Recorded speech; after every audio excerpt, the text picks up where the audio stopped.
Chapter 11. We Give a Sign. For a long while, 2 hours I should think, we sat there in silence, being too much overwhelmed by the recollection of the horrors we had seen to talk.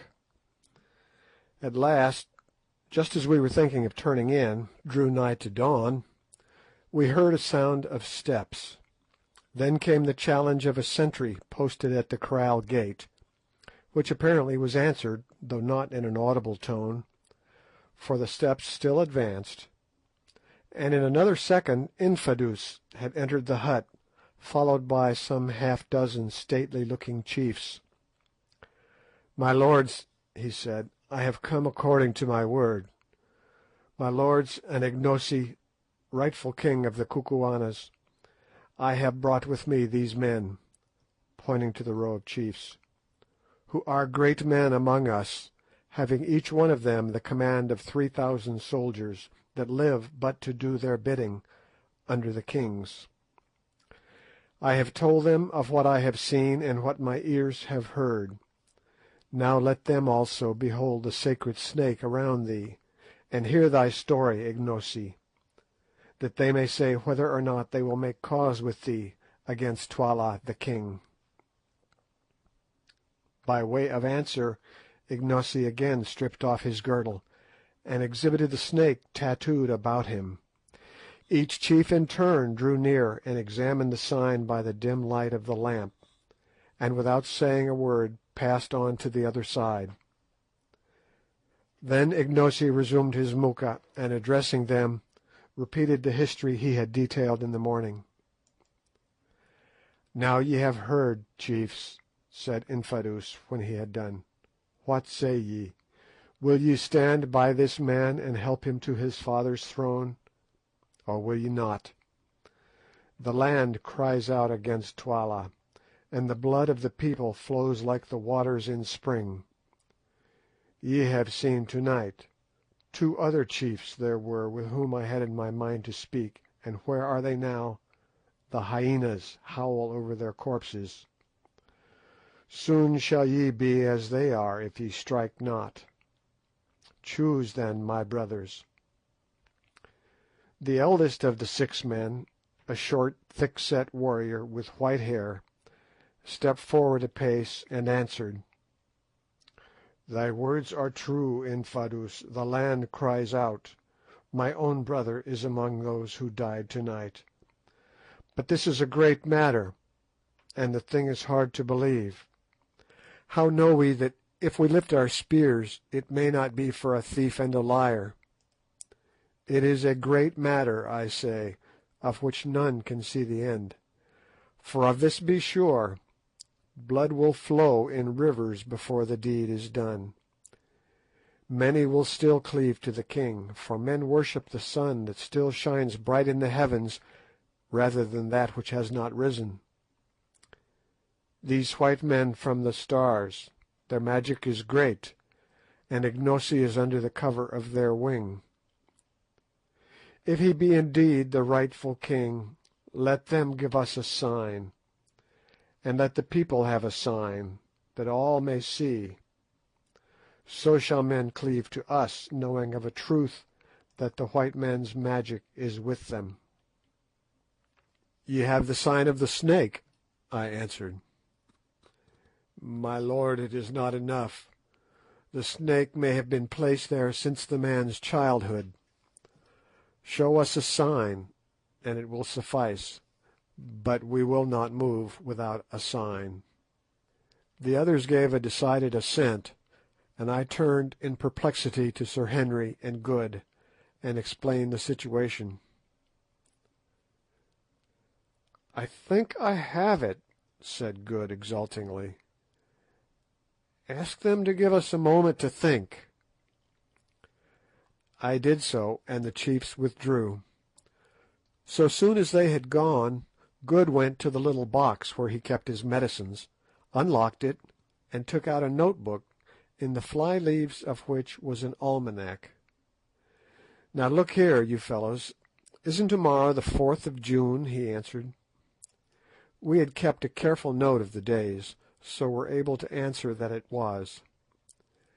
Very good, then here we have it. 4 June, total eclipse of the moon, commences at 8:15 Greenwich time, visible in Tenerife, South Africa, etc. There's a sign for you. Tell them we will darken the moon tomorrow night. The idea was a splendid one. Indeed, the only weak spot about it was a fear lest Good's almanac might be incorrect. If we made a false prophecy on such a subject, our prestige would be gone for ever, and so would Ignosi's chance of the throne of the Kukuanas. Suppose that the almanac is wrong, suggested Sir Henry to Good, who was busily employed in working out something on a blank page of the book. I see no reason to suppose anything of the sort, was his answer. Eclipses always come up to time, at least that is my experience of them, and it especially states that this one will be visible in South Africa. I have worked out the reckonings as well as I can without knowing our exact position, and I make out that the eclipse should begin here about 10 o'clock tomorrow night, and last till 12:30. For an hour and a half or so there should be almost total darkness. "Well," said Sir Henry, "I suppose we had better risk it." I acquiesced, though doubtfully, for eclipses are queer cattle to deal with. It might be a cloudy night, for instance, or our dates might be wrong, and sent Umbopa to summon the chiefs back. Presently they came, and I addressed them thus: "Great men of the Kukuanas, and thou, Infadoos, listen. We love not to show our powers, for to do so is to interfere with the course of nature, and to plunge the world into fear and confusion. But since this matter is a great one, and as we are angered against the king because of the slaughter we have seen, and because of the act of the Isanusi, Gagool, who would have put our friend Ignosi to death, we have determined to break a rule, and to give such a sign as all men may see. Come hither," and I led them to the door of the hut and pointed to the red ball of the moon. "What see ye there?" "We see the sinking moon," answered the spokesman of the party. "It is so. Now tell me, can any mortal man put out that moon before her hour of setting, and bring the curtain of black light down upon the land?" The chief laughed a little at the question. "No, my lord, that no man can do. The moon is stronger than man who looks on her, nor can she vary in her course." "Ye say so. Yet I tell you that tomorrow night, about 2 hours before midnight, we will cause the moon to be eaten up for a space of an hour and half an hour. Yes, deep darkness shall cover the earth, and it shall be for a sign that Ignosi is indeed king of the Kukuanas. If we do this thing, will ye be satisfied?" "Yea, my lords," answered the old chief with a smile, which was reflected on the faces of his companions. "If ye do this thing, we will be satisfied indeed." "It shall be done. We three, Incubu, Bougwan, and Macumazahn, have said it, and it shall be done. Dost thou hear, Infadoos?" "I hear, my lord, but it is a wonderful thing that ye promise, to put out the moon, the mother of the world, when she is at her full." "Yet shall we do it, Infadoos."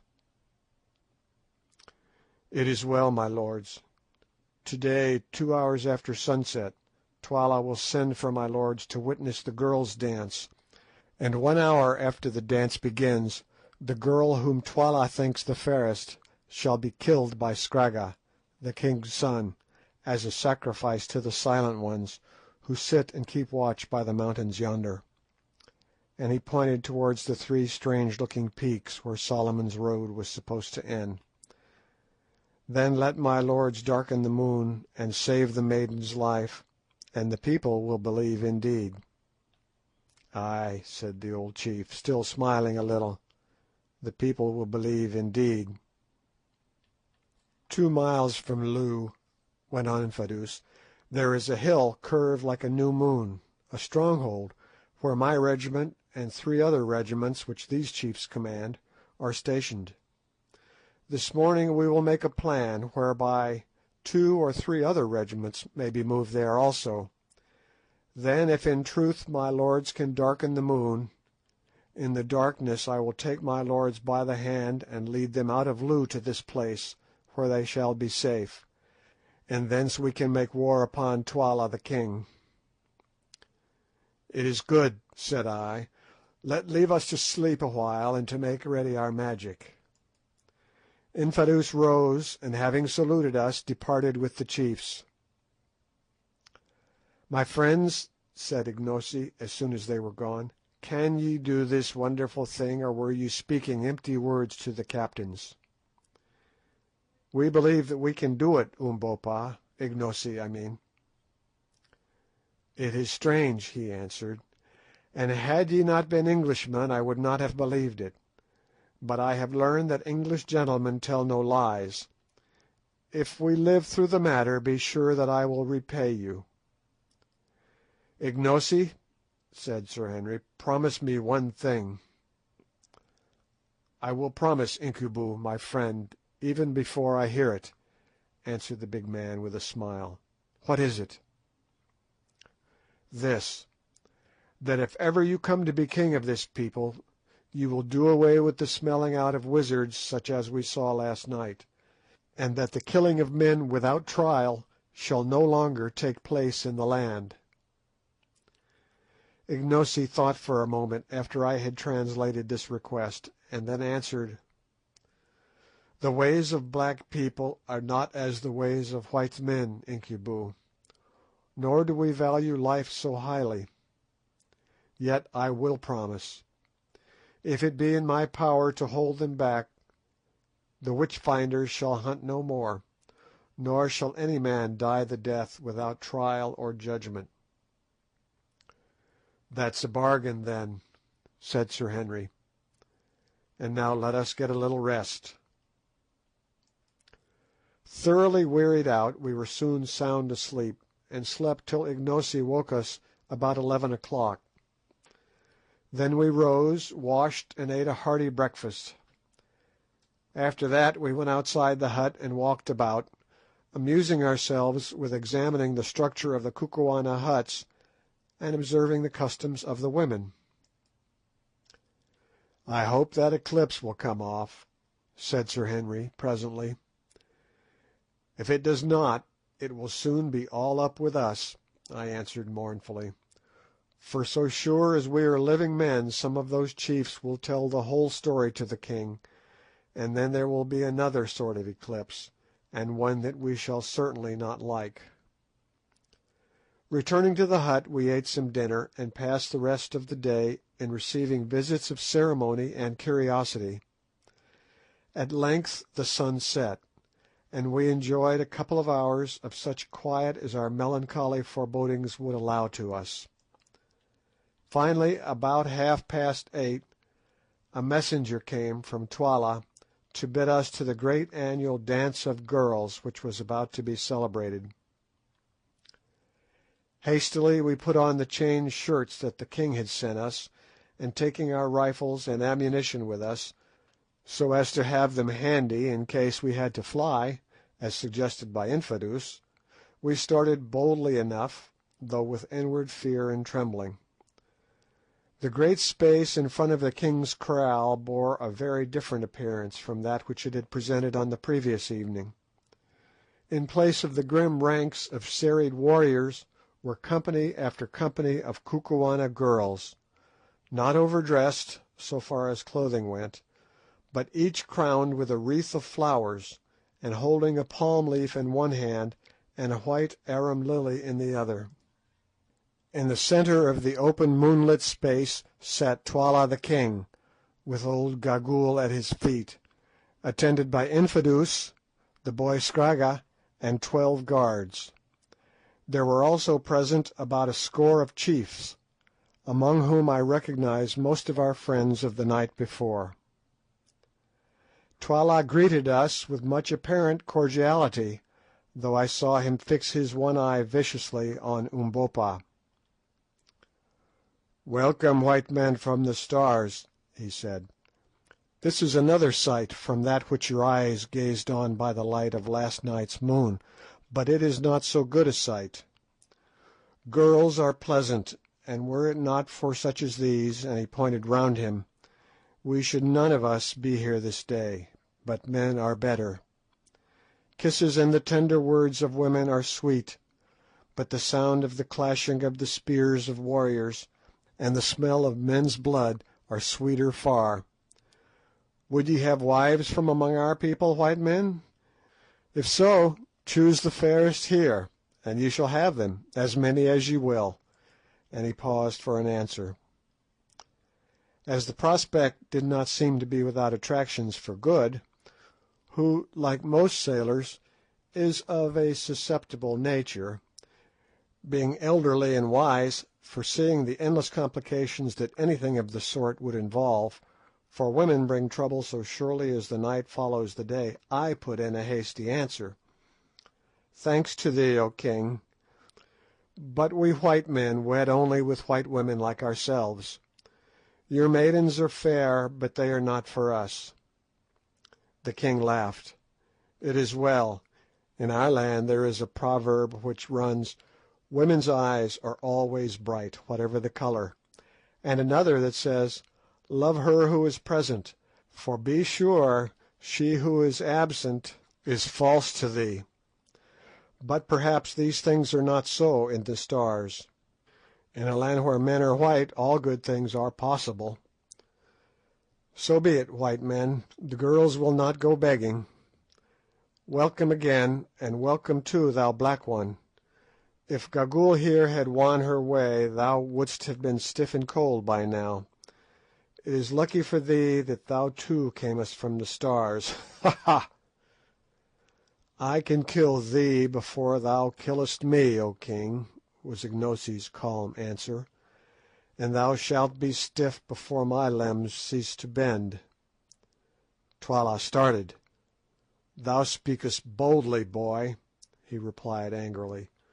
"Presume not too far." "He may well be bold in whose lips are truth. The truth is a sharp spear which flies home and misses not. It is a message from the Stars, O king." Twala scowled, and his one eye gleamed fiercely, but he said nothing more.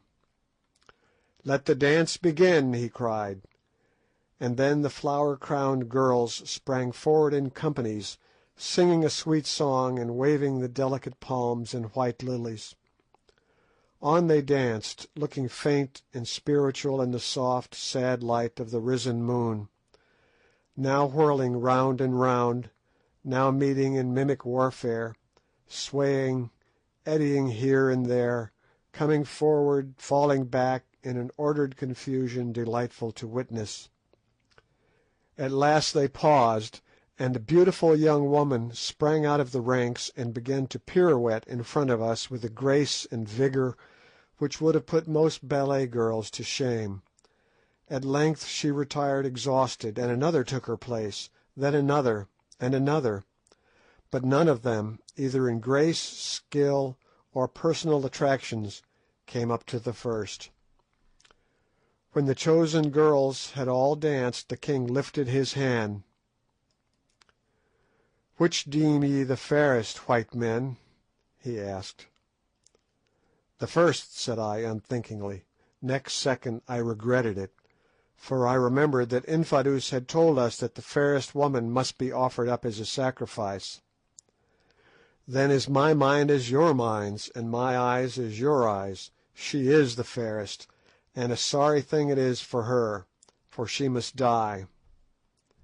"I must die," piped out Gagool, casting a glance of her quick eyes in the direction of the poor girl, who, as yet ignorant of the awful fate in store for her, was standing some 10 yards off in front of a company of maidens, engaged in nervously picking a flower from her wreath to pieces, petal by petal. "Why, O king?" said I, restraining my indignation with difficulty. "The girl has danced well and pleased us. She is fair too. It would be hard to reward her with death." Twala laughed as he answered, "It is our custom, and the figures who sit in the stone yonder," and he pointed towards the 3 distant peaks, "must have their due. Did I fail to put the fairest girl to death today, misfortune would fall upon me in my house. Thus runs the prophecy of my people. If the king offer not a sacrifice of a fair girl on the day of the dance of the maidens to the old ones who sit and watch on the mountains, then shall he fall, and his house. Look ye, white men, my brother who reigned before me offered not the sacrifice, because of the tears of the woman, and he fell, and his house, and I reign in his stead. It is finished. She must die." Then turning to the guards, "Bring her hither. Scragga, make sharp thy spear." 2 of the men stepped forward, and as they advanced, the girl, for the first time realizing her impending fate, screamed aloud and turned to fly. But the strong hands caught her fast and brought her, struggling and weeping, before us. "What is thy name, girl?" piped Gagool. "What! Wilt thou not answer? Shall the king's son do his work at once?" At this hint Scragga, looking more evil than ever, advanced a step and lifted his great spear, and at that moment I saw Good's hand creep to his revolver. The poor girl caught the faint glint of steel through her tears, and it sobered her anguish. She ceased struggling, and clasped her hands convulsively, stood shuddering from head to foot. "See," cried Scragga in a high glee, "she shrinks from the sight of my little plaything even before she has tasted it," and he tapped the broad blade of his spear. "If ever I get the chance you shall pay for that, you young hound," I heard Good mutter beneath his breath. "Now that thou art quiet, give us thy name, my dear. Come, speak out, and fear not," said Gagool in mockery. "O mother," answered the girl in trembling accents, "my name is Foulata of the house of Suko. O mother, why must I die? I have done no wrong." "Be comforted," went on the old woman in her hateful tone of mockery. "Thou must die indeed as a sacrifice to the old ones who sit yonder," and she pointed to the peaks. "But it is better to sleep in the night than to toil in the daytime. It is better to die than to live, and thou shalt die by the royal hand of the king's own son." The girl Foulata wrung her hands in anguish and cried out aloud, "Oh, cruel! And I so young! What have I done that I should never again see the sun rise out of the night, or the stars come following on his track in the evening, that I may no more gather the flowers when the dew is heavy, or listen to the laughing of the waters? Woe is me that I shall never see my father's hut again, nor feel my mother's kiss, nor tend the lamb that is sick. Woe is me that no lover shall put his arm around me and look into my eyes, nor shall men children be born of me. Oh, cruel, cruel!" And again she wrung her hands and turned her tear-stained, flower-crowned face to heaven, looking so lovely in her despair, for she was indeed a beautiful woman, that assuredly the sight of her would have melted the hearts of any less cruel than were the 3 fiends before us. Prince Arthur's appeal to the ruffians who came to blind him was not more touching than that of this savage girl. But it did not move Gagool or Gagool's master, though I saw signs of pity among the guards behind and on the faces of the chiefs, and as for Good, he gave a fierce snort of indignation, and made a quick motion as though to go to her assistance. With all a woman's quickness the doomed girl interpreted what was passing in his mind, and by a sudden movement flung herself before him, and clasped his beautiful white legs with her hands. "O White Father from the stars," she cried, "throw over me the mantle of thy protection. Let me creep into the shadow of thy strength, that I may be saved. Oh, keep me from these cruel men and from the mercies of Gagool." "All right, my hearty, I'll look after you," sang out Good in nervous Saxon. "Come on, get up, there's a good girl," and he stooped and caught her hand. Twala turned and motioned to his son, who advanced with his spear lifted. "Now's your time," whispered Sir Henry to me. "What are you waiting for?" "I am waiting for that eclipse," I answered. "I have had my eye on the moon for the last half hour, and I never saw it look healthier." "Well, you must risk it now, or the girl will be killed. Twala is losing patience." Recognising the force of the argument, and having cast one more despairing look at the bright face of the moon, for never did the most ardent astronomer with a theory to prove await a celestial event with such anxiety, I stepped with all the dignity that I could command between the prostrate girl and the advancing spear of Scragga. "King," I said, "it shall not be. We will not endure this thing. Let the girl go in safety." Twala rose from his seat in wrath and astonishment, and from the chiefs and serried ranks of maidens who had closed in slowly upon us in anticipation of the tragedy came a murmur of amazement. "Shall not be, thou white dog that yappest at the lion in his cave? Shall not be? Art thou mad? Be careful, lest this chicken's fate overtake thee, and those with thee. How canst thou save her or thyself? Who art thou that thou settest thyself between me and my will? Back, I say. Scragga, kill her. No, guards, seize these men." At his cry armed men ran swiftly from behind the hut, where they had evidently been placed beforehand. Sir Henry, Good, and Umbopa ranged themselves alongside of me and lifted their rifles. "Stop!" I shouted boldly, though at the moment my heart was in my boots. "Stop! We, the white men from the Stars, say that it shall not be. Come but one pace nearer, and we will put out the moon like a wind-blown lamp, as we who dwell in her house can do, and plunge the land in darkness. Dare to disobey, and ye shall taste of our magic." My threat produced an effect. The men halted, and Scragga stood still before us, his spear lifted. "Hear him! Hear him!" piped Gagool. "Hear the liar who says that he will put out the moon like a lamp. Let him do it, and the girl shall be speared.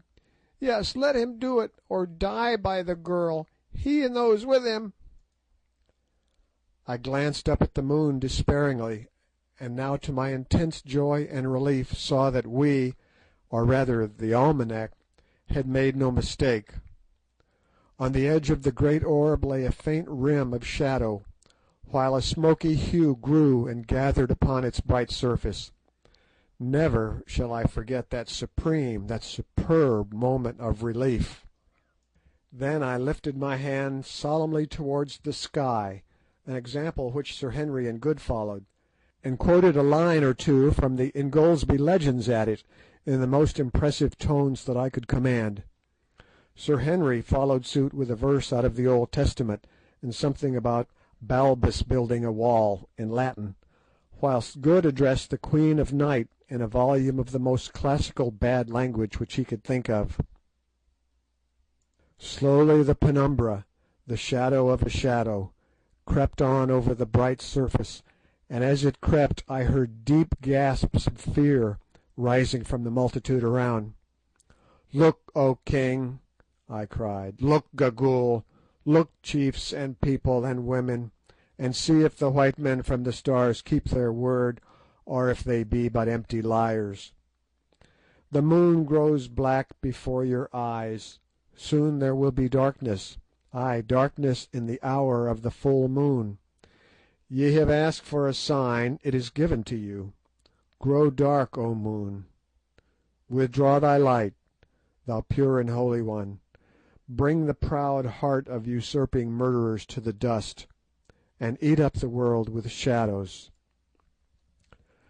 A groan of terror burst from the onlookers. Some stood petrified with dread, others threw themselves upon their knees and cried aloud. As for the king, he sat still, and turned pale beneath his dusky skin. Only Gagool kept her courage.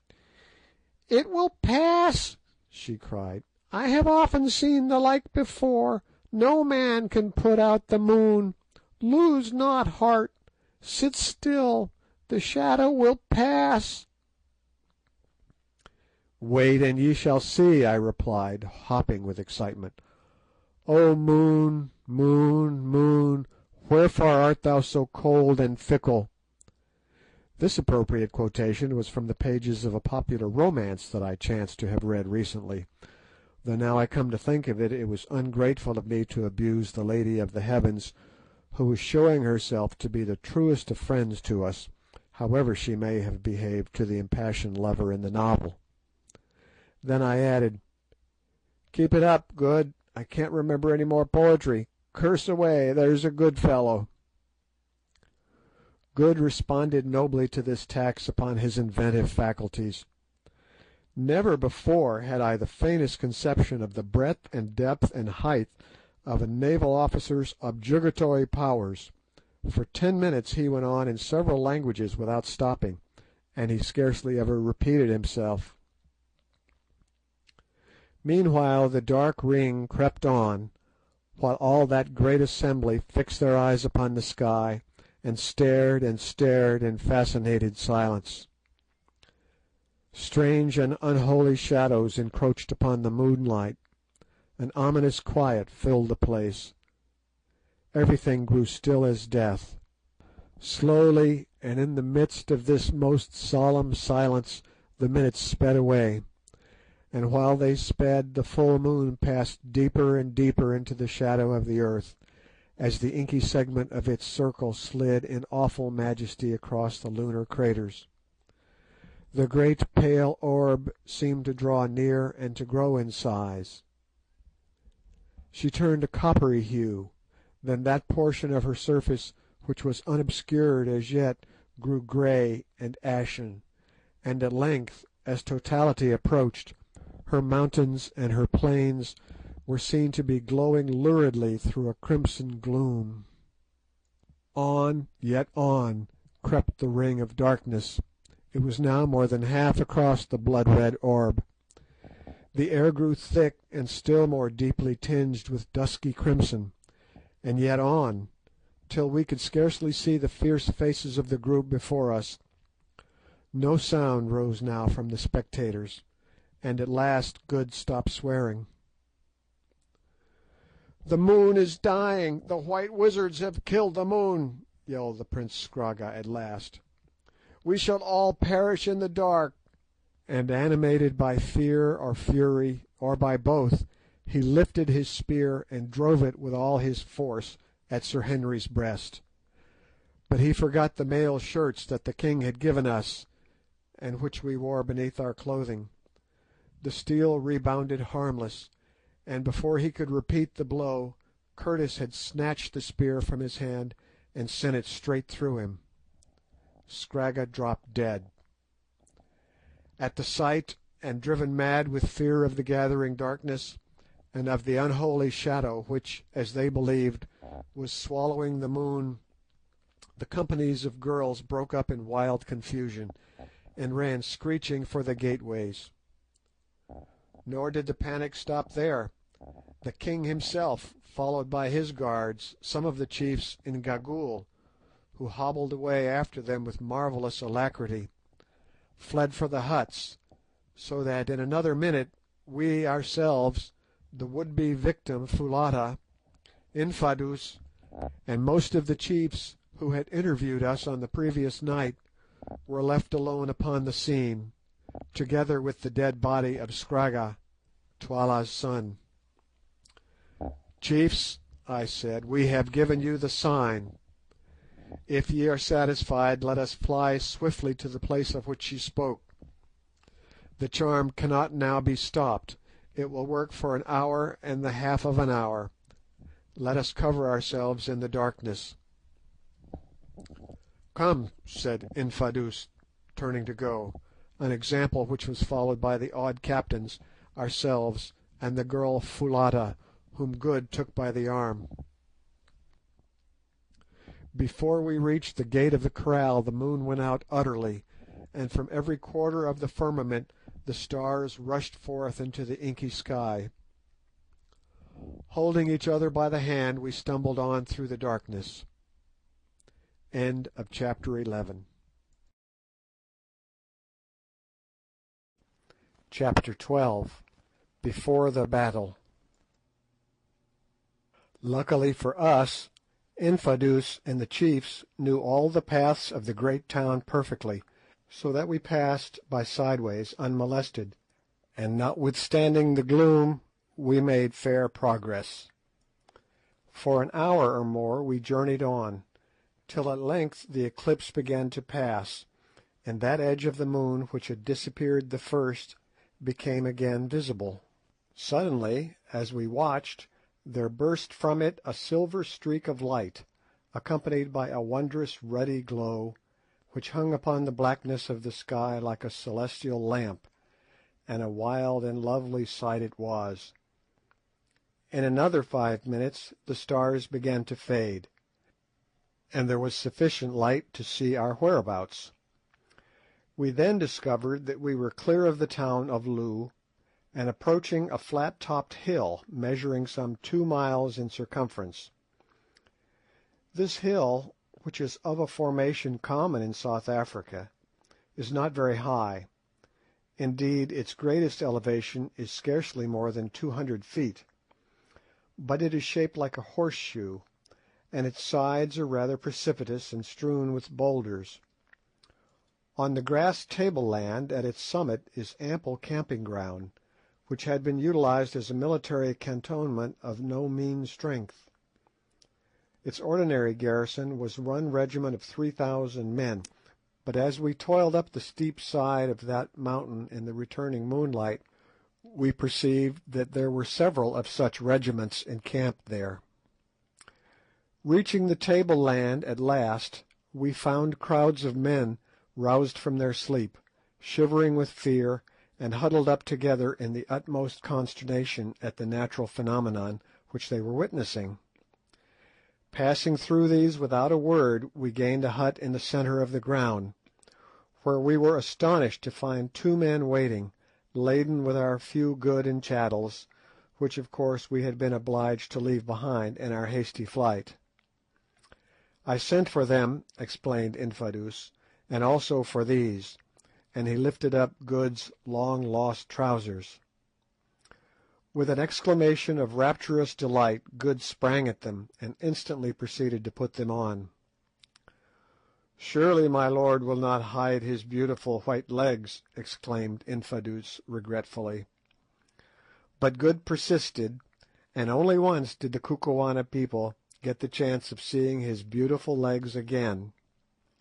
Good is a very modest man.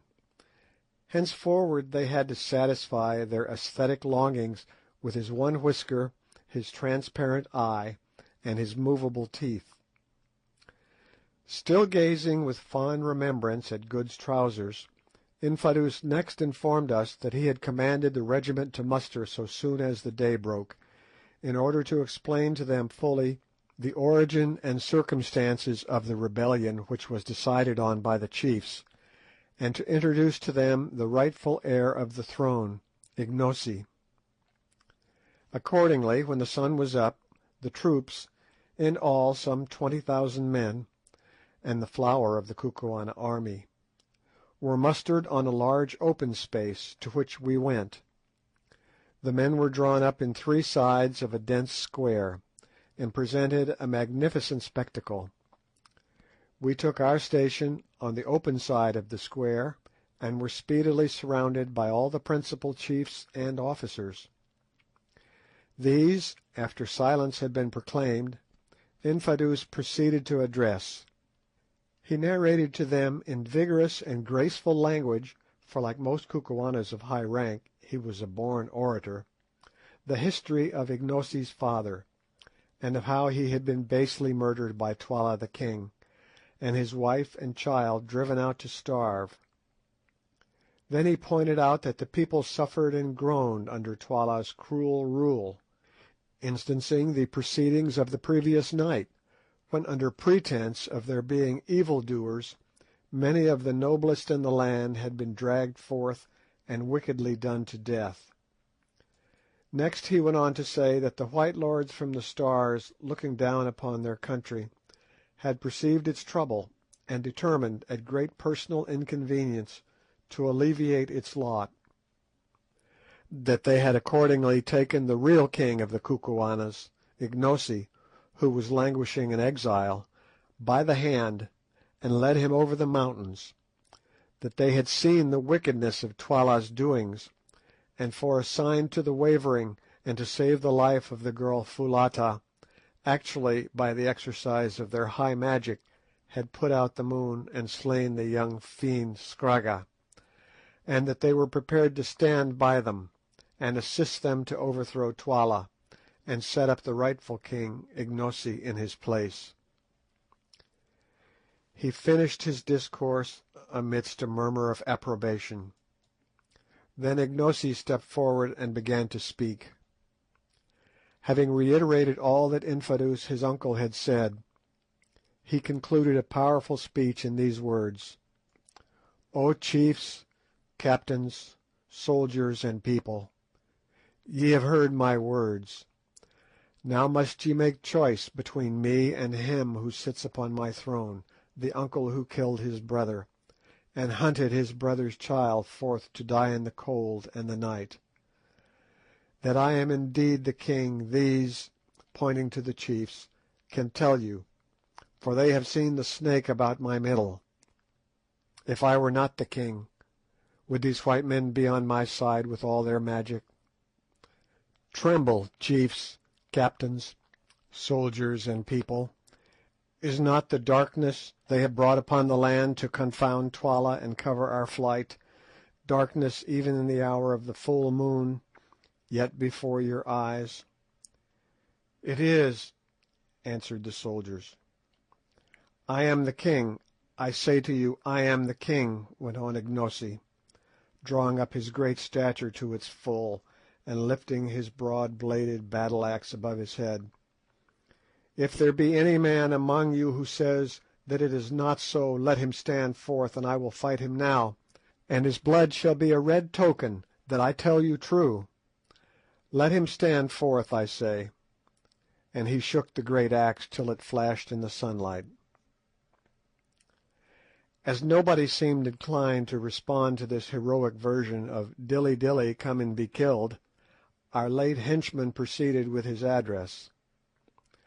"I am indeed the king, and should ye stand by my side in the battle, if I win the day, ye shall go with me to victory and honour. I will give you oxen and wives, and ye shall take place of all the regiments, and if ye fall, I will fall with you. And behold, I give you this promise, that when I sit upon the seat of my fathers, bloodshed shall cease in the land. No longer shall ye cry for justice to find slaughter. No longer shall the witch-finder hunt you out so that ye may be slain without a cause. No man shall die, save he who offends against the law. The eating up of your kraals shall cease.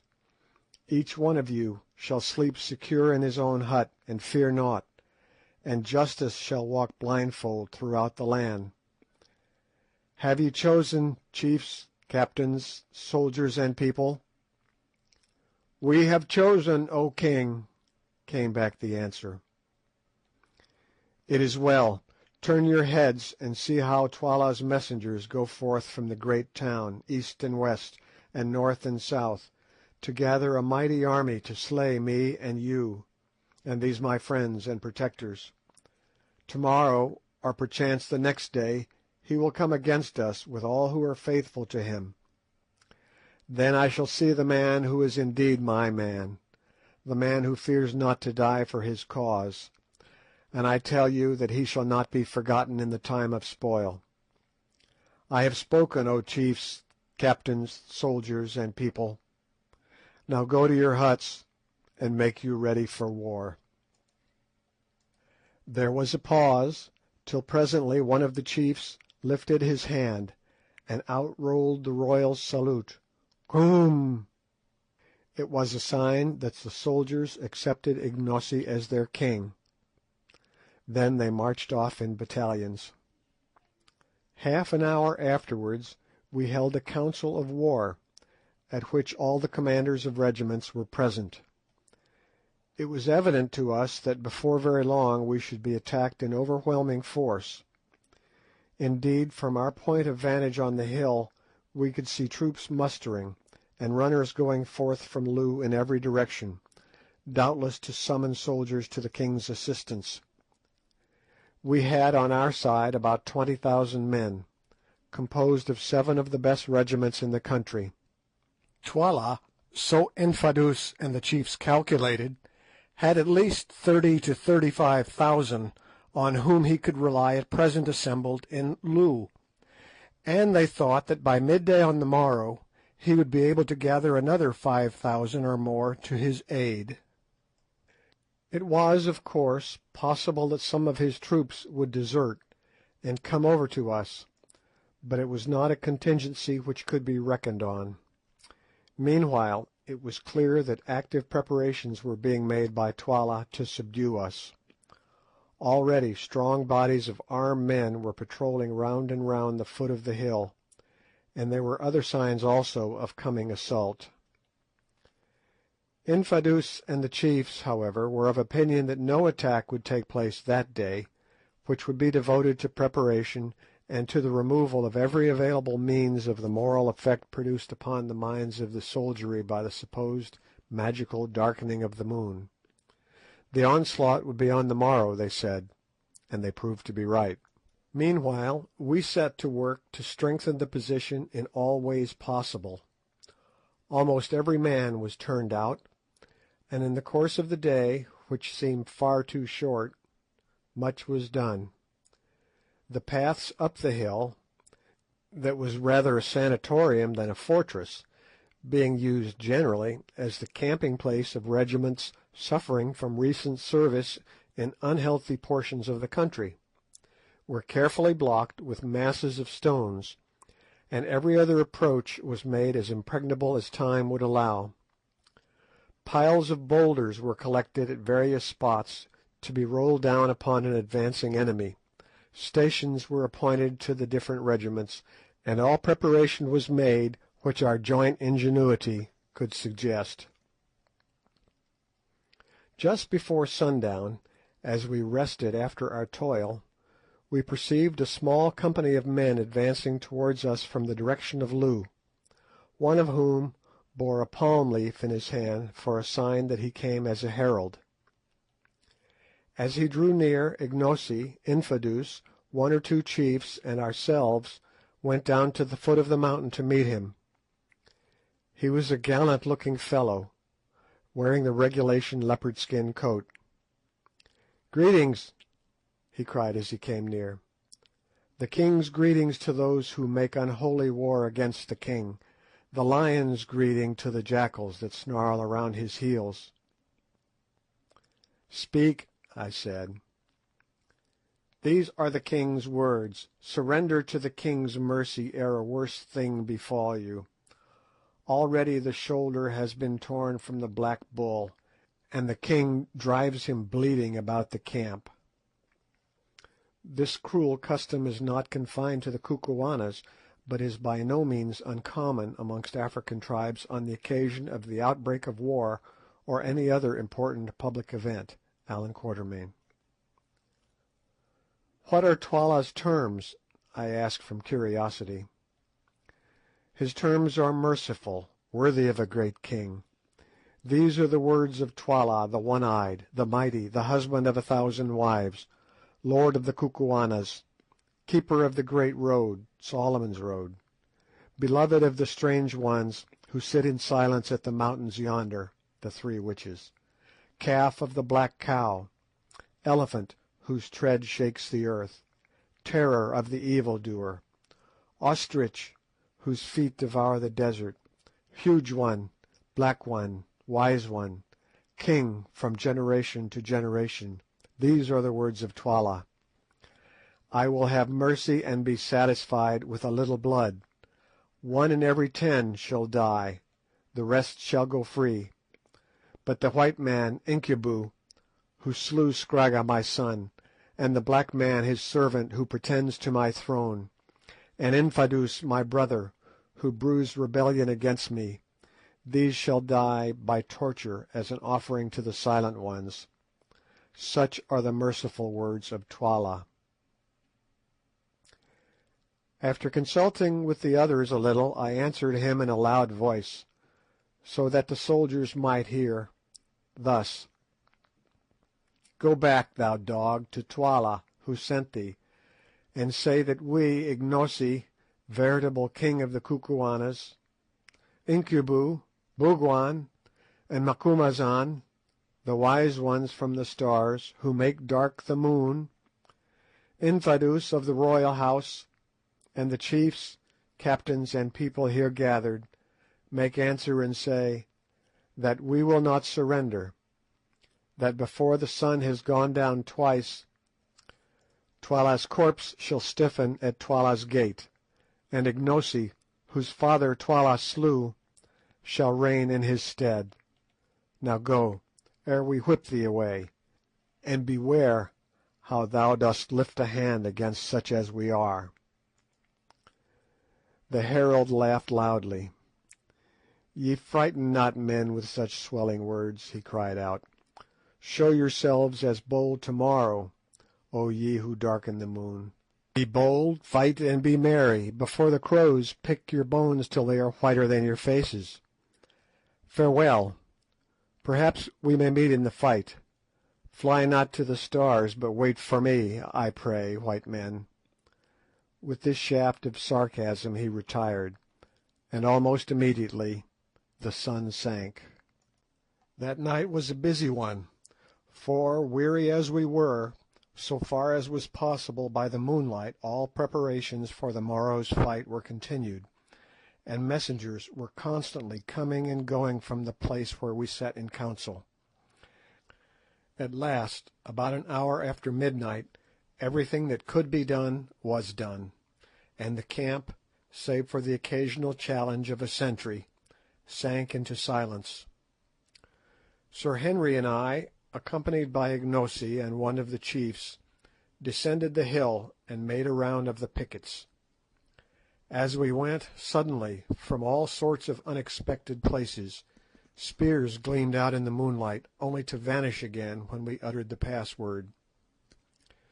It was clear to us that none were sleeping at their posts.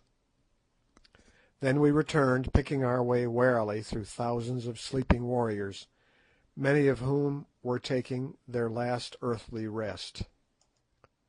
The moonlight, flickering along their spears, played upon their features and made them ghastly. The chilly night wind tossed their tall and hearse-like plumes.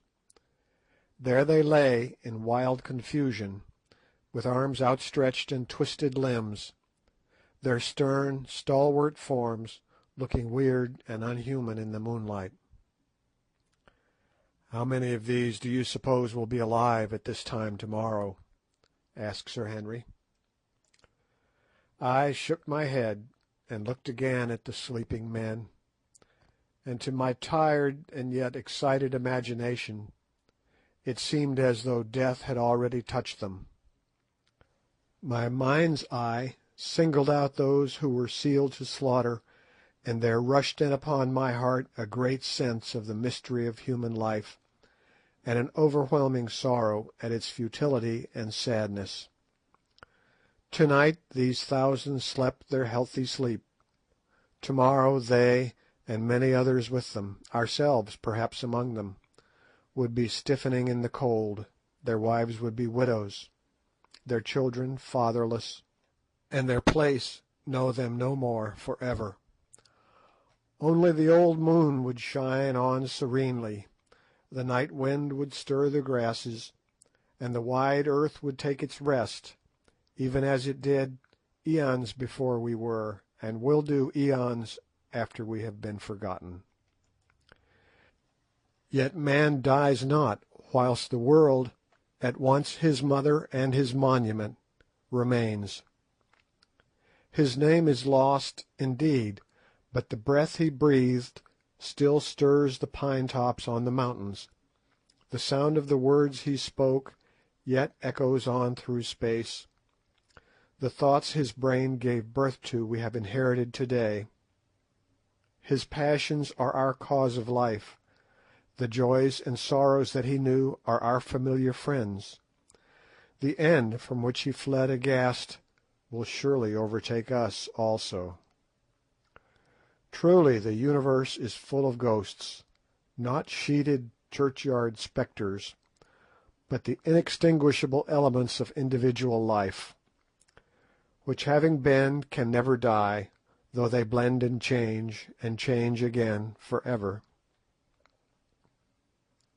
All sorts of reflections of this nature pass through my mind, for as I grow older I regret to say that a detestable habit of thinking seems to be getting a hold of me, while I stood and stared at those grim yet fantastic lines of warriors, sleeping, as their saying goes, upon their spears. "Curtis," I said, "I am in a condition of pitiable fear." Sir Henry stroked his yellow beard and laughed, and he answered, "I have heard you make that sort of remark before, Quatermain." "Well, I mean it now. Do you know, I doubt very much if one of us will be alive to-morrow night. We shall be attacked in overwhelming force, and it is quite a chance if we can hold this place." "We'll give a good account of some of them, at any rate. Look here, Quatermain, this business is nasty, and one with which, properly speaking, we ought not to be mixed up, but we are in for it, so we must make the best of our job. Speaking personally, I had rather be killed fighting than any other way, and now that there seems little chance of our finding my poor brother, it makes the idea easier to me. But fortune favours the brave, and we may succeed. Anyway, the battle will be awful, and having a reputation to keep up, we shall need to be in the thick of the thing." He made this last remark in a mournful voice, but there was a gleam in his eye which belied its melancholy. I have an idea Sir Henry Curtis actually likes fighting. After this we went to sleep for a couple of hours or so. Just about dawn we were awakened by Infadoos, who came to say that great activity was to be observed in Loo, and that parties of the king's skirmishers were driving in our outposts. We rose and dressed ourselves for the fray, each putting on his chain armour shirt, for which garments at the present juncture we felt exceedingly thankful. Sir Henry went the whole length about the matter, and dressed himself like a native warrior. "When you are in Kukuana land, do as the Kukuanas do," he remarked, as he drew the shining steel over his broad breast, which it fitted like a glove. Nor did he stop there. At his request, Infadoos had provided him with a complete set of native war uniform. Round his throat he fastened the leopard-skin cloak of a commanding officer. On his brows he bound the plume of black ostrich feathers worn only by generals of high rank, and about his middle a magnificent moocha of white ox tails. a pair of sandals, a leglet of goat's hair, a heavy battle axe with a rhinoceros horn handle, a round iron shield covered with white ox hide, and the regulation number of twalas or throwing knives, made up his equipment, to which, however, he added his revolver. The dress was no doubt a savage one, but I am bound to say that I seldom saw a finer sight than Sir Henry Curtis presented in this guise. It showed off his magnificent physique to the greatest advantage, and when Ignosi arrived presently arrayed in a similar costume, I thought to myself that I had never before seen two such splendid men. As for Good and myself, the armour did not suit us nearly so well. To begin with, Good insisted upon keeping on his new-found trousers, and a stout, short gentleman with an eyeglass, and one half of his face shaved, arrayed in a mail shirt, carefully tucked into a very seedy pair of corduroys, looks more remarkable than imposing. In my case, the chain shirt being too big for me, I put it on over all my clothes, which caused it to bulge in a somewhat ungainly fashion. I discarded my trousers, however, retaining only my veldschoons, having determined to go into battle with bare legs in order to be the lighter for running, in case it became necessary to retire quickly. The mail coat, a spear, a shield that I did not know how to use, a couple of twalas, a revolver, and a huge plume, which I pinned into the top of my shooting hat in order to give a bloodthirsty finish to my appearance, completed my modest equipment. In addition to all these articles, of course, we had our rifles, but as ammunition was scarce, and as they would be useless in case of a charge, we arranged that they should be carried behind us by bearers. When at length we had equipped ourselves, we swallowed some food hastily, and then started out to see how things were going on. At one point in the tableland of the mountain there was a little copy of brown stone, which served the double purpose of headquarters and of a conning tower. Here we found Infadoos surrounded by his own regiment, the Greys, which was undoubtedly the finest in the Kukuana army, and the same that we had first seen at the outlying kraal. This regiment, now 3,500 strong, was being held in reserve, and the men were lying down on the grass in companies and watching the king's forces creep out of Loo in long, ant-like columns. There seemed to be no end to the length of these columns, 3 in all, and each of them numbering, as we judged, at least 11,000 or 12,000 men. As soon as they were clear of the town, the regiments formed up. Then one body marched off to the right, one to the left, and the third came on slowly towards us. "Ah," said Infadoos, "they are going to attack us on 3 sides at once."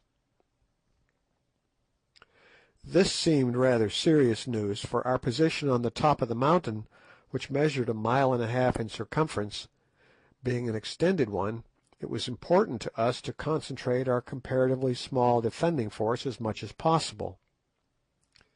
But since it was impossible for us to dictate in what way we should be assailed, we had to make the best of it, and accordingly sent orders to the various regiments to prepare to receive the separate onslaughts. End of chapter 12.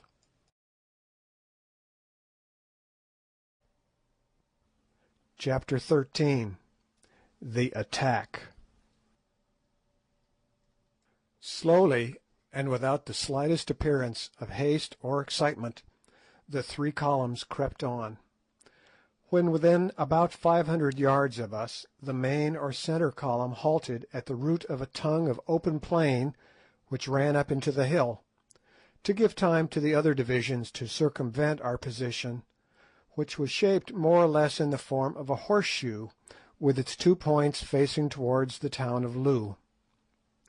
The object of this manoeuvre was that the threefold assault should be delivered simultaneously. "Oh, for a Gatling!" groaned Good. as he contemplated the serried phalanxes beneath us. "I would clear that plain in 20 minutes." "We have not got one, so it is no use yearning for it." "But suppose you try a shot, Quatermain," said Sir Henry. "See how near you can go to that tall fellow who appears to be in command. 2 to 1 you miss him, and an even sovereign to be honestly paid if we ever get out of this, that you don't drop that bullet within 5 yards." This piqued me, so loading the express with solid ball, I waited till my friend walked some 10 yards out from his force, in order to get a better view of our position, accompanied only by an orderly. Then, lying down and resting the express on a rock, I covered him. The rifle, like all expresses, was only sighted to 350 yards, so to allow for the drop in trajectory I took him half-way down the neck, which ought, I calculated, to find him in the chest. He stood quite still and gave me every opportunity, but whether it was the excitement or the wind or the fact of the man being a long shot, I don't know, but this was what happened. Getting dead on, as I thought, a fine sight, I pressed, and when the puff of smoke had cleared away, to my disgust, I saw my man standing there unharmed, whilst his orderly, who was at least 3 paces to the left, was stretched upon the ground apparently dead. Turning swiftly, the officer I had aimed at began to run towards his men in evident alarm. "Bravo, Quatermain!" sang out Good. "You frightened him." This made me very angry, for if possible to avoid it, I hate to miss in public. When a man is master of only one art, he likes to keep up his reputation in that art. Moved quite out of myself at my failure, I did a rash thing. Rapidly covering the general as he ran, I let drive with the second barrel. Instantly the poor man threw up his arms and fell forward onto his face. This time I had made no mistake, and I say it as a proof of how little we think of others when our own safety, pride, or reputation is in question. I was brute enough to feel delighted at the sight. The regiments who had seen the feat cheered wildly at this exhibition of the white man's magic, which they took as an omen of success, while the force the general had belonged to, which indeed, as we ascertained afterwards, he had commanded, fell back in confusion. Sir Henry and Good now took up their rifles and began to fire, the latter industrially browning the dense mass before him with another Winchester repeater, and I also had another shot or two, with the result, so far as we could judge, that we put some 6 or 8 men hors de combat before they were out of range. Just as we stopped firing there came an ominous roar from our far right. Then a similar roar rose on our left. The other 2 divisions were engaging us. At the sound, the mass of men before us opened out a little, and advanced towards the hill and up the spit of bare grassland at a slow trot, singing a deep-throated song as they ran. We kept up a steady fire from our rifles as they came, Ignosi joining in occasionally, and accounted for several men, but of course we produced no more effect upon that mighty rush of armed humanity than he who throws pebbles does on the breaking wave. On they came, with a shout and the clashing of spears.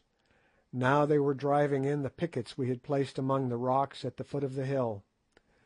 After that the advance was a little slower, for though as yet we had offered no serious opposition, the attacking forces must climb uphill, and they came slowly to save their breath. Our first line of defence was about half-way down the side of the slope, our second 50 yards further back, while our third occupied the edge of the plateau.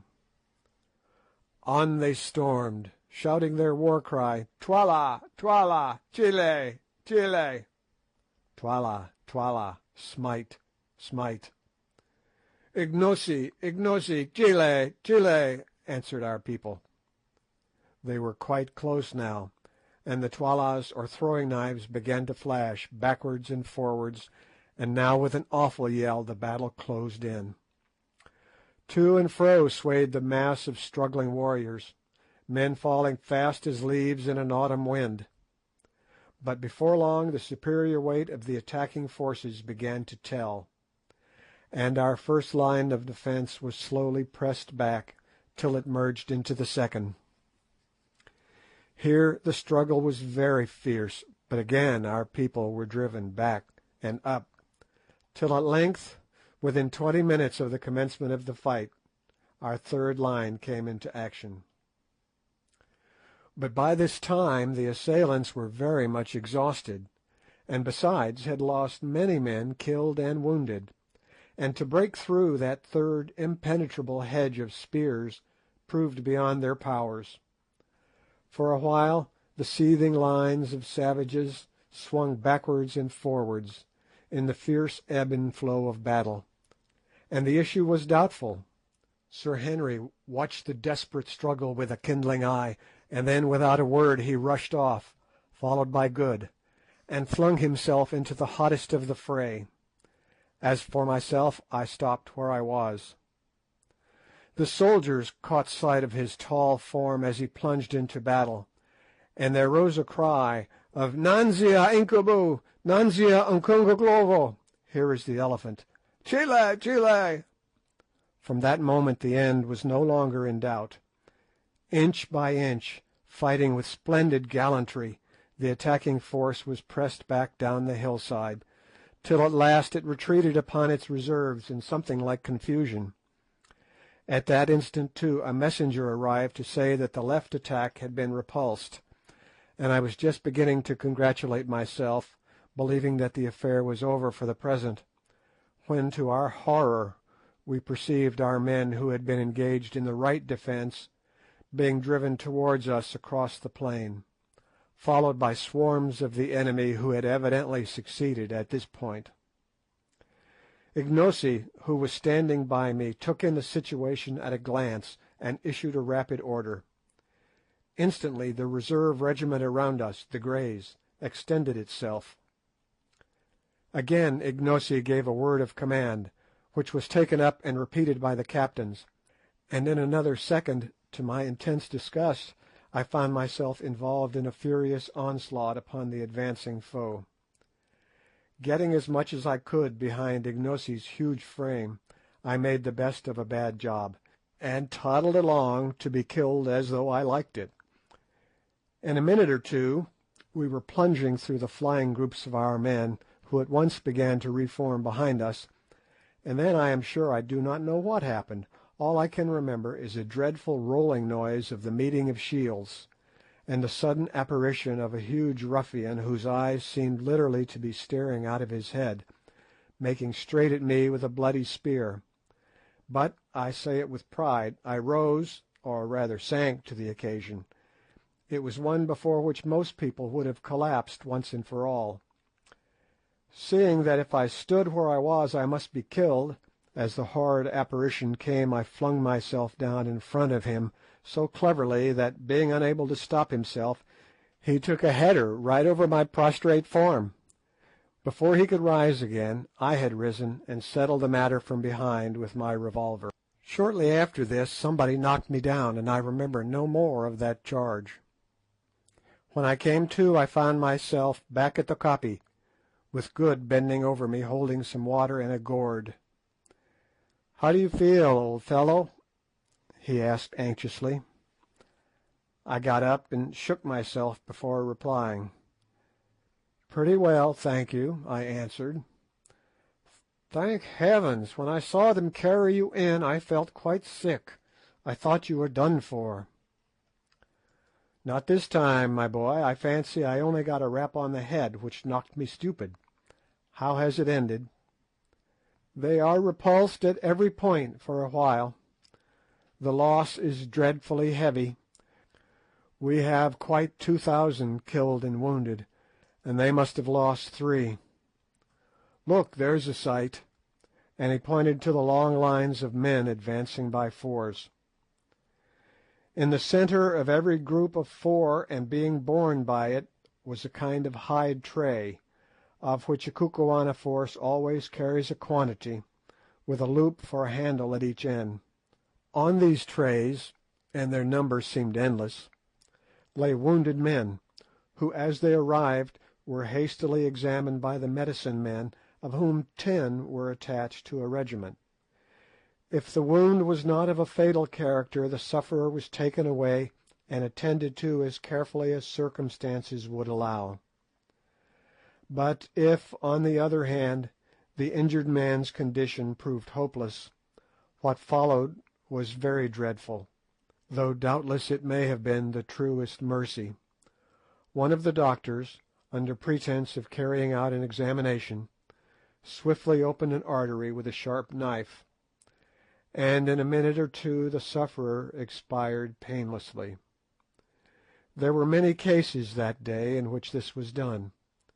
In fact, it was done in the majority of cases when the wound was in the body, for the gash made by the entry of the enormously broad spears used by the Kukuanas generally rendered recovery impossible. In most instances the poor sufferers were already unconscious, and in others the fatal nick of the artery was inflicted so swiftly and painlessly that they did not seem to notice it. Still, it was a ghastly sight, and one from which we were glad to escape. Indeed, I never remember anything of the kind that affected me more than seeing these gallant soldiers thus put out of pain by the red-handed medicine men, except, indeed, on one occasion when, after an attack, I saw a force of Swazis burying their hopelessly wounded alive. Hurrying from this dreadful scene to the further side of the koppie, we found Sir Henry, who still held a battle-axe in his hand, Ignosi, Infadoos, and one or two of the chiefs in deep consultation. "Thank Heaven, here you are, Quatermain. I can't quite make out what Ignosi wants to do. It seems that though we have beaten off the attack, Twala is now receiving large reinforcements, and is showing a disposition to invest us with the view of starving us out." "That's awkward." "Yes, especially as Infadoos says that the water supply has given out." "My lord, that is so," said Infadoos. "The spring cannot supply the wants of so great a multitude, and it is failing rapidly. Before night we shall all be thirsty.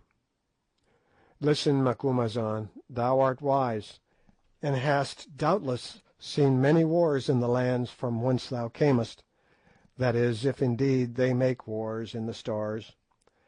Now tell us, what shall we do? Twala has brought up many fresh men to take the place of those who have fallen. Yet Twala has learnt his lesson. The hawk did not think to find the heron ready, but our beak has pierced his breast. He fears to strike at us again. We too are wounded, and he will wait for us to die. He will wind himself round us like a snake round a buck, and fight the fight of sit down." "I hear thee," I said. "So, Macumazahn, thou seest we have no water here, and but a little food, and we must choose between these three things: to languish like a starving lion in his den, or to strive to break away towards the north, or," and here he rose and pointed towards the dense mass of our foes, "to launch ourselves straight at Twala's throat. Incubu, the great warrior, for today he fought like a buffalo in a net, and Twala's soldiers went down before his axe like young corn before the hail, and with these eyes I saw it. Incubu says charge, but the elephant is ever prone to charge. Now what says Macumazahn, the wily old fox, who has seen much, and loves to bite his enemy from behind? The last word is in Ignosi, the king, for it is a king's right to speak of war. But let us hear thy voice, O Macumazahn, who watches by night, and the voice too of him of the transparent eye." "What sayest thou, Ignosi?" I asked. "Nay, my father," answered our quondam servant, who now, clad as he was in the full panoply of savage war, looked every inch a warrior king. "Do thou speak, and let me, who am but a child in wisdom besides thee, hearken to thy words." Thus adjured, after taking hasty counsel with Good and Sir Henry, I delivered my opinion briefly to the effect that, being trapped, our best chance, especially in view of the failure of our water supply, was to initiate an attack upon Twala's forces. Then I recommended that the attack should be delivered at once, before our wounds grew stiff, and also before the sight of Twala's overpowering force caused the hearts of our soldiers to wax small like fat before a fire. Otherwise, I pointed out, some of the captains might change their minds, and making peace with Twala, desert to him, or even betray us into his hands. This expression of opinion seemed, on the whole, to be favourably received. Indeed, among the Kukuanas my utterances met with a respect which has never been accorded to them before or since. But the real decision as to our plans lay with Ignosi, who, since he had been recognised as rightful king, could exercise the almost unbounded rights of sovereignty, including, of course, the final decision on matters of generalship, and it was to him that all eyes were now turned. At length, after a pause, during which he appeared to be thinking deeply, he spoke. "Incubu, Macumazahn, and Bougwan, brave white men, and my friends, Infadoos, my uncle, and chiefs, my heart is fixed. I will strike at Twala this day, and set my fortunes on the blow, ay, and my life and your lives also. Listen, thus will I strike. Ye see how the hill curves round like the half moon, and how the plain runs like a green tongue towards us within the curve." "We see," I answered. "Good. It is now midday, and the men eat and rest after the toil of battle. When the sun has turned and travelled a little way towards the darkness, let thy regiment, my uncle, advance with one other down to the great tongue, and it shall be that when Twala sees it, he will hurl his force against it to crush it. But the spot is narrow, and the regiments can come against thee one at a time only. So may they be destroyed one by one, and the eyes of all Twala's army shall be fixed upon a struggle the like of which has not been seen by living man. And with thee, my uncle, shall go Incubu, my friend, that when Twala sees his battle-axe flashing in the first rank of the Greys, his heart may grow faint. And I will come with the second regiment, that which follows thee, so that if ye are destroyed, as it might happen, there may yet be a king left to fight for, and with me shall come Macumazahn the wise." "It is well, O king," said Infadoos, apparently contemplating the certainty of the complete annihilation of his regiment with perfect calmness.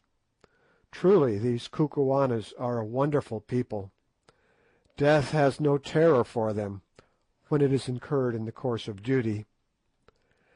"And whilst the eyes of the magnitude of Twala's soldiers are thus fixed upon the fight," went on Ignosi, "behold, 1/3 of the men who are left alive to us, that is about 6,000, shall creep along the right horn of the hill, and fall upon the left flank of Twala's forces, and 1/3 shall creep along the left horn, and fall upon Twala's right flank.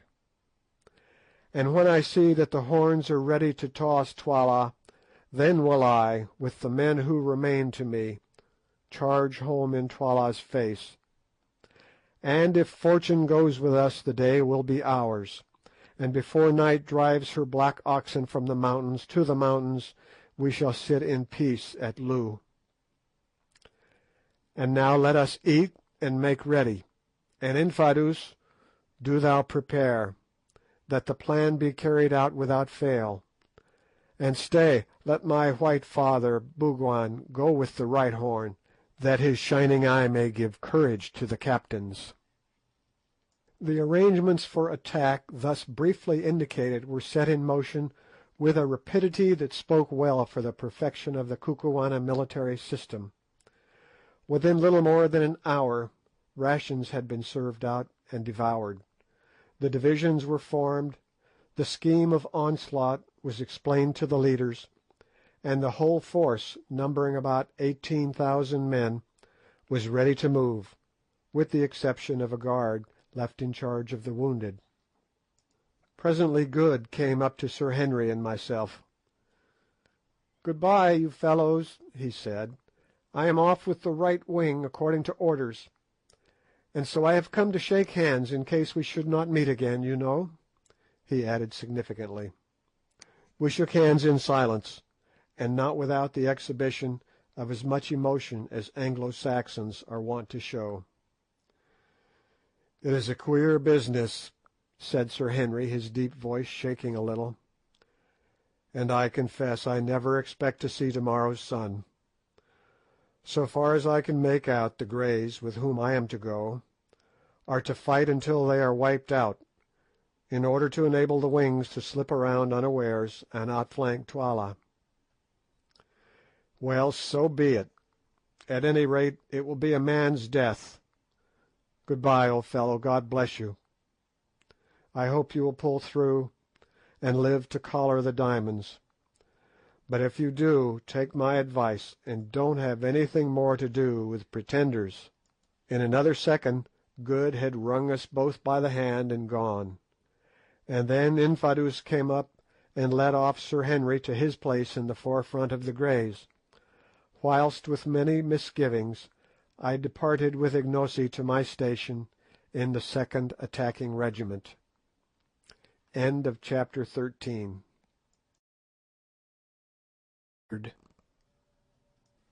Chapter 14. The Last Stand of the Greys. In a few more minutes the regiments destined to carry out the flanking movements had tramped off in silence, keeping carefully to the lee of the rising ground in order to conceal their advance from the keen eyes of Twala's scouts. Half an hour or more was allowed to elapse between the setting out of the horns or wings of the army before any stir was made by the Greys and their supporting regiment, known as the Buffaloes, which formed its chest, and were destined to bear the brunt of the battle. Both of these regiments were almost perfectly fresh and of full strength, the Greys having been in reserve in the morning, and having lost but a small number of men in sweeping back that part of the attack which had proved successful in breaking the line of defence on the occasion when I charged with them and was stunned for my pains. As for the Buffaloes, they had formed the third line of defence on the left, and since the attacking force at that point had not succeeded in breaking through the second, they had scarcely come into action at all. Infadoos, who was a wary old general, and knew the absolute importance of keeping up the spirits of his men on the eve of such a desperate encounter, employed the pause in addressing his own regiment, the Greys, in poetical language, explaining to them the honour that they were receiving in being put thus in the forefront of the battle, and in having the great white warrior from the Stars to fight with them in their ranks, and promising large rewards of cattle and promotion to all who survived in the event of Ignosi's arms being successful. I looked down the long lines of waving black plumes and stern faces beneath them, and sighed to think that within one short hour most, if not all, of those magnificent veteran soldiers, not a man of whom was under 40 years of age, would be laid dead or dying in the dust. It could not be otherwise. They were being condemned, with that wise recklessness of human life which marks the great general, and often saves his forces and attains his ends, to certain slaughter, in order to give their cause and the remainder of the army a chance of success. They were foredoomed to die, and they knew the truth. It was to be their task to engage regiment after regiment of Twala's army on the narrow strip of green beneath us, till they were exterminated, or till the wings found a favourable opportunity for their onslaught. And yet they never hesitated, nor could I detect a sign of fear upon the face of a single warrior. There they were, going to certain death, about to quit the blessed light of day for ever, and yet able to contemplate their doom without a tremor. Even at that moment I could not help contrasting their state of mind with my own, which was far from comfortable, and breathing a sigh of envy and admiration. Never before had I seen such an absolute devotion to the idea of duty, and such a complete indifference to its bitter fruits. "Behold your king," ended old Infadoos, pointing to Ignosi. "Go fight and fall for him, as it is the duty of brave men, and cursed and shameful for ever be the name of him who shrinks from death for his king, or who turns his back to the foe. Behold your king, chiefs, captains, and soldiers. Now do your homage to the sacred snake, and then follow on, that Incubu and I may show you a road to the heart of Twala's host."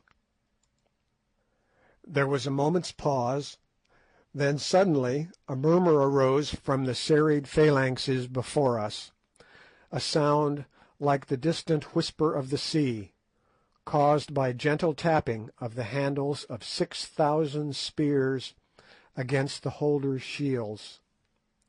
Slowly it swelled, till its growing volume deepened and widened into a roar of rolling noise that echoed like thunder against the mountains, and filled the air with heavy waves of sound. Then it decreased, and by faint degrees died away into nothing, and suddenly out crashed the royal salute. Ignosi, I thought to myself, might well be a proud man that day, for no Roman emperor ever had such a salutation from gladiators about to die. Ignosi acknowledged this magnificent act of homage by lifting his battle-axe, and then the Greys filed off in a triple line formation, each line containing about 1,000 fighting men, exclusive of officers. When the last companies had advanced some 500 yards, Ignosi put himself at the head of the Buffaloes, which regiment was drawn up in a similar threefold formation, and gave the word to march, and off we went, I, needless to say, uttering the most heartfelt prayers that I might emerge from that entertainment with a whole skin. Many a queer position have I found myself in, but never before in one quite so unpleasant as the present, or one in which my chance of coming off safe was smaller. By the time that we reached the edge of the plateau the Greys were already halfway down the slope ending in the tongue of grassland that ran up into the bend of the mountain, something as the frog of a horse's foot runs up into the shoe. The excitement in Twala's camp on the plain beyond was very great, and regiment after regiment was starting forward at a long swinging trot in order to reach the root of the tongue of land before the attacking force could emerge into the plain of Loo. This tongue, which was some 400 yards in depth, even at its root or widest part was not more than 650 paces across, while at its tip it scarcely measured 90. The Greys, who, in passing down the side of the hill, and onto the tip of the tongue had formed into a column, on reaching the spot where it broadened out again, reassumed their triple-line formation, and halted dead. Then we, that is, the buffaloes, moved down the tip of the tongue and took our stand in reserve, about 100 yards behind the last line of the Greys, and on slightly higher ground.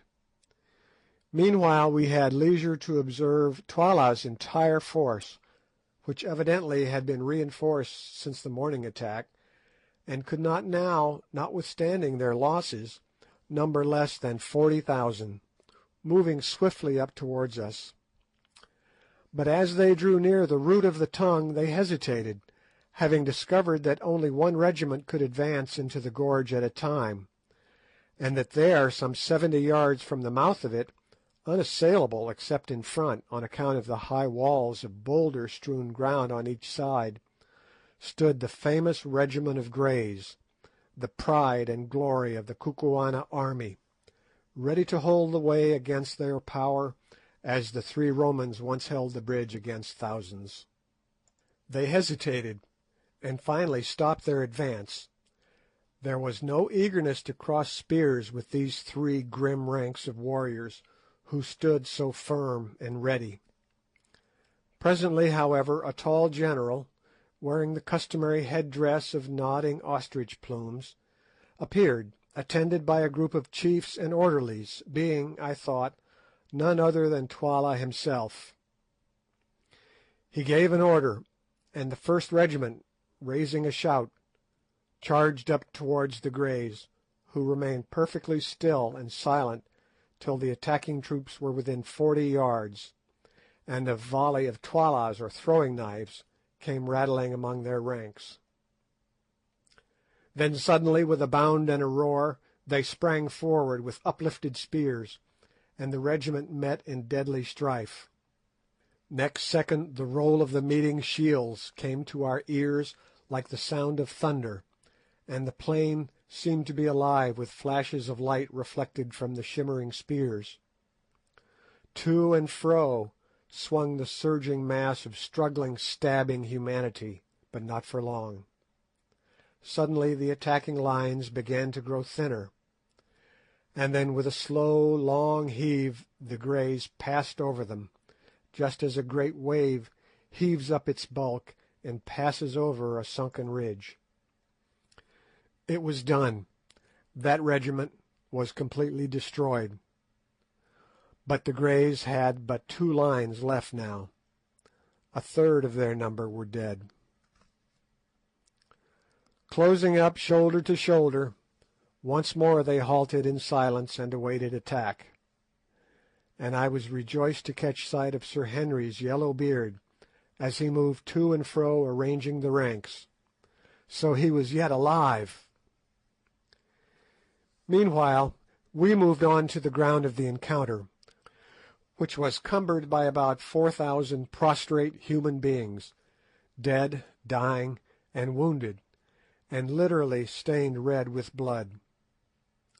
Ignosi issued an order, which was rapidly passed down to the ranks, to the effect that none of the enemy's wounded were to be killed, and so far as we could see this command was scrupulously carried out. It would have been a shocking sight if we had found time to think of such things. But now a second regiment, distinguished by white plumes, kilts, and shields, was moving to the attack of the 2,000 remaining Greys, who stood waiting in the same ominous silence as before, till the foe was within 40 yards or so, when they hurled themselves with irresistible force upon them. Again there came the awful roll of the meeting shields, and as we watched the tragedy repeated itself. But this time the issue was left longer in doubt. Indeed, it seemed for a while almost impossible that the Greys should again prevail. The attacking regiment, which was formed of young men, fought with the utmost fury, and at first seemed by sheer weight to be driving the veterans back. The slaughter was truly awful, hundreds falling every minute, and from among the shouts of the warriors and the groans of the dying, set to the music of clashing spears, came a continuous hissing undertone of "Sji, Sji," the note of triumph of each victor as he passed his assegai through and through the body of his fallen foe. But perfect discipline and steady and unchanging valour can do wonders, and one veteran soldier is worth two young ones, as soon became apparent in the present case. For just when we thought that it was all over with the Greys, and were preparing to take their place so soon as they made room by being destroyed, I heard Sir Henry's deep voice ringing out through the din, and caught a glimpse of his circling battle-axe as he waved it high above his plumes. Then came a change. The Greys ceased to give. They stood still as a rock, against which the furious waves of spearmen broke again and again, only to recoil. Presently they began to move once more, forward this time. As they had no firearms, there was no smoke, and we could see it all. Another minute, and the onslaught grew fainter. "Ah, these are men indeed! They will conquer again," called out Ignosi, who was grinding his teeth with excitement at my side. "See, it is done." Suddenly, like puffs of smoke from the mouth of a cannon, the attacking regiment broke away in flying groups, their white headdresses streaming behind them in the wind, and left their opponents victors indeed, but alas, no more a regiment. Of the gallant triple line, which 40 minutes before had gone into action 3,000 men strong, there remained at most some 600 blood-spattered men. The rest were under foot. And yet they cheered and waved their spears in triumph, and then, instead of falling back upon us as we expected, they ran forward for 100 yards or so, after the flying groups of foemen, took possession of a rising knoll of ground, and, resuming their triple formation, formed a threefold ring around its base. And there, thanks be to Heaven, standing on the top of the mound for a minute, I saw Sir Henry, apparently unharmed, and with him our old friend Infadoos. Then Twala's regiments rolled down upon the doomed band, and once more the battle closed in. As those who read this history will probably long ago have gathered, I am, to be honest, a bit of a coward, and certainly in no way given to fighting, though somehow it has often been my lot to get into unpleasant situations, and to be obliged to shed man's blood. But I have always hated it, and kept my own blood as undiminished in quantity as possible, sometimes by a judicious use of my heels. At this moment, however, for the first time in my life, I felt my bosom burn with martial ardour. Warlike fragments from the Ingoldsby legends, together with numbers of sanguinary verses in the Old Testament, sprang up in my brain like mushrooms in the dark. My blood, which hitherto had been half frozen with horror, went beating through my veins, and there came upon me a savage desire to kill and spare not. I glanced round at the serried ranks of warriors behind us, and somehow, all in an instant, I began to wonder if my face looked like theirs. There they stood, their hands twitching, their lips apart, the fierce features instinct with the hungry lust of battle, and in the eyes a look like the glare of a bloodhound when after a long pursuit he sights his quarry. Only Ignosi's heart, to judge from his comparative self-possession, seemed to all appearances to beat as calmly as ever beneath his leopard-skin cloak, though even he still ground his teeth. I could bear it no longer. "Are we to stand here till we put out roots, Umbopa, Ignosi, I mean, while Twala swallows our brothers yonder?" I asked. "Nay, Macumazahn," was the answer. "See, now is the ripe moment. Let us pluck it." As he spoke, a fresh regiment rushed past the ring upon the little mound, and wheeling round, attacked it from the hither side. Then, lifting his battle-axe, Ignosi gave the signal to advance, and screaming the wild Kukuana war-cry, the buffaloes charged home with a rush like the rush of the sea. What followed immediately on this it is out of my power to tell.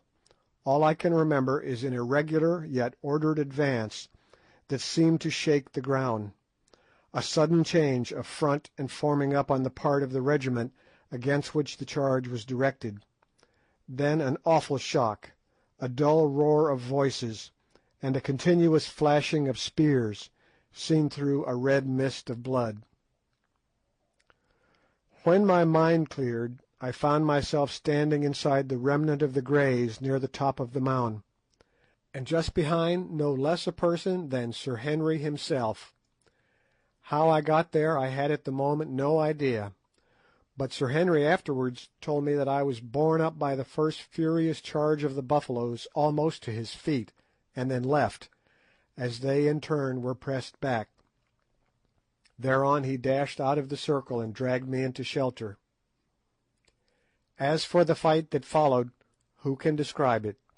Again and again the multitudes surged against our momentarily lessening circle, and again we beat them back. The stubborn spearmen still made good the dark impenetrable wood, each stepping where his comrade stood the instant that he fell, as someone or other beautifully says.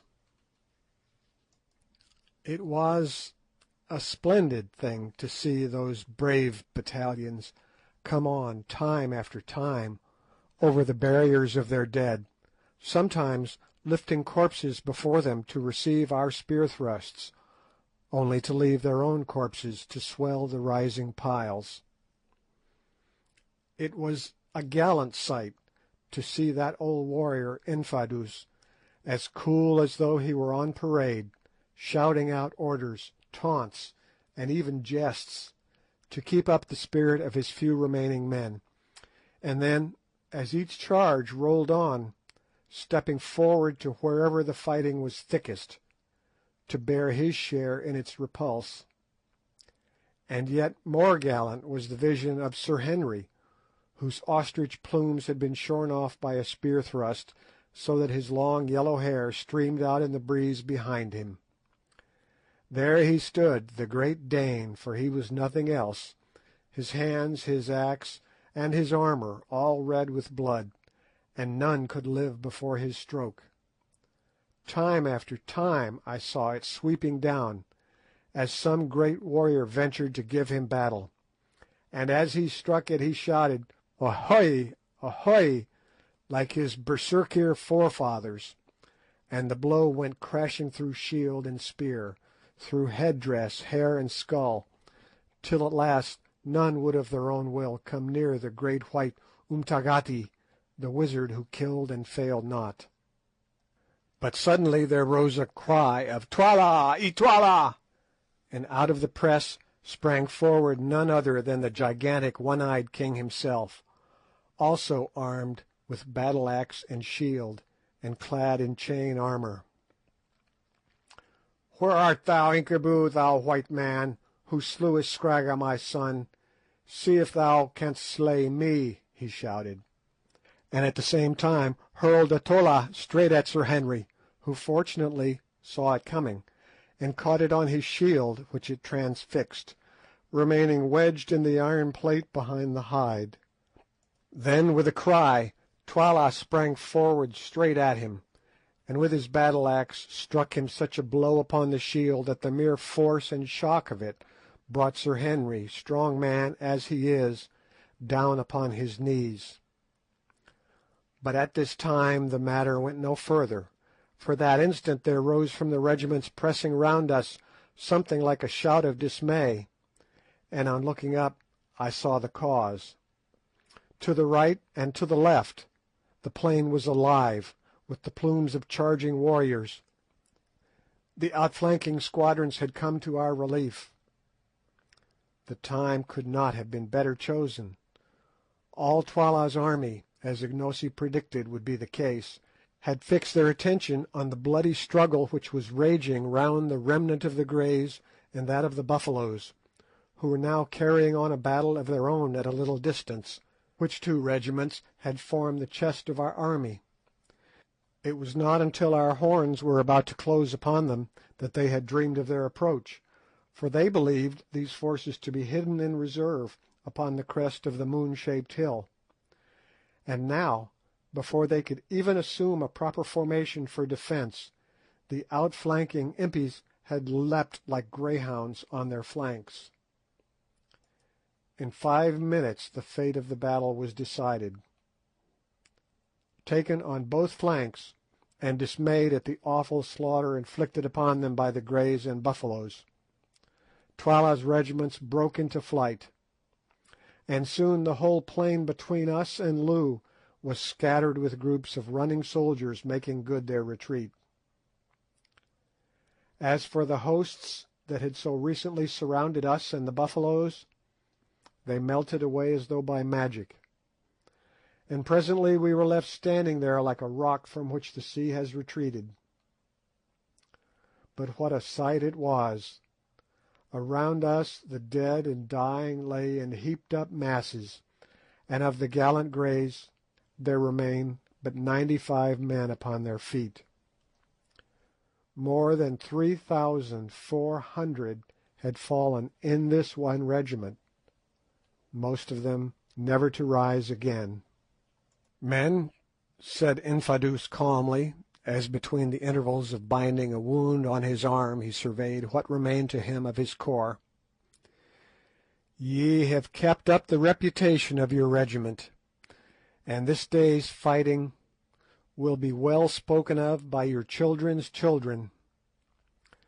Then he turned round and shook Sir Henry Curtis by the hand. "Thou art a great captain, Incubu," he said simply. "I have lived a long time among warriors, and have known many a brave one, yet have I never seen a man like unto thee." At this moment the Buffaloes began to march past our position on the road to Loo, and as they went a message was brought to us from Ignosi requesting Infadoos, Sir Henry, and myself to join them.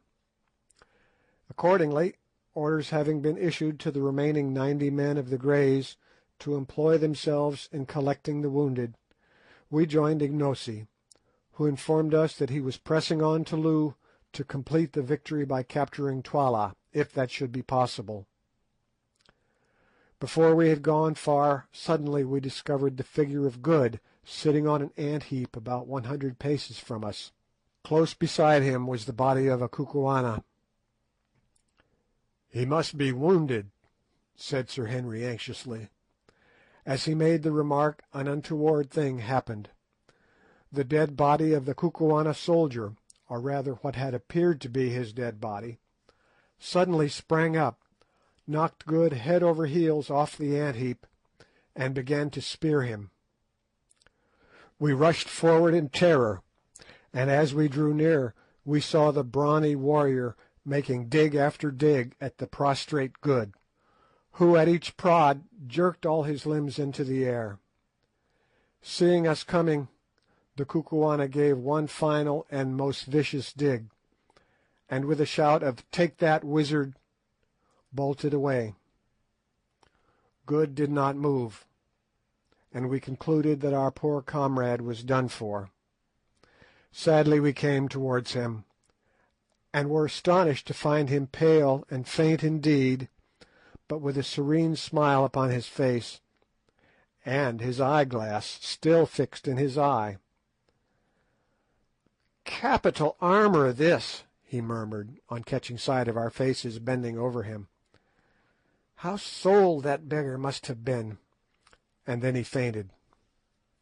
On examination we discovered that he had been seriously wounded in the leg by a tola in the course of the pursuit, but that the chain armour had prevented his last assailant's spear from doing anything more than bruise him badly. It was a merciful escape. As nothing could be done for him at the moment, He was placed on one of the wicker shields used for the wounded, and carried along with us. On arriving before the nearest gate of Loo, we found one of our regiments watching it in obedience to orders received from Ignosi. The other regiments were in the same way guarding the different exits to the town. The officer in command of this regiment saluted Ignosi as king, and informed him that Twala's army had taken refuge in the town, whither Twala himself had also escaped. But he thought that they were thoroughly demoralised and would surrender. Thereupon Ignosi, after taking counsel with us, sent forward heralds to each gate, ordering the defenders to open, and promising on his royal word life and forgiveness to every soldier who laid down his arms, but saying that if they did not do so before nightfall, he would certainly burn the town and all within its gates. This message was not without its effect. Half an hour later, amid the shouts and cheers of the Buffaloes, the bridge was dropped across the fosse, and the gates upon the further side were flung open. Taking due precautions against treachery, we marched on into the town.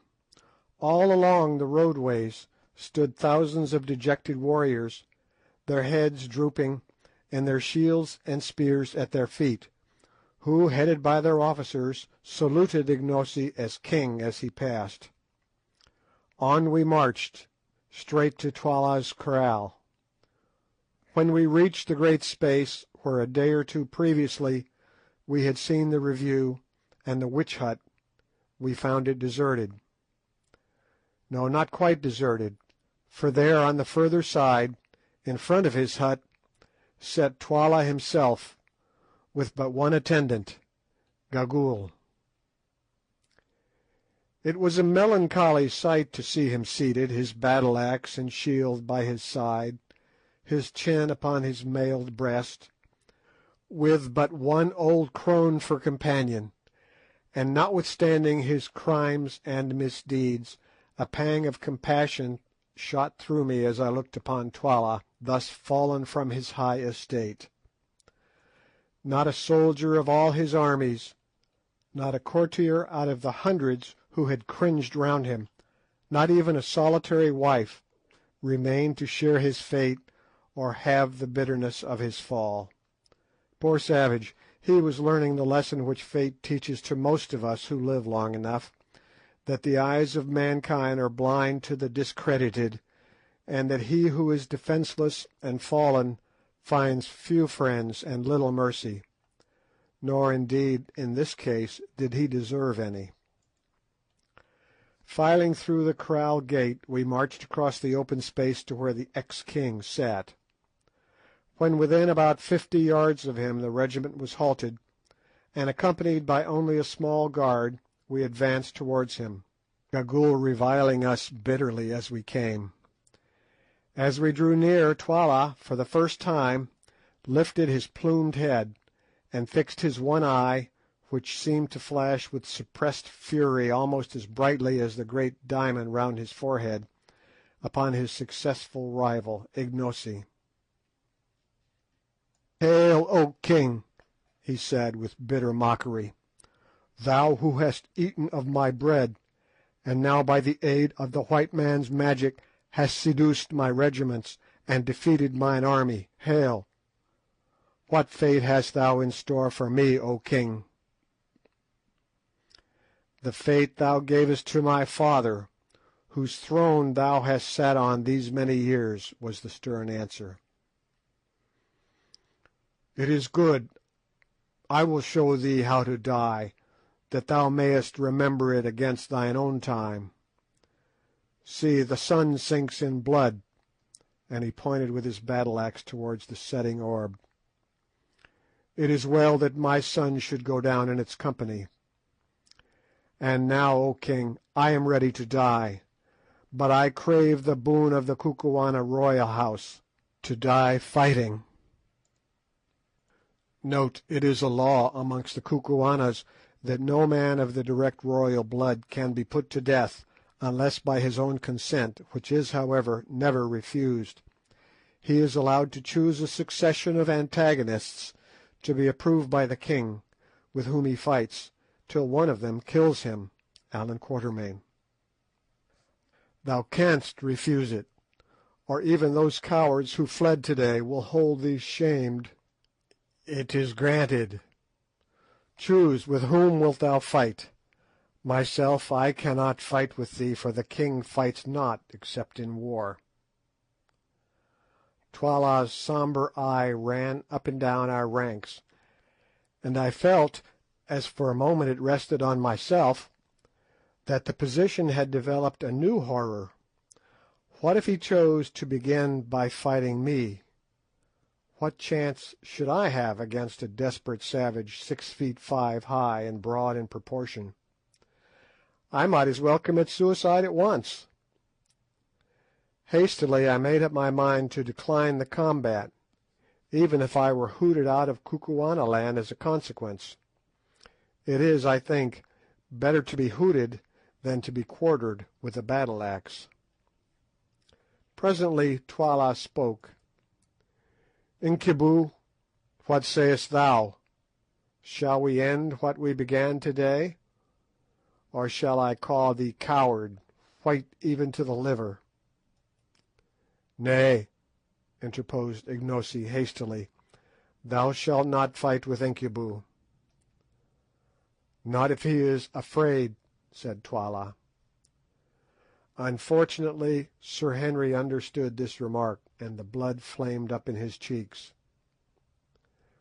"I will fight him," he said. "He shall see if I am afraid." "For heaven's sake," I entreated, "don't risk your life against that of a desperate man. Anybody who saw you today will know that you are brave enough." "I will fight him," was the sullen answer. "No living man shall call me a coward. I am ready now," and he stepped forward and lifted his axe. I wrung my hands over this absurd piece of Quixotism. But if he was determined on this deed, of course I could not stop him. "Fight not, my white brother," said Ignosi, laying his hand affectionately on Sir Henry's arm. "Thou hast fought enough, and if aught befell thee at his hands it would cut my heart in twain." "I will fight, Ignosi," was Sir Henry's answer. "It is well, Incubu. Thou art a brave man. It will be a good fray. Behold, Twala, the elephant is ready for thee." The ex-king laughed savagely, and stepping forward faced Curtis. For a moment they stood thus, and the light of the sinking sun caught their stalwart frames and clothed them both in fire. They were a well-matched pair. Then they began to circle round each other, their battle-axes raised. Suddenly Sir Henry sprang forward and struck a fearful blow at Twala, who stepped to one side.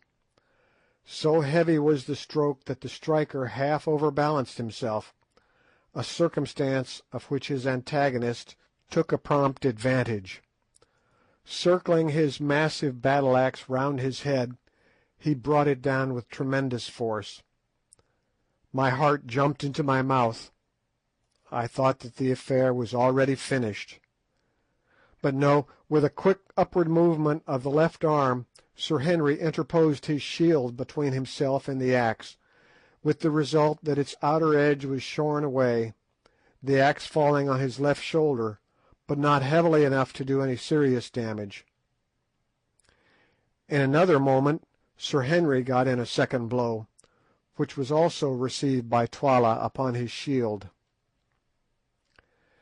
Then followed blow upon blow that were in turn either received upon the shields or avoided.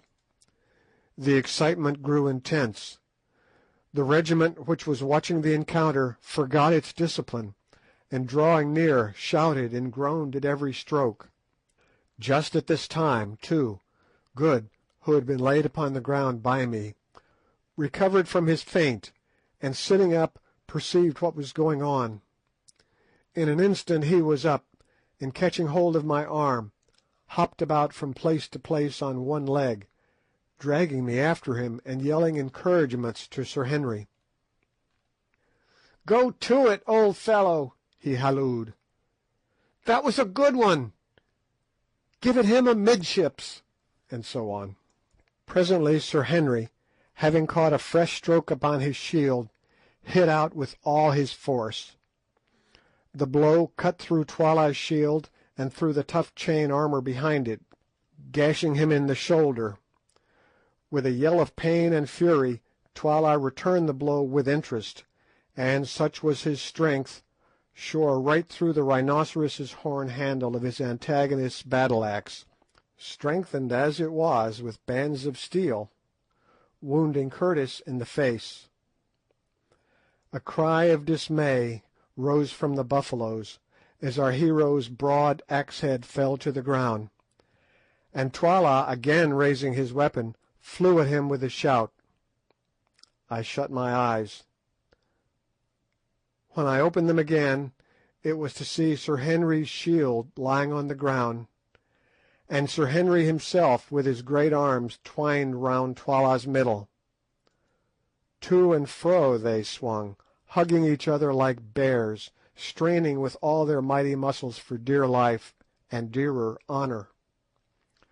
With a supreme effort Twala swung the Englishman clean off his feet, and down they came together, rolling over and over on the lime paving, Twala striking out at Curtis's head with the battle-axe, and Sir Henry trying to drive the tolla he had drawn from his belt through Twala's armour.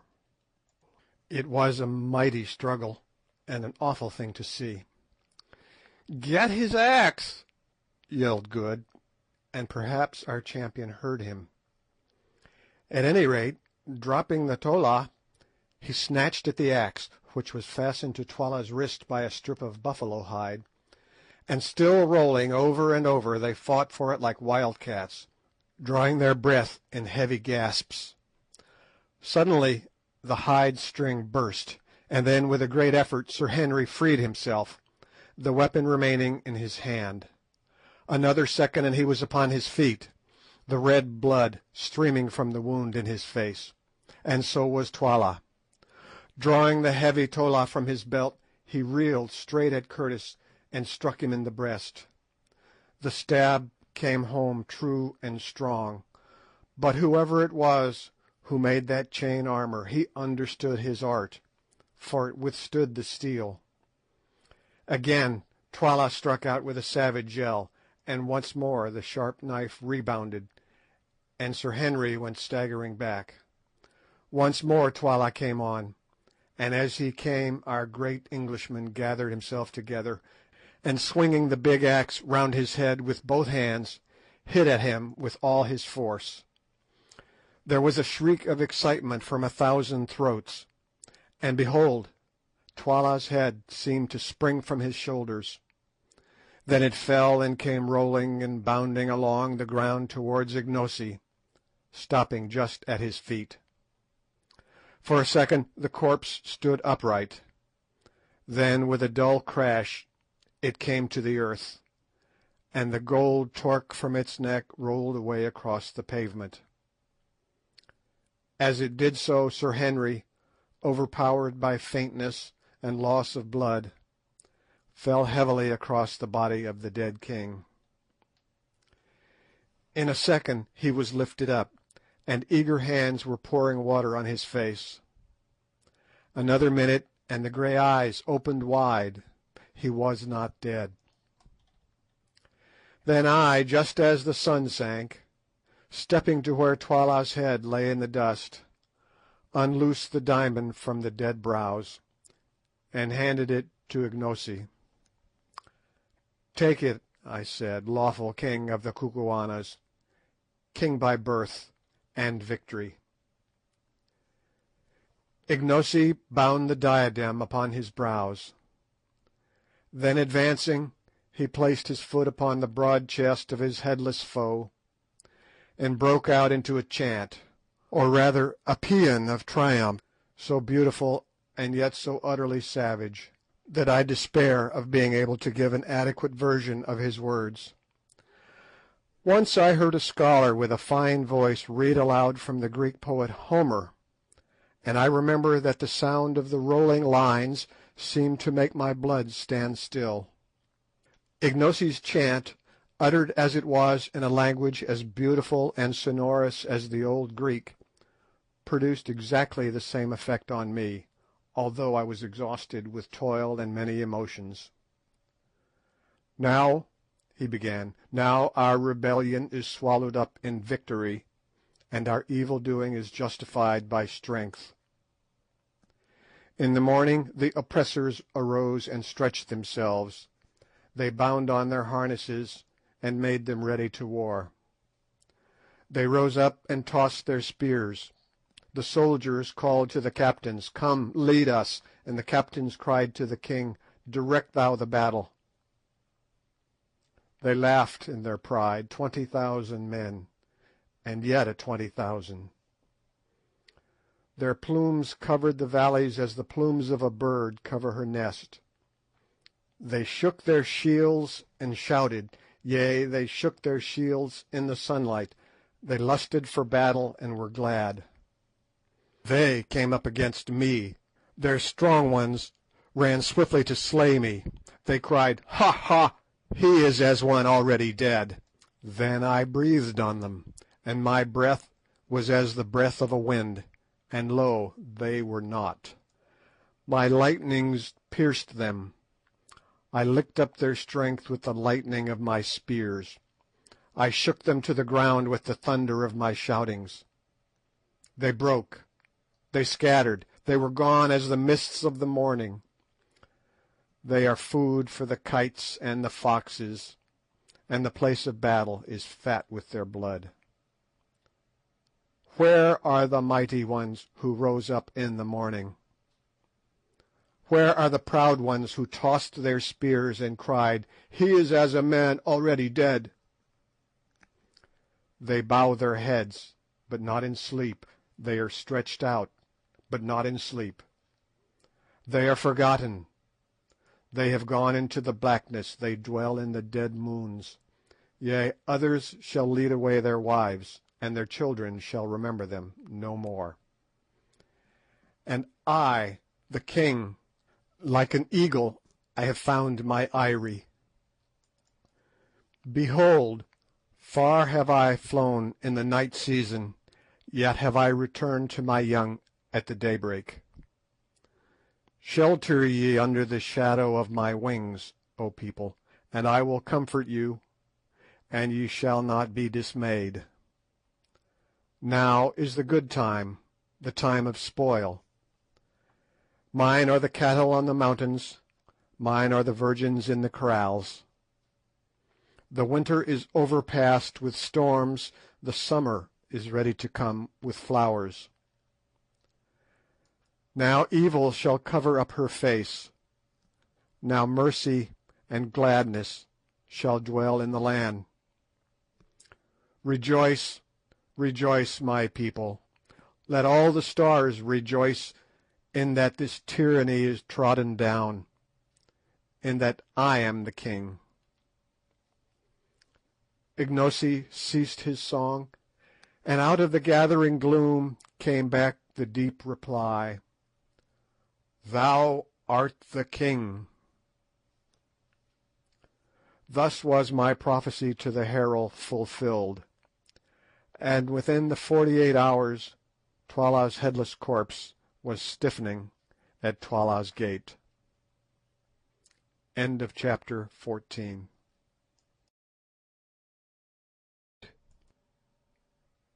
Chapter 15. Good falls sick. After the fight was ended, Sir Henry and Good were carried into Twala's hut, where I joined them. They were both utterly exhausted by exertion and loss of blood, and indeed my own condition was little better. I am very wiry, and can stand more fatigue than most men, probably on account of my light weight and long training, but that night I was quite done up, and, as is always the case when exhausted, that old wound which the lion gave me began to pain. Also my head was aching violently from the blow I had received in the morning, when I was knocked senseless. Altogether a more miserable trio than we were that evening it would have been difficult to discover, and our only comfort lay in the reflection that we were exceedingly fortunate to be there to feel miserable, instead of being stretched dead upon the plain, as so many thousands of brave men were that night, who had risen well and strong in the morning. Somehow, with the assistance of the beautiful Foulata, who, since we had been the means of saving her life, had constituted herself our handmaiden, and especially Good's, we managed to get off the chain shirts, which had certainly saved the lives of two of us that day. As I expected, we found that the flesh underneath was terribly contused, for though the steel links had kept the weapons from entering, they had not prevented them from bruising. Both Sir Henry and Good were a mass of contusions, and I was by no means free. As a remedy, Foulata brought us some pounded green leaves with an aromatic odour, which, when applied as a plaster, gave us considerable relief. But though the bruises were painful, they did not give us such anxiety as Sir Henry's and Good's wounds. Good had a hole right through the fleshy part of his beautiful white leg, from which he had lost a great deal of blood, and Sir Henry, with other hurts, had a deep cut over the jaw, inflicted by Twala's battle-axe. Luckily Good is a very decent surgeon, and so soon as his small box of medicines was forthcoming, having thoroughly cleansed the wounds, he managed to stitch up first Sir Henry's and then his own pretty satisfactorily, considering the imperfect light given by the primitive Kukuana lamp in the hut. Afterwards he plentifully smeared the injured places with some antiseptic ointment, of which there was a pot in the little box, and we covered them with the remains of a pocket handkerchief which we possessed. Meanwhile Foulata had prepared us some strong broth, for we were too weary to eat. This we swallowed, and then threw ourselves down on the piles of magnificent karosses, or fur rugs, which were scattered about the dead king's great hut. By a very strange instance of the irony of fate, it was on Twala's own couch, and wrapped in Twala's own particular kaross, that Sir Henry, the man who had slain him, slept that night. I say slept, but after that day's work, sleep was indeed difficult. To begin with, in truth, the air was full of farewells to the dying and mournings for the dead. From every direction came the sound of the wailing of women whose husbands, sons, and brothers had perished in the battle. No wonder that they wailed, for over 12,000 men, or nearly a fifth of the Kukuana army, had been destroyed in that awful struggle. It was heart-rending to lie and listen to their cries for those who never would return, and it made me understand the full horror of the work done that day to further man's ambition. Towards midnight, however, the ceaseless crying of the women grew less frequent, till at length the silence was only broken at intervals of a few minutes by a long piercing howl that came from a hut in our immediate rear, which, as I afterwards discovered, proceeded from Gagool, keening over the dead King Twala. After that I got a little fitful sleep, only to wake from time to time with a start, thinking that I was once more an actor in the terrible events of the last 24 hours. Now I seemed to see that warrior whom my hand had sent to his last account charging at me on the mountain top. Now I was once more in that glorious ring of greys, which made its immortal stand against all Twala's regiments upon the little mound. And now again I saw Twala's plumed and gory head roll past my feet, with gnashing teeth and glaring eyes. At last, somehow or other, the night passed away. But when dawn broke I found that my companions had slept no better than myself. Good indeed was in a high fever, and very soon afterwards began to grow light-headed, and also, to my alarm, to spit blood, the result, no doubt, of some internal injury inflicted during the desperate efforts made by the Kukuana warrior on the previous day to force his big spear through the chain armour. Sir Henry, however, seemed pretty fresh, notwithstanding his wound on the face, which made eating difficult and laughter an impossibility, though he was so sore and stiff that he could scarcely stir. About 8 o'clock we had a visit from Infadoos, who appeared but little the worse, tough old warrior that he was, for his exertions in the battle, although he informed us that he had been up all night. He was delighted to see us, but much grieved at Good's condition, and shook our hands cordially. I noticed, however, that he addressed Sir Henry with a kind of reverence, as though he were something more than man, and indeed, as we afterwards found out, the great Englishman was looked on throughout Kukuanaland as a supernatural being. No man, the soldiers said, could have fought as he fought, or, at the end of a day of such toil and bloodshed, could have slain Twala, who, in addition to being the king, was supposed to be the strongest warrior in the country, in single combat, shearing through his bull neck at a stroke. Indeed, that stroke became proverbial in Kukuanaland, and any extraordinary blow or feat of strength was henceforth known as Incubu's blow. Infadoos told us also that all Twala's regiments had submitted to Ignosi, and that like submissions were beginning to arrive from chiefs in the outlying country. Twala's death at the hands of Sir Henry had put an end to all further chances of disturbances, for Scragga had been his only legitimate son, so there was no rival claimant to the throne left alive. I remarked that Ignosi had swum to power through blood. The old chief shrugged his shoulders. Yes, he answered, but the Kukuana people can only be kept cool by letting their blood flow sometimes. Many are killed indeed, but the women are left, and others must soon grow up to take the places of the fallen. After this the land would be quiet for a while.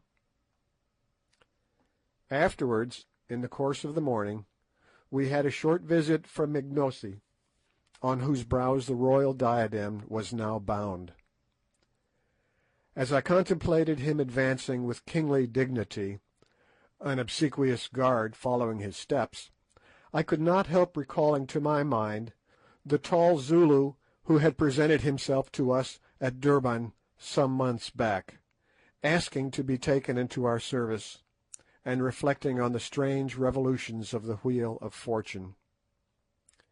"Hail, O king," I said, rising. "Yes, Macumazahn, king at last, by the might of your 3 right hands," was the ready answer. All was, he said, going well, and he hoped to arrange a great feast in 2 weeks' time, in order to show himself to the people. I asked him what he had settled to do with Gagool. "She is the evil genius of the land," he answered, "and I shall kill her, and all the witch doctors with her. She has lived so long that none can remember when she was not very old, and she it is who has always trained the witch hunters, and made the land wicked in the sight of the heavens above. Yet she knows much, I replied. It is easier to destroy knowledge, Ignosi, than to gather it. That is so, he said thoughtfully. She, and only she, knows the secret of the three witches yonder, whither the great road runs, where the kings are buried and the silent ones sit. Yes, and the diamonds are. Forget not thy promise, Ignosi. Thou must lead us to the mines, even if thou hast to spare Gagool alive to show the way.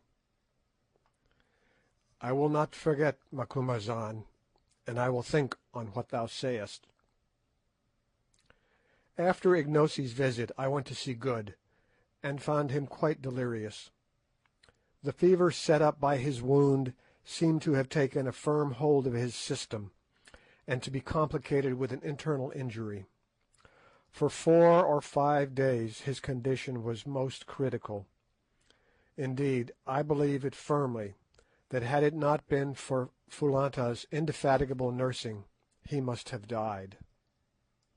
Women are women all the world over, whatever their colour. Yet somehow it seemed curious to watch this dusky beauty bending night and day over the fevered man's couch, and performing all the merciful errands of a sick room swiftly, gently, and with as fine an instinct as that of a trained hospital nurse. For the first night or two I tried to help her, and so did Sir Henry as soon as his stiffness allowed him to move. But Foulata bore our interference with impatience, and finally insisted upon our leaving him to her, saying that our movements made him restless, which I think was true. Day and night she watched him and tended him, giving him his only medicine, a native cooling drink made of milk, in which was infused juice from the bulb of a species of tulip, and keeping the flies from settling on him. I can see the whole picture now as it appeared night after night by the light of our primitive lamp. Good tossing to and fro, his features emaciated, his eyes shining large and luminous, and jabbering nonsense by the yard, and seated on the ground by his side, her back resting against the wall of the hut, the soft-eyed, shapely Kukuana beauty, her face, weary as it was with her long vigil, animated by a look of infinite compassion, or was it something more than compassion? For 2 days we thought that he must die, and crept about with heavy hearts. Only Foulata would not believe it. He will live, she said. For 300 yards or more around Twala's chief hut, where the sufferer lay, there was silence, for by the king's order all who lived in the habitations behind it, except Sir Henry and myself, had been removed, lest any noise should come to the sick man's ears.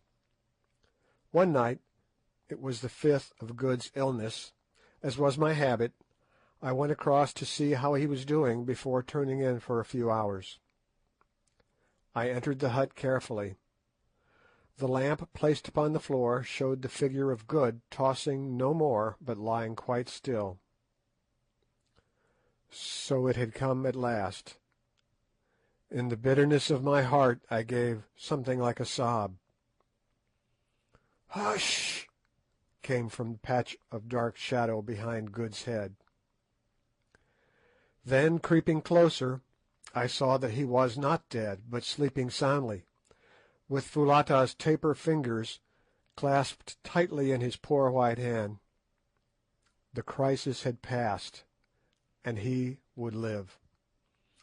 He slept like that for 18 hours, and I scarcely like to say it, for I fear I should not be believed, but during the entire period did this devoted girl sit by him, fearing that if she moved and drew away her hand it would wake him.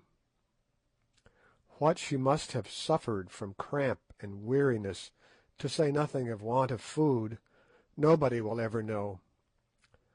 But it is the fact that, when at last he woke, she had to be carried away. Her limbs were so stiff that she could not move them. After the turn had once been taken, Good's recovery was rapid and complete.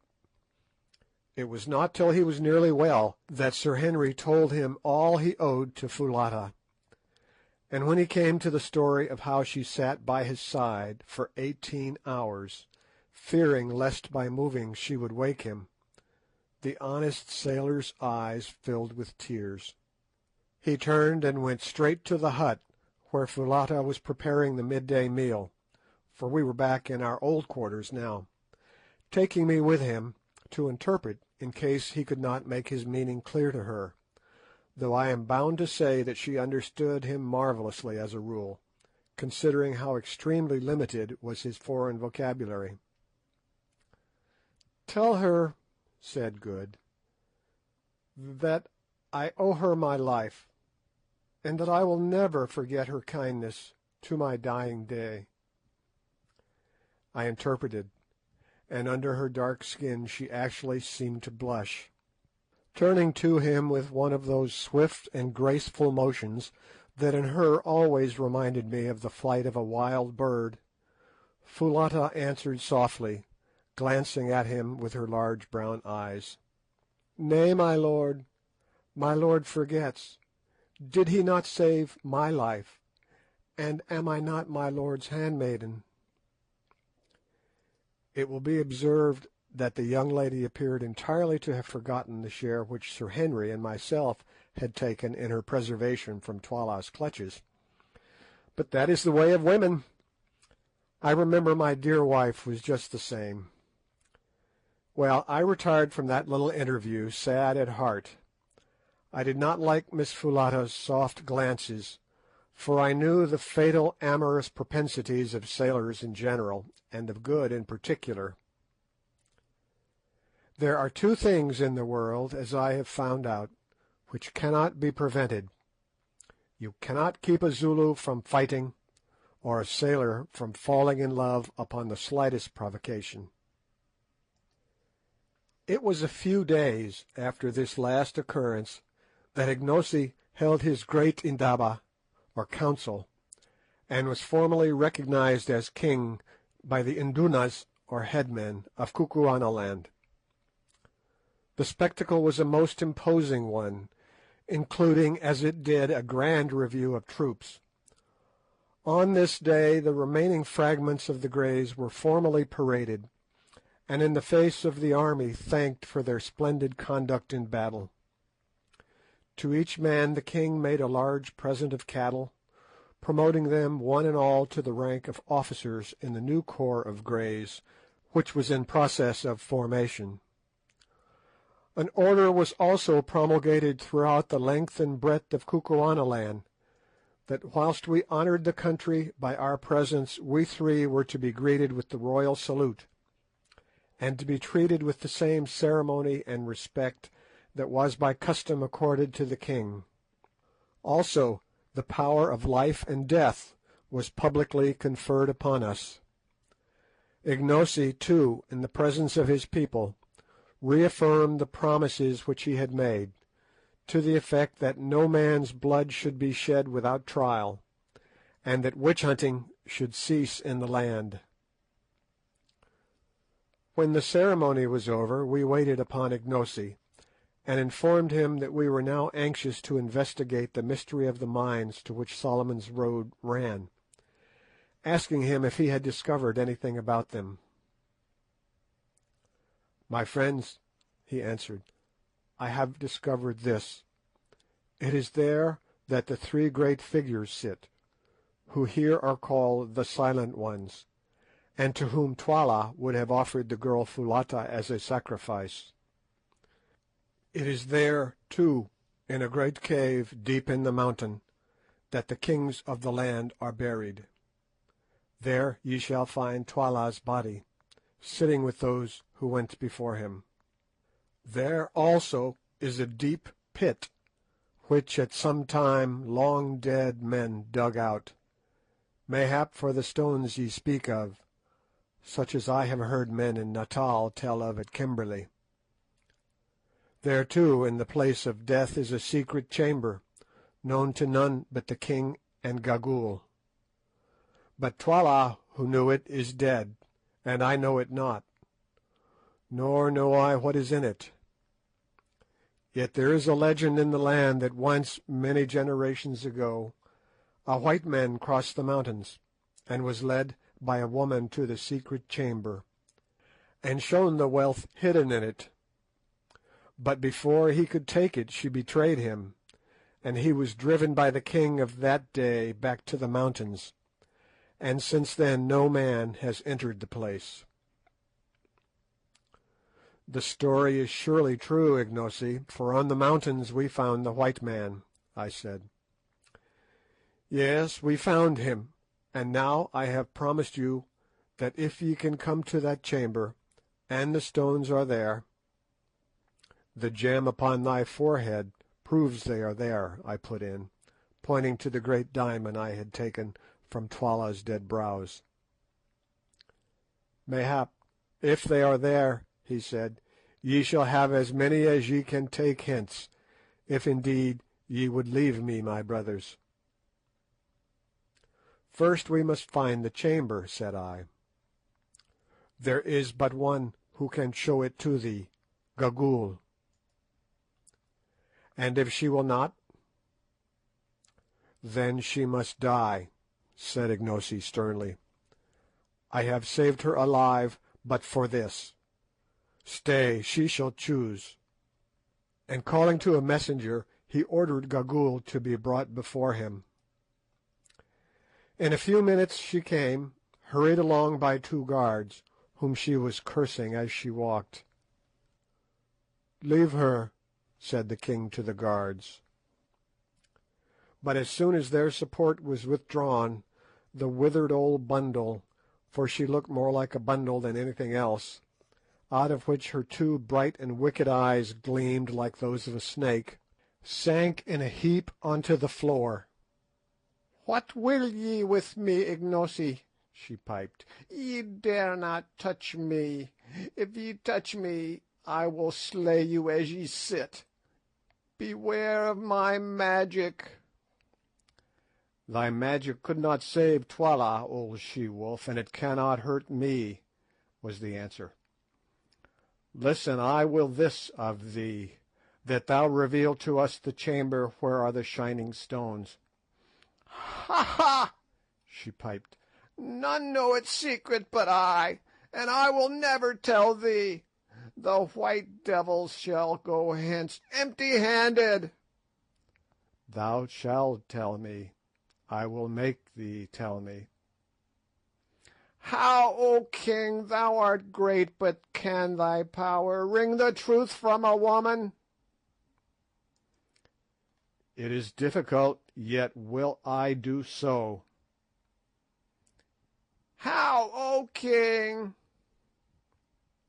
"Nay, thus: if thou tellest not, thou shalt slowly die." "Die!" she shrieked in terror and fury. "Ye dare not touch me! Man, ye know not who I am. How old, think ye, am I? I knew your fathers, and your fathers' fathers' fathers. When the country was young I was here. When the country grows old I shall still be here. I cannot die unless I be killed by chance, for none dare slay me." "Yet will I slay thee. See, Gagool, mother of evil, thou art so old that thou canst no longer love thy life. What can life be to such a hag as thou, who hast no shape, nor form, nor hair, nor teeth, hast naught save wickedness and evil eyes? It will be mercy to make an end of thee, Gagool." "Thou fool!" shrieked the old fiend. "Thou accursed fool! Deemest thou that life is sweet only to the young? It is not so, and naught thou knowest of the heart of man to think it. To the young, indeed, death is sometimes welcome, for the young can feel. They love and suffer, and it wrings them to see their beloved pass to the land of shadows. But the old feel not, they love not, and they laugh to see another go out into the dark. They laugh to see the evil that is done under the stars. All they love is life, the warm, warm sun, and the sweet, sweet air. They are afraid of the cold and the dark. Ha ha ha! And the old hag writhed in ghastly merriment on the ground. "Cease thine evil talk and answer me," said Ignosi angrily. "Wilt thou show the place where the stones are, or wilt thou not? If thou wilt not, thou diest even now." And he seized a spear and held it over her. "I will not show it. Thou darest not kill me, darest not. He who slays me will be accursed for ever." Slowly Ignosi brought down the spear till it pricked the prostrate heap of rags. With a wild yell Gagool sprang to her feet, then fell again and rolled upon the floor. "Nay, I will show thee, only let me live. Let me sit in the sun and have a bit of meat to suck, and I will show thee." "It is well. I thought that I should find a way to reason with thee. To-morrow shalt thou go with Infadoos and my white brothers to the place. And beware how thou failest, for if thou showest it not, then thou shalt slowly die. I have spoken." "I will not fail, Ignosi. I always keep my word. Once before a woman showed the chamber to a white man, and behold, evil befell him." And here her wicked eyes glinted. "Her name was Gagool also. Perchance I was that woman." "Thou liest," I said. "That was 10 generations ago." "Mayhap, mayhap. When one lives long one forgets. Perhaps it was my mother's mother who told me. Surely her name was Gagool also. But mark, ye will find in the place where the bright things are a bag of hide full of stones. The man filled that bag, but he never took it away. Evil befell him. I say, evil befell him. Perhaps it was my mother's mother who told me. It will be a merry journey. We can see the bodies of those who died in the battle as we go. Their eyes will be gone by now, and their ribs will be hollow." End of chapter 15.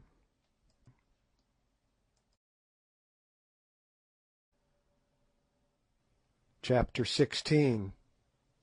The Place of Death. It was already dark on the 3rd day after the scene described in the previous chapter, when we camped in some huts at the foot of the 3 Witches, as the triangle of mountains is called, to which Solomon's Great Road runs. Our party consisted of our 3 selves and Foulata, who waited on us, especially on Good, Infadoos, Gagool, who was borne along in a litter, inside which she could be heard muttering and cursing all day long, and a party of guards and attendants. The mountains, or rather the 3 peaks of the mountain, for the mass was evidently the result of a solitary upheaval, were, as I have said, in the form of a triangle, of which the base was towards us, one peak being on our right, one on our left, and one straight in front of us. Never shall I forget the sight afforded by those 3 towering peaks in the early sunlight of the following morning. High, high above us, up into the blue air, soared their twisted snow wreaths.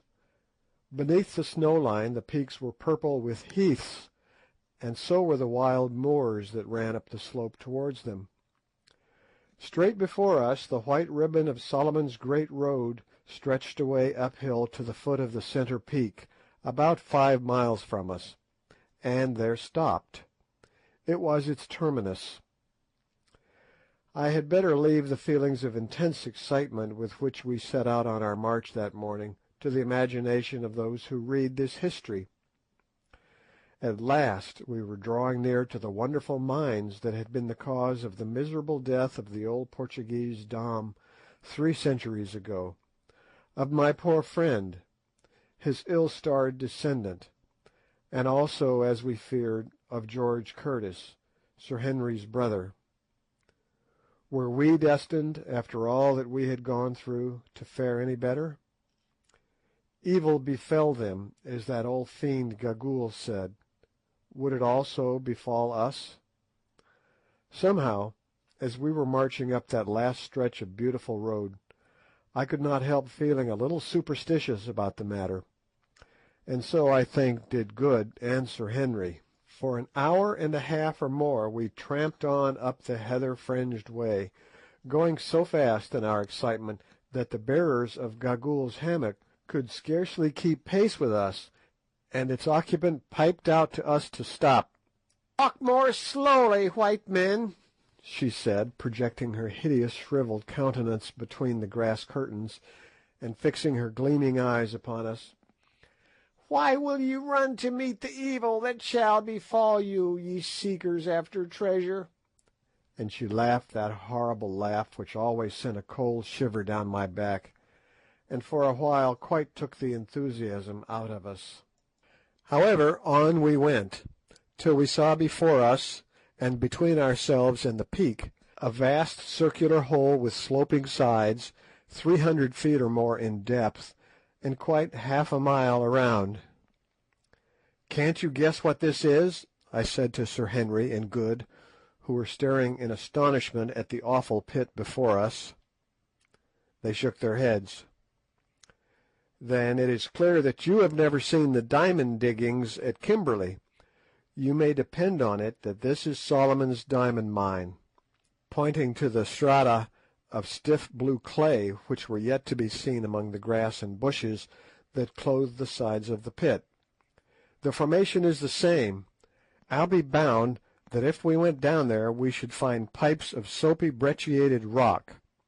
Look, too," and I pointed to a series of worn flat slabs of stone that were placed on a gentle slope below the level of a watercourse which in some past age had been cut out of the solid rock. "If those are not tables once used to wash the stuff, I'm a Dutchman." At the edge of this vast hole, which was none other than the pit marked on the old Dom's map, the great road branched into two and circumvented it. In many places, by the way, this surrounding road was built entirely out of blocks of stone, apparently with the object of supporting the edges of the pit and preventing falls of reef. Along this path we pressed, driven by curiosity to see what were the 3 towering objects which we could discern from the hither side of the great gulf. As we drew near we perceived that they were colossi of some sort or another, and rightly conjectured that before us sat the 3 silent ones that are held in such awe by the Kukuana people. But it was not until we were quite close to them that we recognized the full majesty of these silent ones. There, upon huge pedestals of dark rock, sculptured with rude emblems of the phallic worship, separated from each other by a distance of 40 paces, and looking down the road which crossed some 60 miles of plain to Loo, were 3 colossal seated forms, 2 male and 1 female, each measuring about 30 feet from the crown of its head to the pedestal. The female form, which was nude, was of great though severe beauty, but unfortunately the features had been injured by centuries of exposure to the weather. Rising from either side of her head were the points of a crescent. The two male colossi, on the contrary, were draped, and presented a terrifying cast of features, especially the one to our right, which had the face of a devil. That to our left was serene in countenance, but the calm upon it seemed dreadful. It was the calm of that inhuman cruelty, Sir Henry remarked, which the ancients attributed to being potent for good. Who could yet watch the sufferings of humanity, if not without rejoicing, at least without sorrow. These three statues form a most awe-inspiring trinity, as they sit there in their solitude and gaze out across the plain for ever. Contemplating these silent ones, as the Kukuanas call them, an intense curiosity again seized us to know whose were the hands which had shaped them. Who was it that had dug the pit and made the road? Whilst I was gazing and wondering, suddenly it occurred to me, being familiar with the Old Testament, that Solomon went astray after strange gods, the names of three of whom I remembered: Ashtoreth, the goddess of the Zidonians; Chemosh, the god of the Moabites; and Milcom, the god of the children of Ammon. And I suggested to my companions that the figures before us might represent these false and exploded divinities. Said Sir Henry, who is a scholar, having taken a high degree in classics at college. There may be something in that. Ashtoreth of the Hebrews was the Astarte of the Phoenicians, who were the great traders of Solomon's time. Astarte, who afterwards became the Aphrodite of the Greeks, was represented with horns like the half-moon, and there on the brow of the female figure are distinct horns. Perhaps these colossi were designed by some Phoenician official who managed the mines. Who can say? Note: compare Milton, Paradise Lost, Book 1. With these in troop came Ashtoreth, whom the Phoenicians called Astarte, Queen of Heaven, with crescent horns, to whose bright image nightly by the moon Sidonian virgins paid their vows and songs. Before we had finished examining these extraordinary relics of remote antiquity, Infadoos came up, and having saluted the silent ones by lifting his spear, asked us if we intended entering the place of death at once, or if we would wait till after we had taken food at midday. If we were ready to go at once, Gagool had announced her willingness to guide us. As it was not later than 11 o'clock, driven to it by a burning curiosity, we announced our intention of proceeding instantly, and I suggested that, in case we should be detained in the cave, we should take some food with us. Accordingly, Gagool's litter was brought up, and that lady herself assisted out of it. Meanwhile, Foulata, at my request, stored some biltong, or dried game flesh, together with a couple of gourds of water, in a reed basket with a hinged cover. Straight in front of us, at a distance of some 50 paces from the backs of the colossi, rose a sheer wall of rock 80 feet or more in height, that gradually sloped upwards till it formed the base of the lofty, snow-wreathed peak which soared into the air 3,000 feet above us.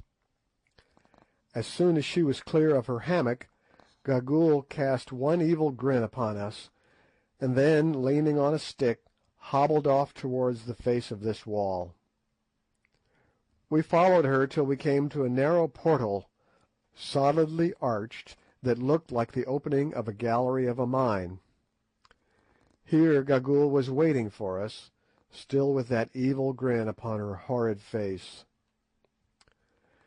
"Now, white men from the stars," she piped, "great warriors, Incubu, Bougwan, and Macumazahn the wise, are you ready? Behold, I am here to do the bidding of my lord the king, and to show you the store of bright stones. Ha ha ha! "We are ready," I said. "Good, good. Make strong your hearts to bear what ye shall see. Comest thou too, Infadoos, thou who didst betray thy master?" Infadoos frowned as he answered, "Nay, I come not.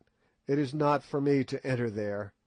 But thou, Gagool, curb thy tongue, and beware how thou dealest with my lords.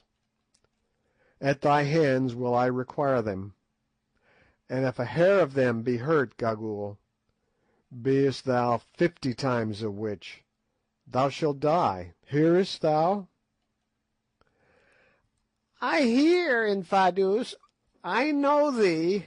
Thou didst ever love big words. When thou was a babe, I remember thou didst threaten thine own mother. That was but the other day. But fear not, fear not. I live only to do the bidding of the king. I have done the bidding of many kings, Infadoos, till in the end they did mine. Ha ha! I go to look upon their faces once more, and Twala's also. Come on, come on, here is the lamp." And she drew a large gourd full of oil, and fitted with a rush wick, from under her fur cloak. "Art thou coming, Foulata?" In his villainous kitchen Kukuana, in which he had been improving himself under that young lady's tuition. "I fear, my lord." The girl answered timidly. "Then give me the basket." "Nay, my lord. Whither thou goest, there I go also." "The deuce you will," thought I to myself. "That may be rather awkward if we ever get out of this." Without further ado, Gagool plunged into the passage, which was wide enough to admit of two walking abreast, and quite dark. We followed the sound of her voice as she piped to us to come on, in some fear and trembling, which was not allayed by the flutter of a sudden rush of wings. "Hullo! What's that?" hallooed Good. "Somebody hit me in the face." "Bats," said I. "On you go." When, so far as we could judge, we had gone some 50 paces, we perceived that the passage was growing faintly light. Another minute, and we were in perhaps the most wonderful place that the eyes of living man have beheld. Let the reader picture to himself the hall of the vastest cathedral he ever stood in, windowless indeed, but dimly lighted from above, presumably by shafts connected with the outer air, and driven in the roof, which arched away 100 feet above our heads, and he will get some idea of the size of the enormous cave in which we found ourselves, with the difference that this cathedral, designed by nature, was loftier and wider than any built by man. But its stupendous size was the least of the wonders of the place, for running in rows down its length were gigantic pillars of what looked like ice, but were in reality huge stalactites. It is impossible for me to convey any idea of the overpowering beauty and grandeur of these pillars of white spar, some of which were not less than 20 feet in diameter at the base, and sprang up in lofty and yet delicate beauty sheer to the distant roof. Others again were in process of formation. On the rock floor there was in these cases what looked, Sir Henry said, exactly like a broken column in an old Grecian temple, whilst high above, depending from the roof, the point of a huge icicle could be dimly seen. Even as we gazed we could hear the process going on, for presently with a tiny splash a drop of water would fall from the far-off icicle onto the column below. On some columns the drops only fell once in 2 or 3 minutes, and in these cases it would be an interesting calculation to discover how long, at that rate of dripping, it would take to form a pillar, say 80 feet by 10 in diameter. that the process, in at least one instance, was incalculably slow. The following example will suffice to show. Cut on one of these pillars, we discovered the crude likeness of a mummy, by the head of which sat what appeared to be the figure of an Egyptian god, doubtless the handiwork of some old-world labourer in the mine.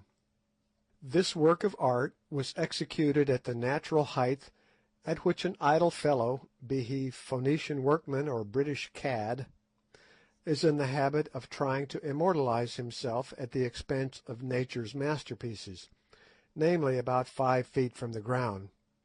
Yet at the time that we saw it, which must have been nearly 3,000 years after the date of the execution of the carving, the column was only 8 feet high, and was still in process of formation, which gives a rate of growth of a foot to 1,000 years, or an inch and a fraction to a century. This we knew because, as we were standing by it, we heard a drop of water fall. Sometimes the stalagmites took strange forms, presumably where the dropping of the water had not always been on the same spot. Thus one huge mass, which must have weighed 100 tons or so, was in the shape of a pulpit, beautifully fretted over outside with a design that looked like lace. Others resembled strange beasts, and on the sides of the cave were fan-like ivory tracings, such as the frost leaves upon a pane. Out of the vast main aisle there opened here and there smaller caves, exactly, Sir Henry said, as chapels open out of great cathedrals. Some were large, but one or two, and this is a wonderful instance of how nature carries out her handiwork by the same unvarying laws, utterly irrespective of size, were tiny. One little nook, for instance, was no larger than an unusually big doll's house, and yet it might have been a model for the whole place, for the water dropped, tiny icicles hung, and spar columns were forming in just the same way. We had not, however, enough time to examine this beautiful cavern so thoroughly as we should have liked to do, since unfortunately Gagool seemed to be indifferent as to stalactites, and only anxious to get her business over. This annoyed me the more, as I was particularly anxious to discover, if possible, by what system the light was admitted into the cave, and whether it was done by the hand of man or by that of nature that this was done. Also, if the place had been used in any way in ancient times, as seemed probable. However, we consoled ourselves with the idea that we would investigate it thoroughly on our way back, and followed on at the heels of our uncanny guide.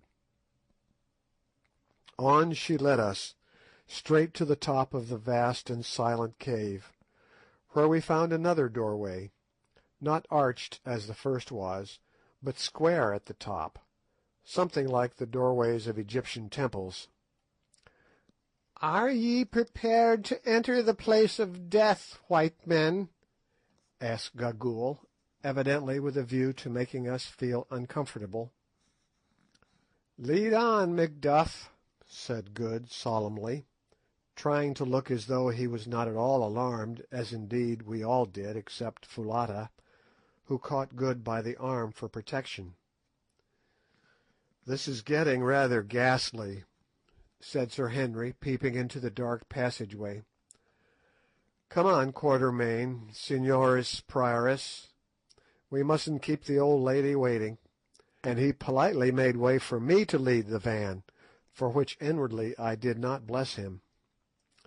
Tap, tap, went old Gagool's stick down the passage, as she trotted along, chuckling hideously, and still overcome by some unaccountable presentiment of evil, I hung back. "Come, get on, old fellow," said Good, "or we shall lose our fair guide."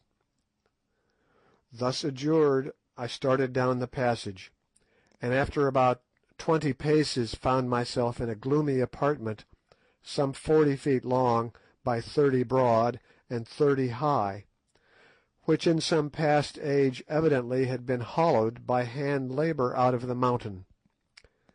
This apartment was not nearly so well lighted as the vast stalactite ante-cave, and at the first glance all I could discern was a massive stone table running down its length, with a colossal white figure at its head, and life-sized white figures all round it. Next I discovered a brown thing, seated on the table in the centre, and in another moment my eyes grew accustomed to the light, and I saw what all these things were, and was tailing out of the place as hard as my legs could carry me. I am not a nervous man in the general way, and very little troubled with superstitions, of which I have lived to see the folly, but I am free to own that this sight quite upset me, and had it not been that Sir Henry caught me by the collar and held me, I do honestly believe that in another 5 minutes I should have been outside the stalactite cave, and that a promise of all the diamonds in Kimberley would not have induced me to enter it again. But he held me tight, so I stopped because I could not help myself. Next second, however, his eyes became accustomed to the light, and he let go of me, and began to mop the perspiration off his forehead. As for Good, he swore feebly, while Foulata threw her arms around his neck and shrieked. Only Gagool chuckled loud and long. It was a ghastly sight. There at the end of the long stone table, holding in his skeleton fingers a great white spear, sat Death himself, shaped in the form of a colossal human skeleton 15 feet or more in height. High above his head he held the spear, as though in the act to strike.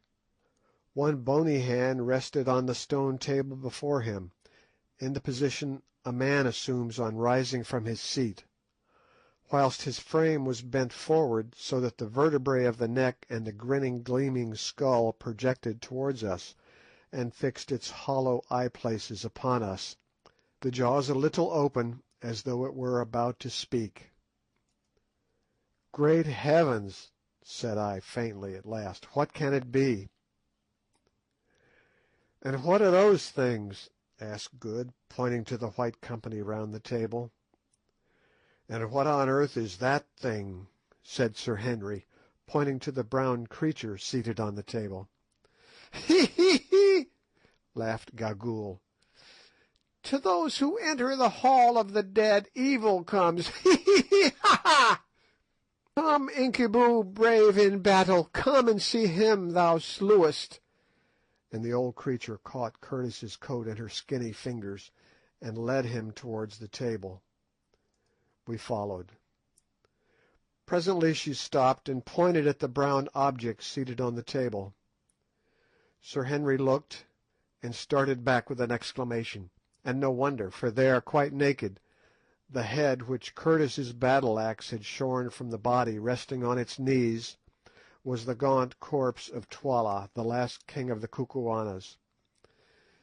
Yes, there, the head perched upon the knees, it sat in all its ugliness, the vertebrae projecting a full inch above the level of the shrunken flesh of the neck, for all the world like a black double of Hamilton Tighe. "Now haste ye, my handmaidens, haste and see how he sits there and glowers with his head on his knee."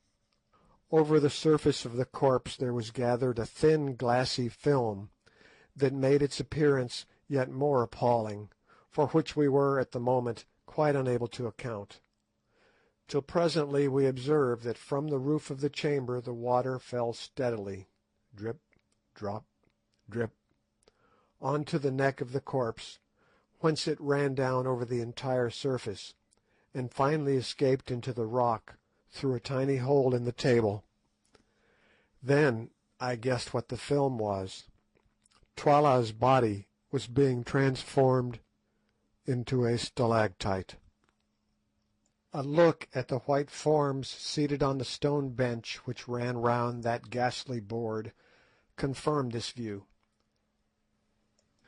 They were human bodies indeed, or rather they had been human. Now they were stalactites. This was the way in which the Kukuana people had from time immemorial preserved their royal dead. They petrified them.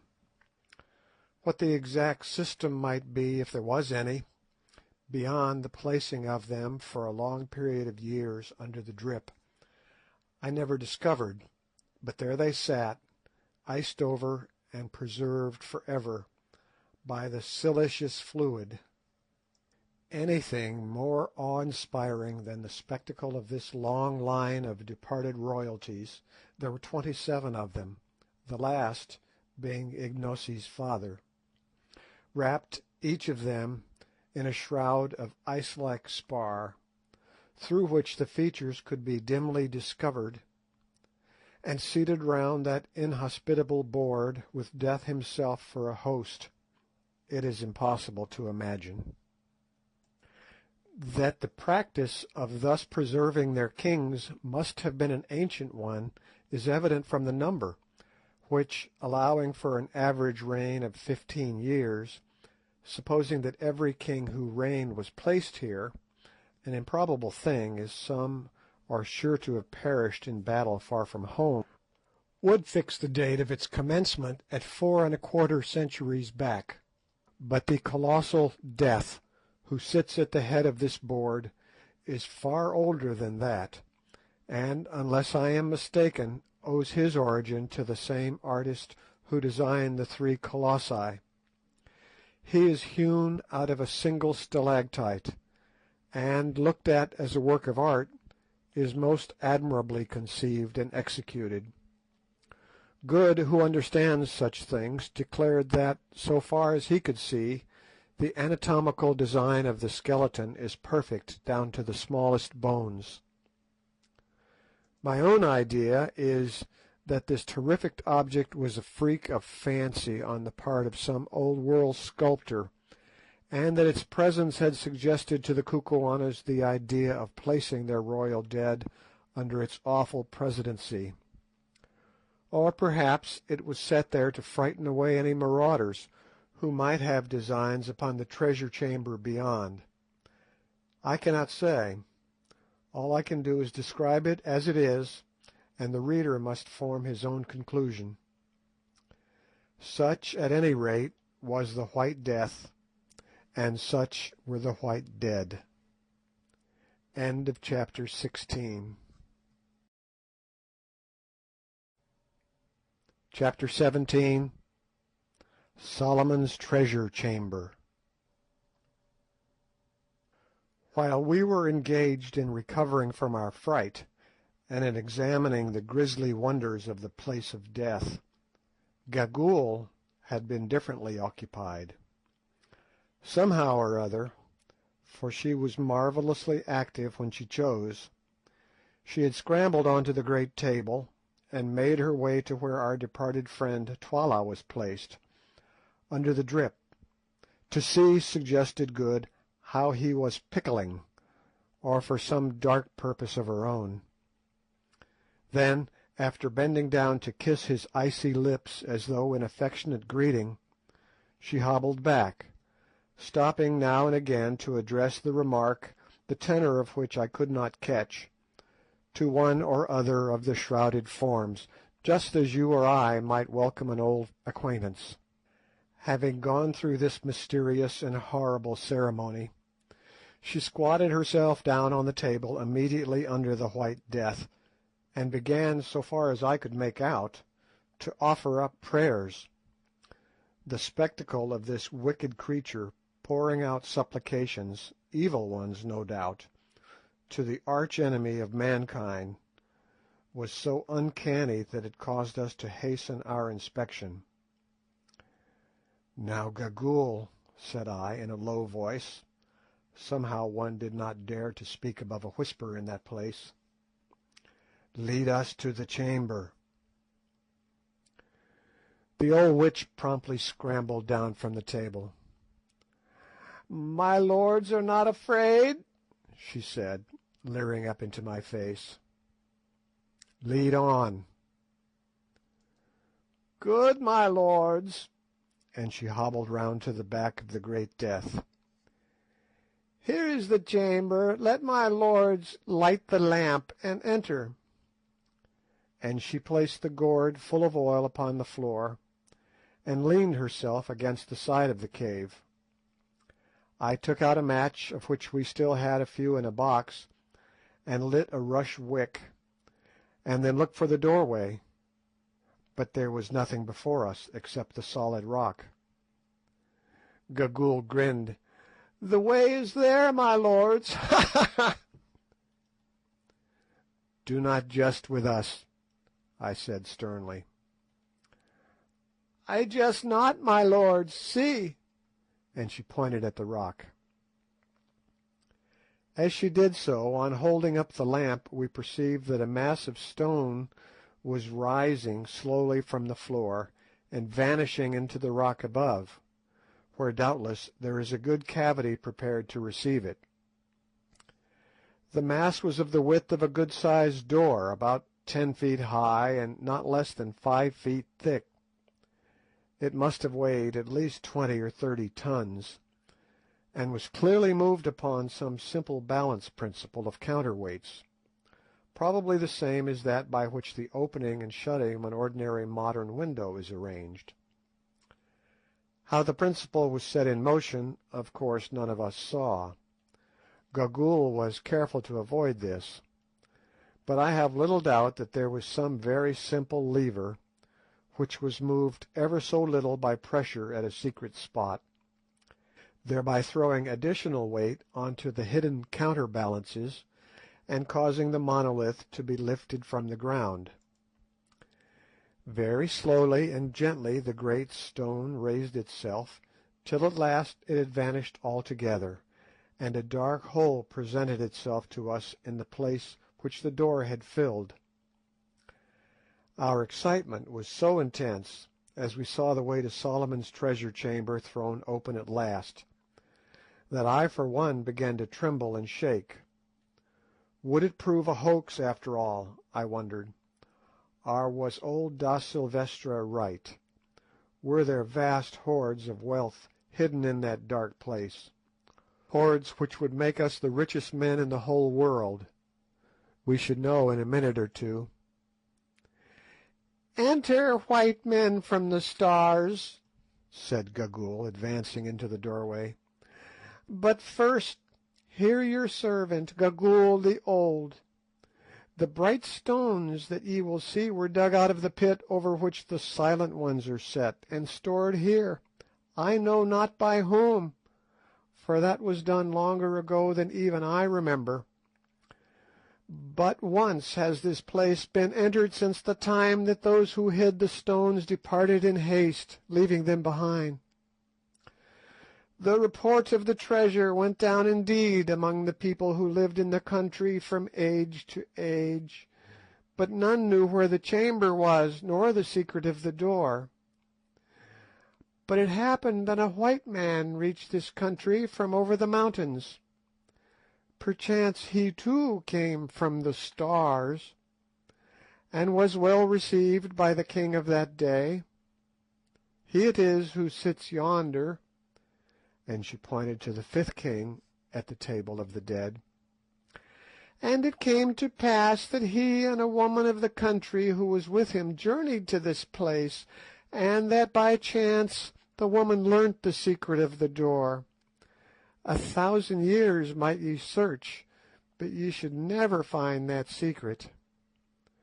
Then the white man entered with the woman, and found the stones, and filled with stones the skin of a small goat which the woman had with her to hold food. And as he was going from the chamber he took up one more stone, a large one, and held it in his hand." Here she paused. "Well," I asked, breathless with interest, as we all were, "what happened to Da Silvestra?" The old hag started at the mention of his name. "How knowest thou the dead man's name?" she asked sharply, and then, without waiting for an answer, went on.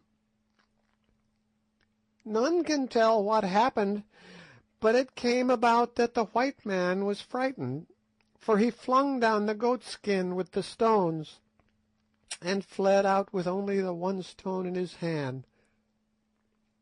And that the king took, and it is the stone which thou, Macumazahn, didst take from Twala's brow."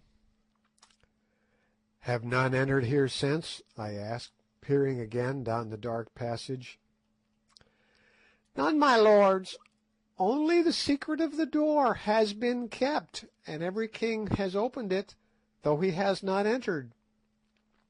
There is a saying that those who enter there will die within a moon, even as the white man died in the cave upon the mountain where ye found him, Macumazahn, and therefore the kings do not enter." "Ha ha! Mine are true words." Our eyes met as she said it, and I turned sick and cold. How did the old hag know all these things? "Enter, my lords. If I speak truth, the goat-skin with the stones will lie upon the floor, and if there is truth as to whether it is death to enter here, that ye will learn afterwards. Ha ha ha!" And she hobbled through the doorway, bearing the light with her, but I confess that once more I hesitated about following. "Oh, confound it all!" said Good. "Here goes. I am not going to be frightened by that old devil." And followed by Foulata, who, however, evidently did not at all like the business, for she was shivering with fear, he plunged into the passage after Gagool, an example which we quickly followed. A few yards down the passage, in the narrow way hewn out of the living rock, Gagool had paused and was waiting for us. "See, my lords," she said, holding the light before her. "Those who stored the treasure here fled in haste, and bethought them to guard against any who should find the secret of the door, but had not the time." And she pointed to the large square blocks of stone, which, to the height of 2 courses, about 2 feet 3, had been placed across the passage with a view to walling it up. Along the side of the passage were similar blocks ready for use, and, most curious of all, a heap of mortar and a couple of trowels, which tools, so far as we had time to examine them, appeared to be of a similar shape and make to those used by workmen to this day. Here Foulata, who had been in a state of great fear and agitation throughout, said that she felt faint and could go no farther, but would wait there. Accordingly we sat her down on the unfinished wall, placing the basket of provisions by her side, and left her to recover. Following the passage for about 15 paces farther, we came suddenly to an elaborately painted wooden door. It was standing wide open. Whoever was last there had either not found the time to shut it, or had forgotten to do so. Across the threshold of this door lay a skin bag, formed of a goat skin, that appeared to be full of pebbles. "Hee hee, white men!" sniggered Gagool, as the light from the lamp fell upon it. "What did I tell you, that the white man who came here fled in haste, and dropped the woman's bag? Behold it. Look within also, and ye will find a water gourd amongst the stones." Good stooped down and lifted it. It was heavy and jingled. "By Jove, I believe it's full of diamonds," he said, in an awed whisper. And indeed, the idea of a small goat skin full of diamonds is enough to awe anybody. "Go on," said Sir Henry impatiently. "Here, old lady, give me the lamp." and taking it from Gagool's hand, he stepped through the doorway and held it high above his head. We pressed in after him, forgetful for the moment of the bag of diamonds, and found ourselves in King Solomon's treasure chamber. At first, all that the somewhat faint light given by the lamp revealed was a room hewn out of the living rock, and apparently not more than 10 feet square. Next there came into sight, stored one on the other to the arch of the roof, a splendid collection of elephant tusks. How many of them there were we did not know, for of course we could not see to what depth they went, but there could not have been less than the ends of 400 or 500 tusks of the first quality, visible to our eyes. There alone was enough ivory to make a man wealthy for life. Perhaps, I thought, it was from this very store that Solomon drew the raw material for his great throne of ivory, of which there was not the like made in any kingdom. On the opposite side of the chamber were about a score of wooden boxes, something like Martini Henry ammunition boxes, only rather larger and painted red. "There are the diamonds," cried I. "Bring the light." Sir Henry did so, holding it close to the top box, of which the lid, rendered rotten by time even in that dry place, appeared to have been smashed in, probably by Da Silvestra himself. Pushing my hand through the hole in the lid, I drew it out full, not of diamonds, but of gold pieces, of a shape that none of us had seen before, and with what looked like Hebrew characters stamped upon them. "Ah," I said, replacing the coin, "we shan't go back empty-handed, anyhow. There must be a couple of 1,000 pieces in each box, and there are 18 boxes. I suppose this was the money to pay the workmen and merchants." "Well," put in Good, "I think that is the lot. I don't see any diamonds, unless the old Portuguese put them all into his bag." "Let my lords look yonder where it is darkest, if they would find the stones," said Gagool, interpreting our looks. "There, my lords, will find a nook, and 3 stone chests in the nook, 2 sealed and 1 open." Before translating this to Sir Henry, who carried the light, I could not resist asking how she knew these things, if no one had entered the place since the white man generations ago. "Ah, Macumazahn, the watcher by night," was the mocking answer. "Ye who dwell in the stars, do ye not know that some live long, and that some have eyes which can see through rock? Ha, ha, ha!" "Look in that corner, Curtis," I said, indicating the spot Gagool had pointed out. "Hullo, you fellows!" he cried. "Here's a recess. Great heavens, see here!"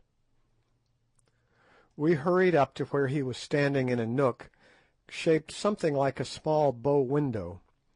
Against the wall of this recess were placed 3 stone chests, each about 2 feet square. 2 were fitted with stone lids, the lid of the third rested against the side of the chest, which was open. "See," he repeated hoarsely, holding the lamp over the open chest. We looked, and for a moment could make nothing out, on account of a silvery sheen which dazzled us. When our eyes grew used to it, we saw that the chest was 3 parts full of uncut diamonds, most of them of considerable size. Stooping, I picked some up. Yes, there was no doubt of it, there was the unmistakable soapy feel about them. I fairly gasped as I dropped them. "We are the richest men in the whole world," I said. "Monte Cristo was a fool to us." "We shall flood the market with diamonds," said Good. "Got to get them there first," suggested Sir Henry. We stood still with pale faces and stared at each other, the lantern in the middle, and the glittering gems below, as though we were conspirators about to commit a crime, instead of being, as we thought, the most fortunate men on earth. "Hee hee hee!" cackled old Gagool behind us, as she flitted about like a vampire bat. "There are the bright stones ye love, white men. As many as ye will, take them, run them through your fingers, eat of them, drink of them, ha ha!"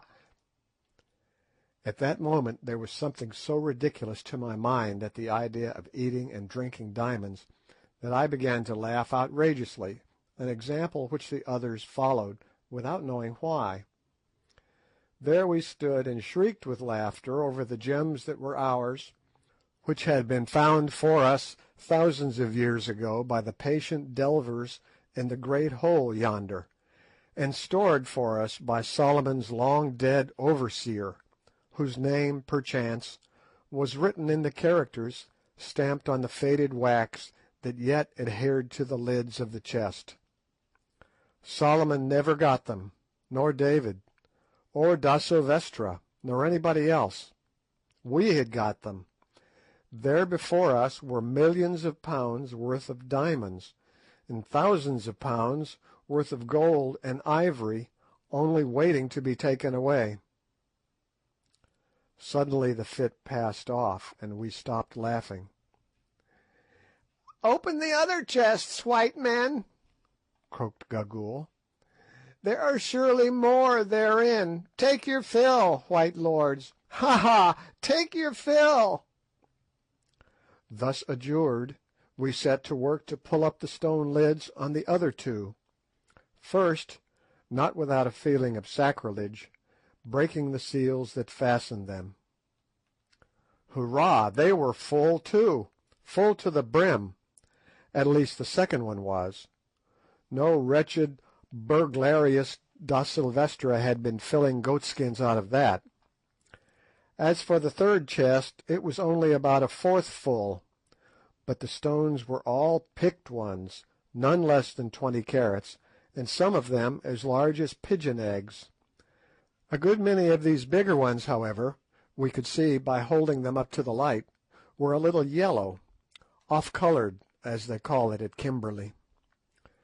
What we did not see, however, was the look of fearful malevolence that old Gagool favoured us with, as she crept like a snake, out of the treasure chamber and down the passage towards the door of solid rock. Hark! Cry upon cry comes ringing up the vaulted path. It is Foulata's voice. "Oh, Bougwan, help! Help! The stone falls!" "Leave go, girl, then." "Help! Help! She has stabbed me!" By now we are running down the passage, and this is what the light from the lamp shows us. The door of the rock is closing down slowly. It is not 3 feet from the floor. Near it struggle Foulata and Gagool. The red blood of the former runs to her knee, but still the brave girl holds the old witch, who fights like a wild cat.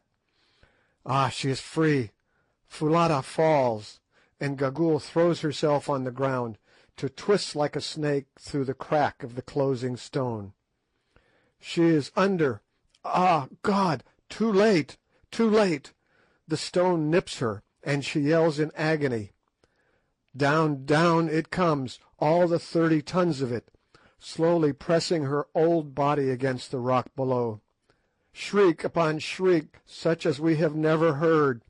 Then a long sickening crunch, and the door was shut, just as, rushing down the passage, we hurled ourselves against it. It was all done in 4 seconds. Then we turned to Foulata. The poor girl was stabbed in the body, and I saw that she could not live long. "Ah, Bougwan, I die," gasped the beautiful creature. "She crept out, Gagool. I did not see her. I was faint, and the door began to fall. Then she came back and was looking up the path. I saw her come in through the slowly falling door and caught her and held her, and she stabbed me, and I die, Bougwan. Poor girl, Good cried in his distress, and then, as he could do nothing else, he fell to kissing her. Bougwan, she said after a pause, is Macumazahn there? It grows so dark I cannot see.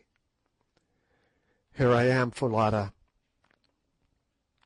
Macumazahn, be my tongue for a moment. I pray thee, for Bougwan cannot understand me, and before I go into the darkness I would speak to him a word. Say on, Foulata, I will render it.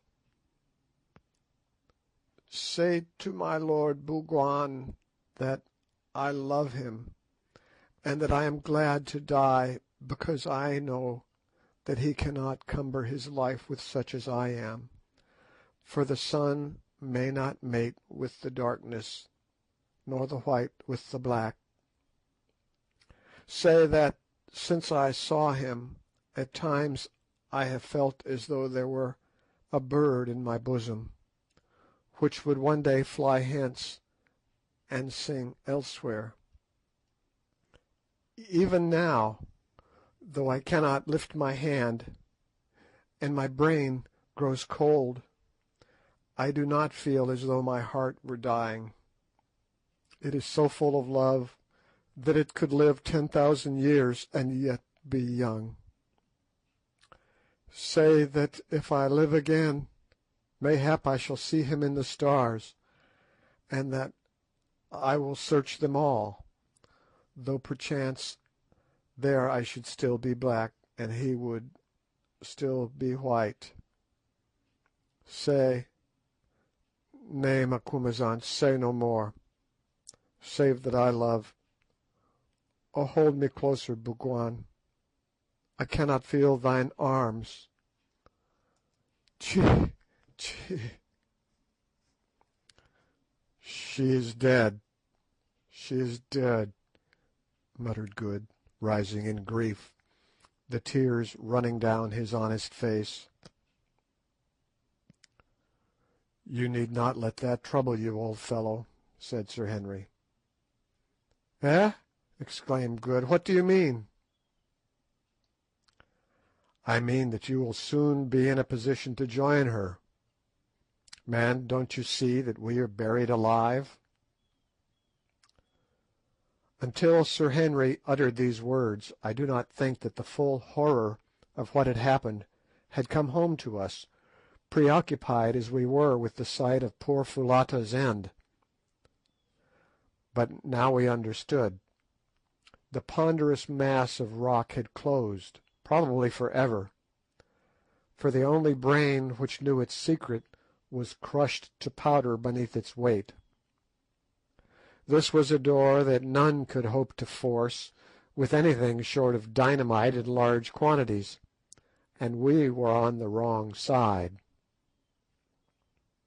For a few minutes we stood horrified, there over the corpse of Foulata.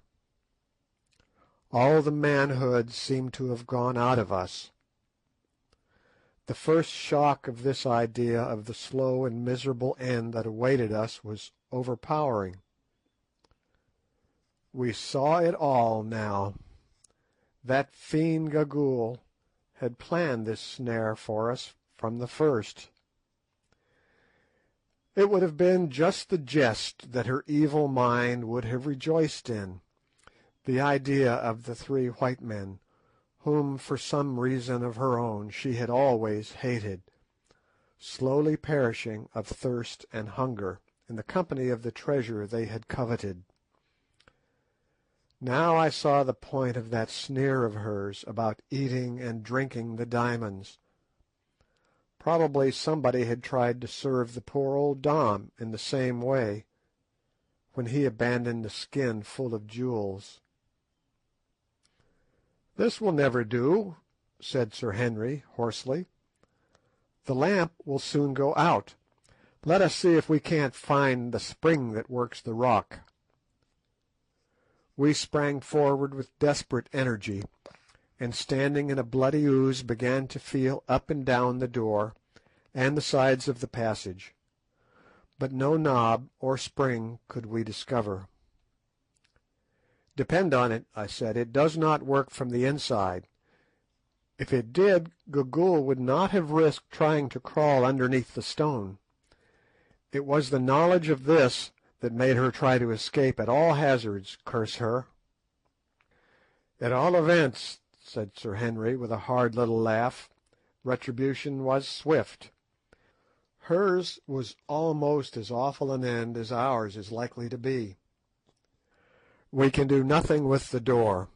Let us go back to the treasure room." We turned and went, and as we passed it I perceived by the unfinished wall across the passage the basket of food which poor Foulata had carried. I took it up and brought it with me to the accursed treasure chamber that was to be our grave. Then we returned and reverently bore in Foulata's corpse, laying it on the floor by the boxes of coin. Next we seated ourselves, leaning our backs against the 3 stone chests which contained the priceless treasure. "Let us divide the food," said Sir Henry, "so as to make it last as long as possible." Accordingly we did so. It would, we reckoned, make 4 infinitesimally small meals for each of us, enough, say, to support life for a couple of days.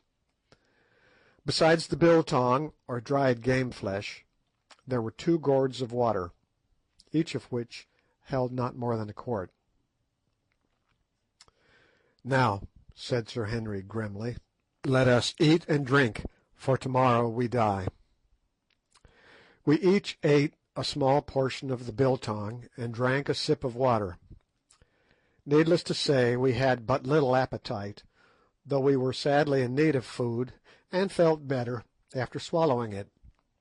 Then we got up and made a systematic examination of the walls of our prison house, in the faint hope of finding some means of exit, sounding them and the floor carefully. There was none. It was not probable that there would be any to a treasure chamber. The lamp began to burn dim. The fat was nearly exhausted. "Quatermain," said Sir Henry, "what is the time? Your watch goes?" I drew it out and looked at it. It was 6 o'clock. We had entered the cave at 11. "Infadoos will miss us," I suggested. "If we do not return tonight, he will search for us in the morning, Curtis."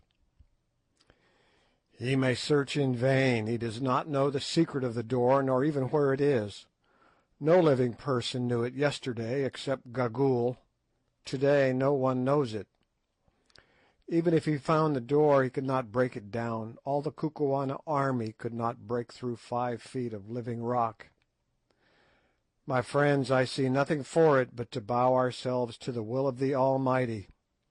The search for treasure has brought many to a bad end. We shall go to swell their number." The lamp grew dimmer yet. Presently it flared up and showed the whole scene in strong relief, the great mass of white tusks, the boxes of gold, the corpse of the poor Foulata stretched before them, the goatskin full of treasure, the dim glimmer of the diamonds, and the wild, wan faces of us 3 white men seated there awaiting death by starvation. Then the flame sank and expired. End of chapter 17. Chapter 18. We abandon hope. I can give no adequate description of the horrors of the night which followed.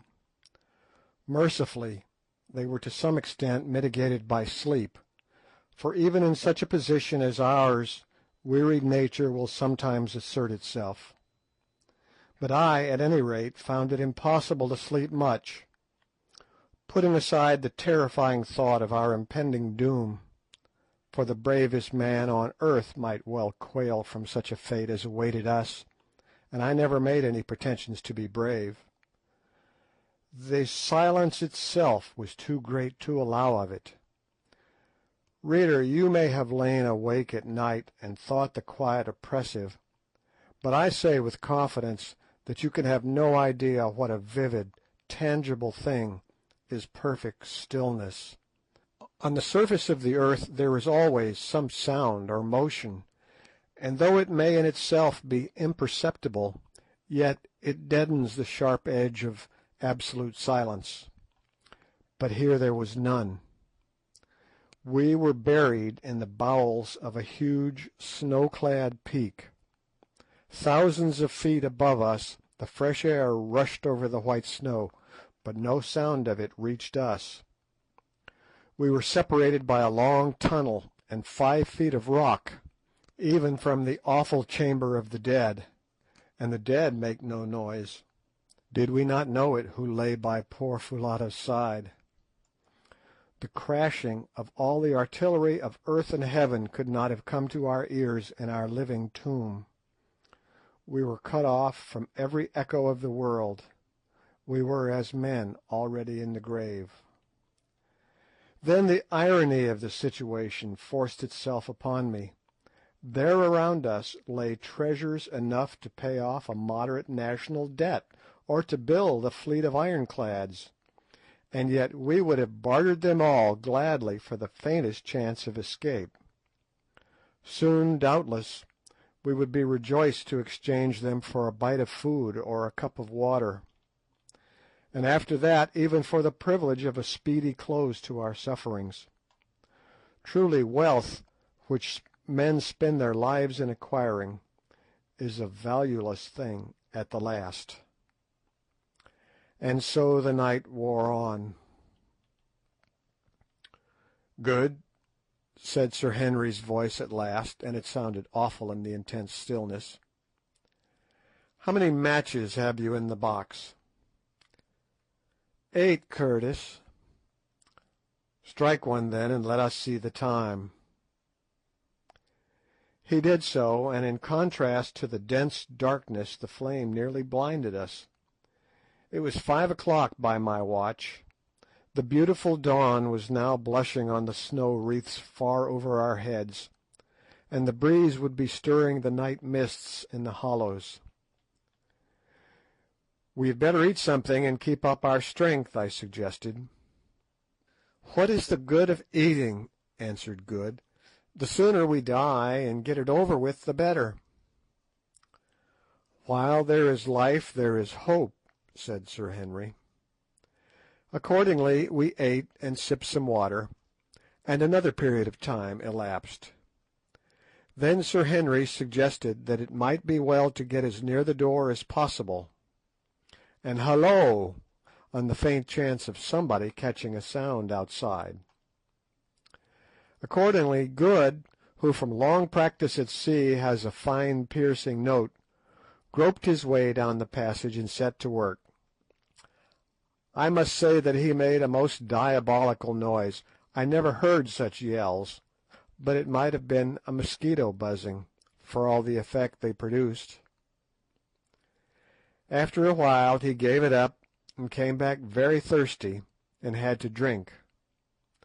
Then we stopped yelling, as it encroached on the supply of water. So we sat down once more against the chests of useless diamonds in that dreaded inaction, which was one of the hardest circumstances of our fate, and I am bound to say that, for my part, I gave way in despair.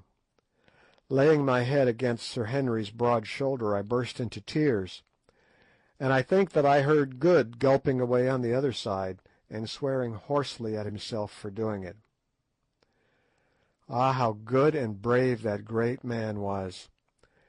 Had we been 2 frightened children, and he our nurse, he could not have treated us more tenderly. Forgetting his own share of miseries, he did all he could to soothe our broken nerves, telling stories of men who had been in somewhat similar circumstances and miraculously escaped, and when these failed to cheer us, pointing out how, after all, it was only anticipating an end which must come to us all, that it would soon be over, and that death from exhaustion was a merciful one, which is not true. Then, in a diffident sort of way, as once before I had heard him do, he suggested that we should throw ourselves on the mercy of a higher power, which for my part I did with great vigour. His is a beautiful character, very quiet, but very strong. And so somehow the day went as the night had gone, if indeed one can use these terms when all was densest night, and when I lit a match to see the time, it was 7 o'clock. Once more we ate and drank, and as we did so an idea occurred to me. "How is it," said I, "that the air in this place keeps fresh? It is thick and heavy, but it is perfectly fresh." "Good heavens!" said Good, starting up. "I never thought of that. It can't come through the stone door, for it's airtight, if ever a door was. It must come from somewhere. If there were no current of air in the place, we should have been stifled or poisoned when we first came in. Let us have a look." It was wonderful what a change this mere spark of hope wrought in us. In a moment we were all three groping about on our hands and knees, feeling for the slightest indication of a draught. Presently my ardour received a check. I put my hand on something cold. It was dead Foulata's face. For an hour or more we went on feeling about, till at last Sir Henry and I gave it up in despair, having been considerably hurt by constantly knocking our heads against tusks, chests, and the sides of the chamber. But Good still persevered, saying, with an approach to cheerfulness, that it was better than doing nothing. "I say, you fellows," he said presently, in a constrained sort of voice, "come here." Needless to say, we scrambled towards him quickly enough. "Quatermain, put your hand here where mine is. Now, do you feel anything?" "I think I feel air coming up." "Now listen."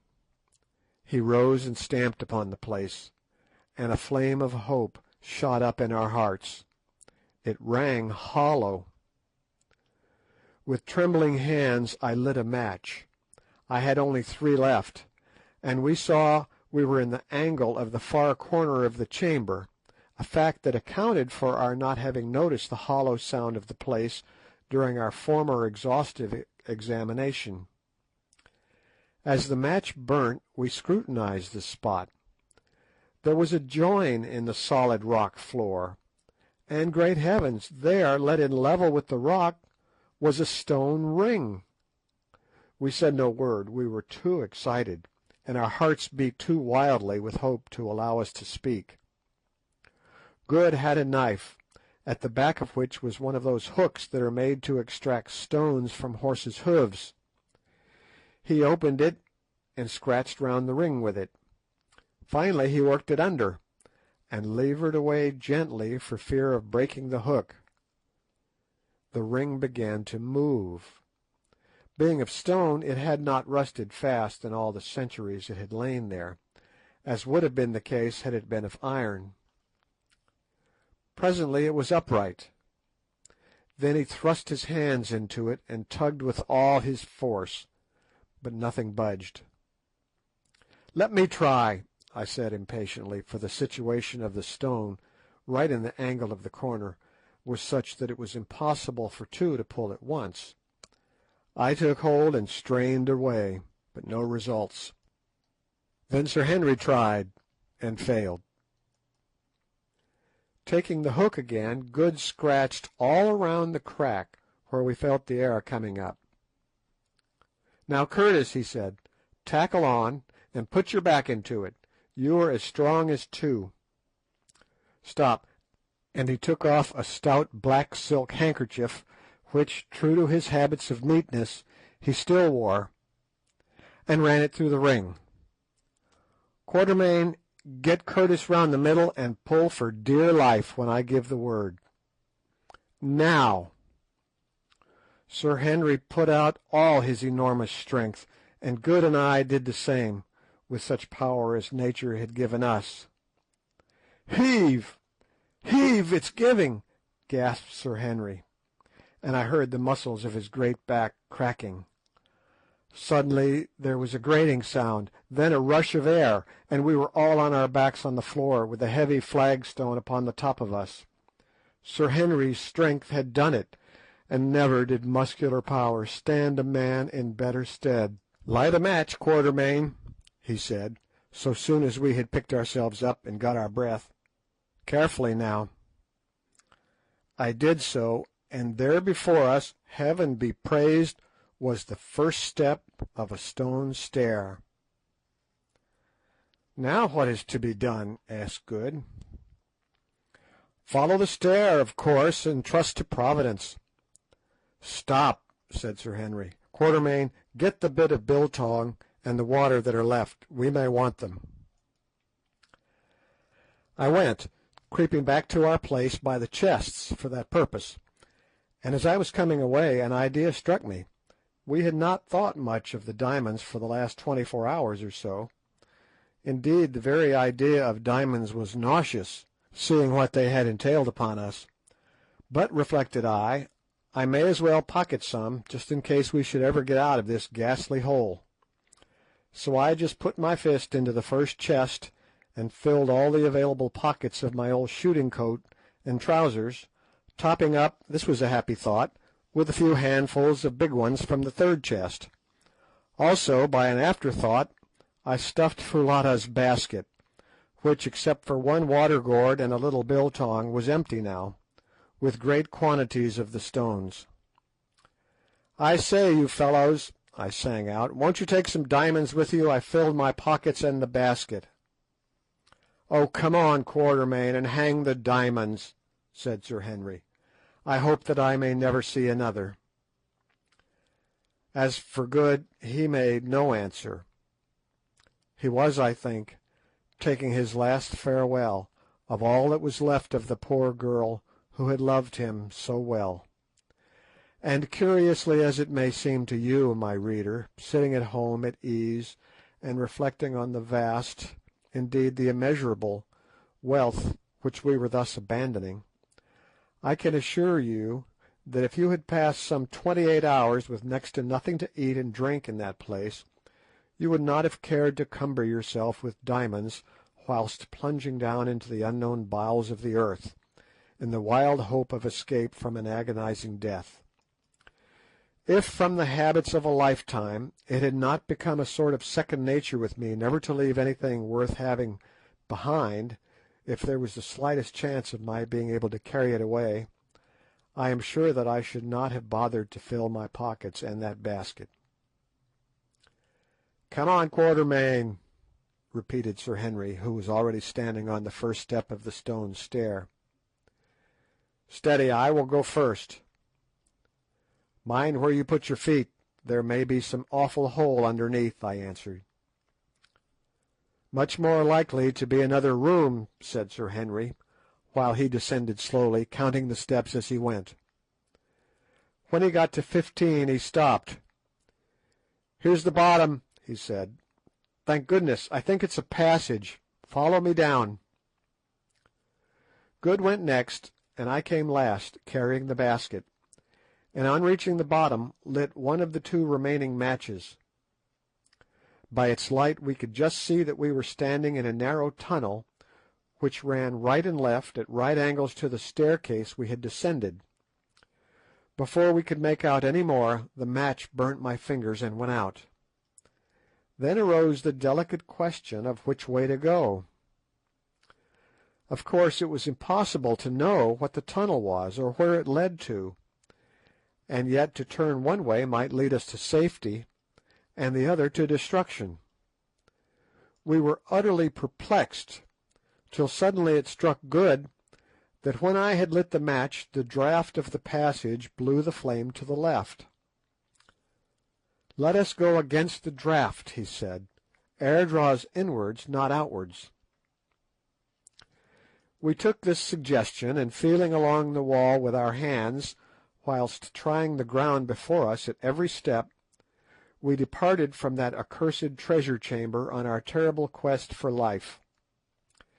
If ever it should be entered again by living man, which I do not think probable, he will find tokens of our visit in the open chests of jewels, the empty lamp, and the white bones of poor Foulata. When we had groped our way for about a quarter of an hour along the passage, suddenly it took a sharp turn, or else was bisected by another, which we followed, only in course of time to be led into a third, and so it went on for some hours. We seemed to be in a stone labyrinth that led nowhere. What all these passages are, of course, I cannot say, but we thought that they must be the ancient workings of a mine, of which the various shafts and adits travelled hither and thither as the ore led them. This is the only way in which we could account for such a multitude of galleries. At length we halted, thoroughly worn out with fatigue, and with that hope deferred which maketh the heart sick, and ate up our poor remaining piece of biltong, and drank our last sup of water, for our throats were like lime kilns. It seemed to us that we had escaped death in the darkness of the treasure chamber, only to meet him in the darkness of the tunnels. As we stood, once more utterly depressed, I thought that I caught a sound, to which I called the attention of the others. It was very faint and very far off, but it was a sound, a faint murmuring sound, for the others heard it too, and no words can describe the blessedness of it after all those hours of utter awful stillness. "By heavens, it's running water!" said Good. "Come on!" Off we started again in the direction from which the faint murmur seemed to come, groping our way as before along the rocky walls. I remember that I laid down the basket full of diamonds, wishing to be rid of its weight, but on second thoughts took it up again. One might as well die rich as poor, I reflected. As we went the sound became more and more audible, till at last it seemed quite loud in the quiet. On, yet on, now we could distinctly make out the unmistakable swirl of rushing water.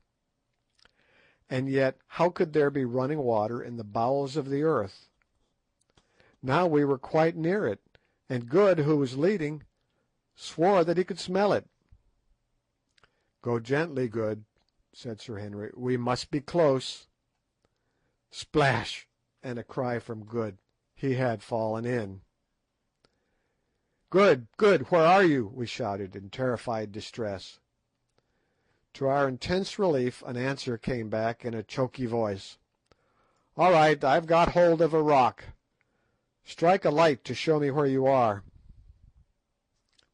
Hastily I lit the last remaining match.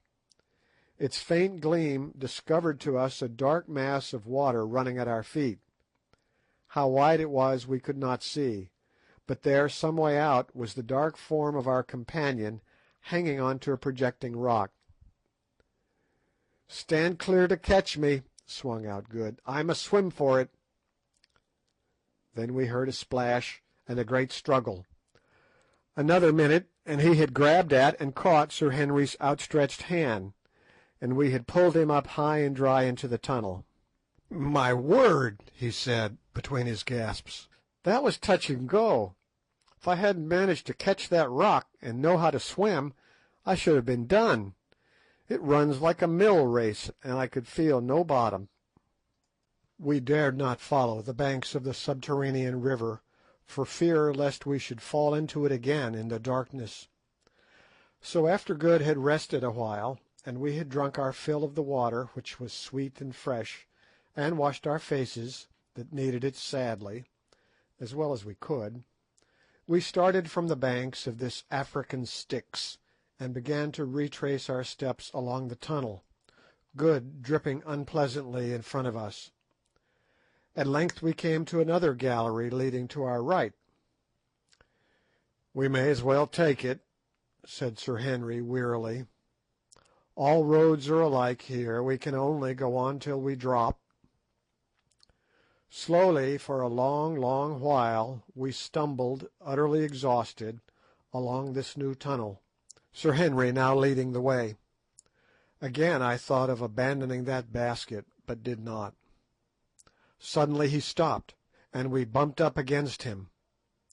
"Look," he whispered, "is my brain going, or is that light?" We stared with all our eyes, and there, yes, there, far ahead of us, was a faint, glimmering spot no larger than a cottage window pane.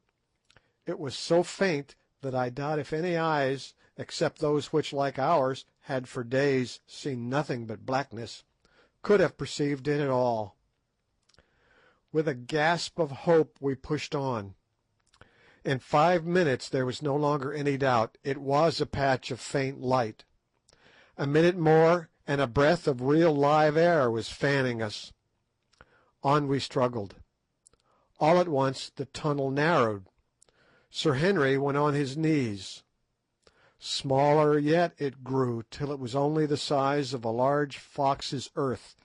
It was earth now, mind you, the rock had ceased.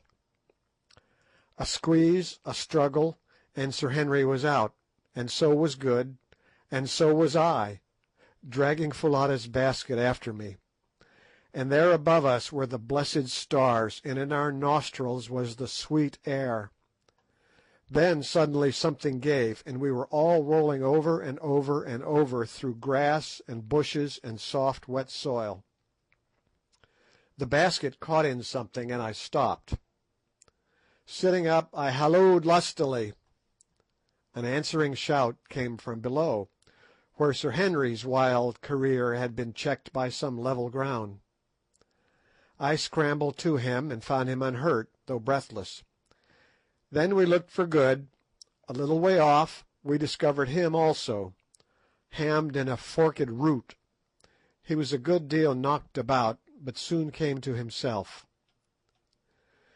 We sat down together there on the grass, and the revulsion of feeling was so great that really I think we cried with joy. We had escaped from that awful dungeon, which was so near to becoming our grave. Surely some merciful power guided our footsteps to the jackal hole, for that is what it must have been, at the termination of the tunnel. And see, yonder on the mountains, the dawn we had never thought to look upon again was blushing rosy red. Presently the grey light stole down the slopes, and we saw that we were at the bottom, or rather nearly at the bottom, of the vast pit in front of the entrance to the cave. Now we could make out the dim forms of the three colossi who sat upon its verge. Doubtless those awful passages, along which we had wandered the livelong night, had been originally in some way connected with the great diamond mine. As for the subterranean river in the bowels of the mountain, heaven only knows what it is, or whence it flows, or whither it goes. I, for one, have no anxiety to trace its course. Lighter it grew, and lighter yet. We could see each other now, and such a spectacle as we presented I have never set eyes upon before or since. Gaunt-cheeked, hollow-eyed wretches, smeared all over with dust and mud, bruised, bleeding, the long fear of imminent death yet written on our countenances, we were indeed a sight to frighten the daylight. And yet it is a solemn fact that Good's eyeglass was still fixed in Good's eye. I doubt whether he had taken it out at all. Neither the darkness nor the plunge in the subterranean river, nor the roll down the slope, had been able to separate Good and his eyeglass.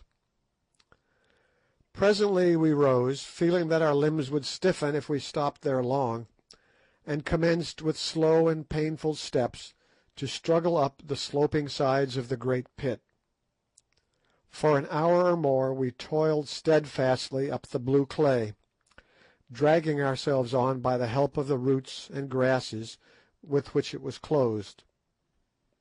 But now I had no more thought of leaving the basket. Indeed, nothing but death should have parted us.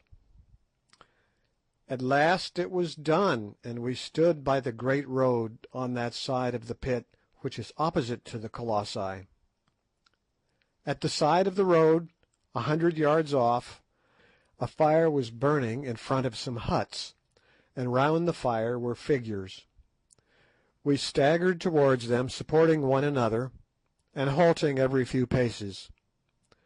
Presently one of the figures rose, saw us, and fell onto the ground, crying out for fear.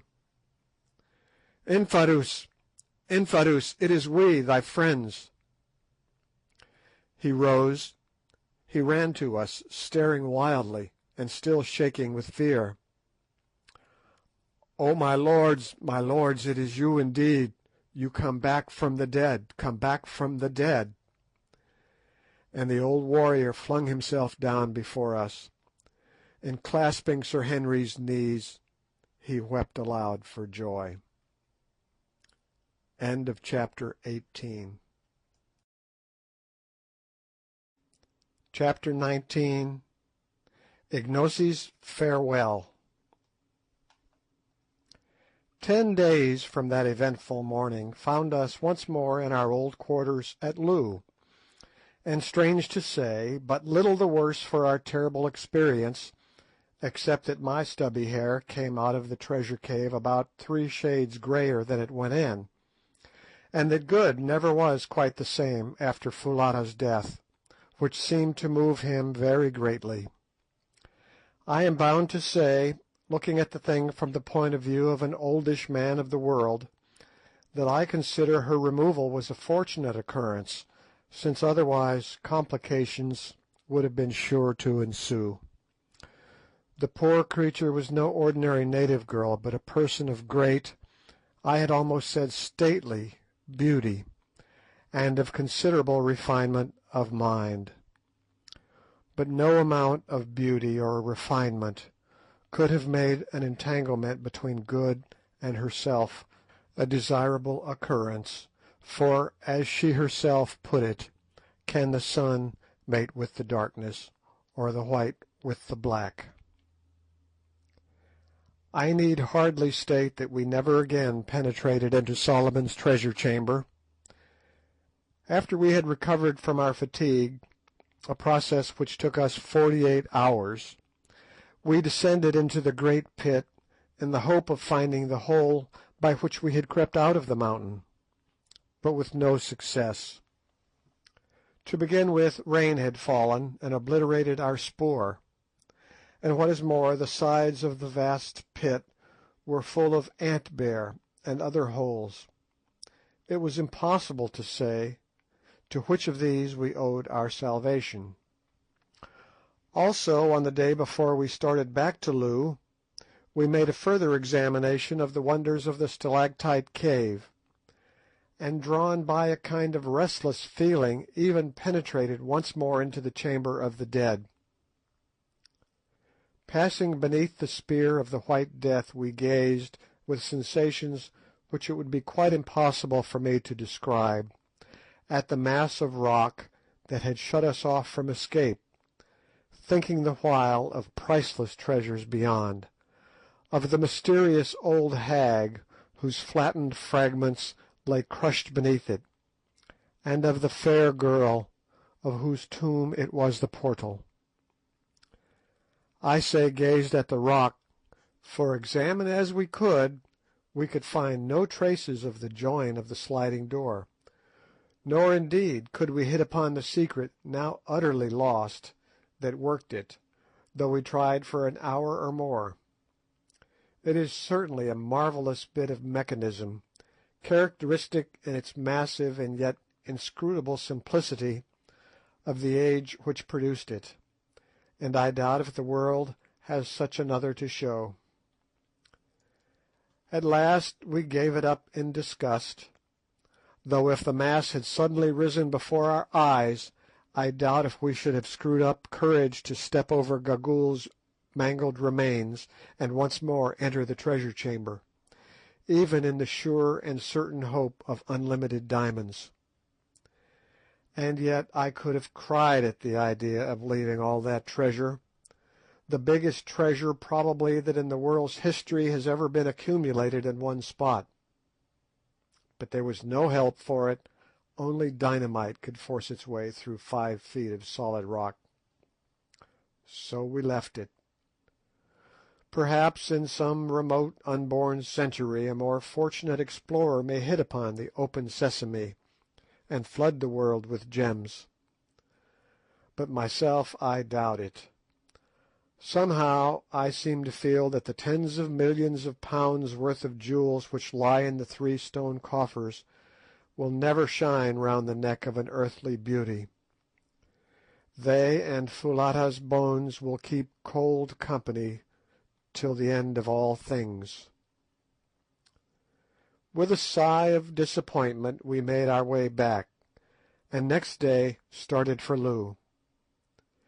And yet it was really very ungrateful of us to be disappointed, for, as the reader will remember, by a lucky thought I had taken the precaution to fill the wide pockets of my old shooting coat and trousers with gems before we left our prison house, also Foulata's basket, which held twice as many more, notwithstanding that the water bottle had occupied some of its space.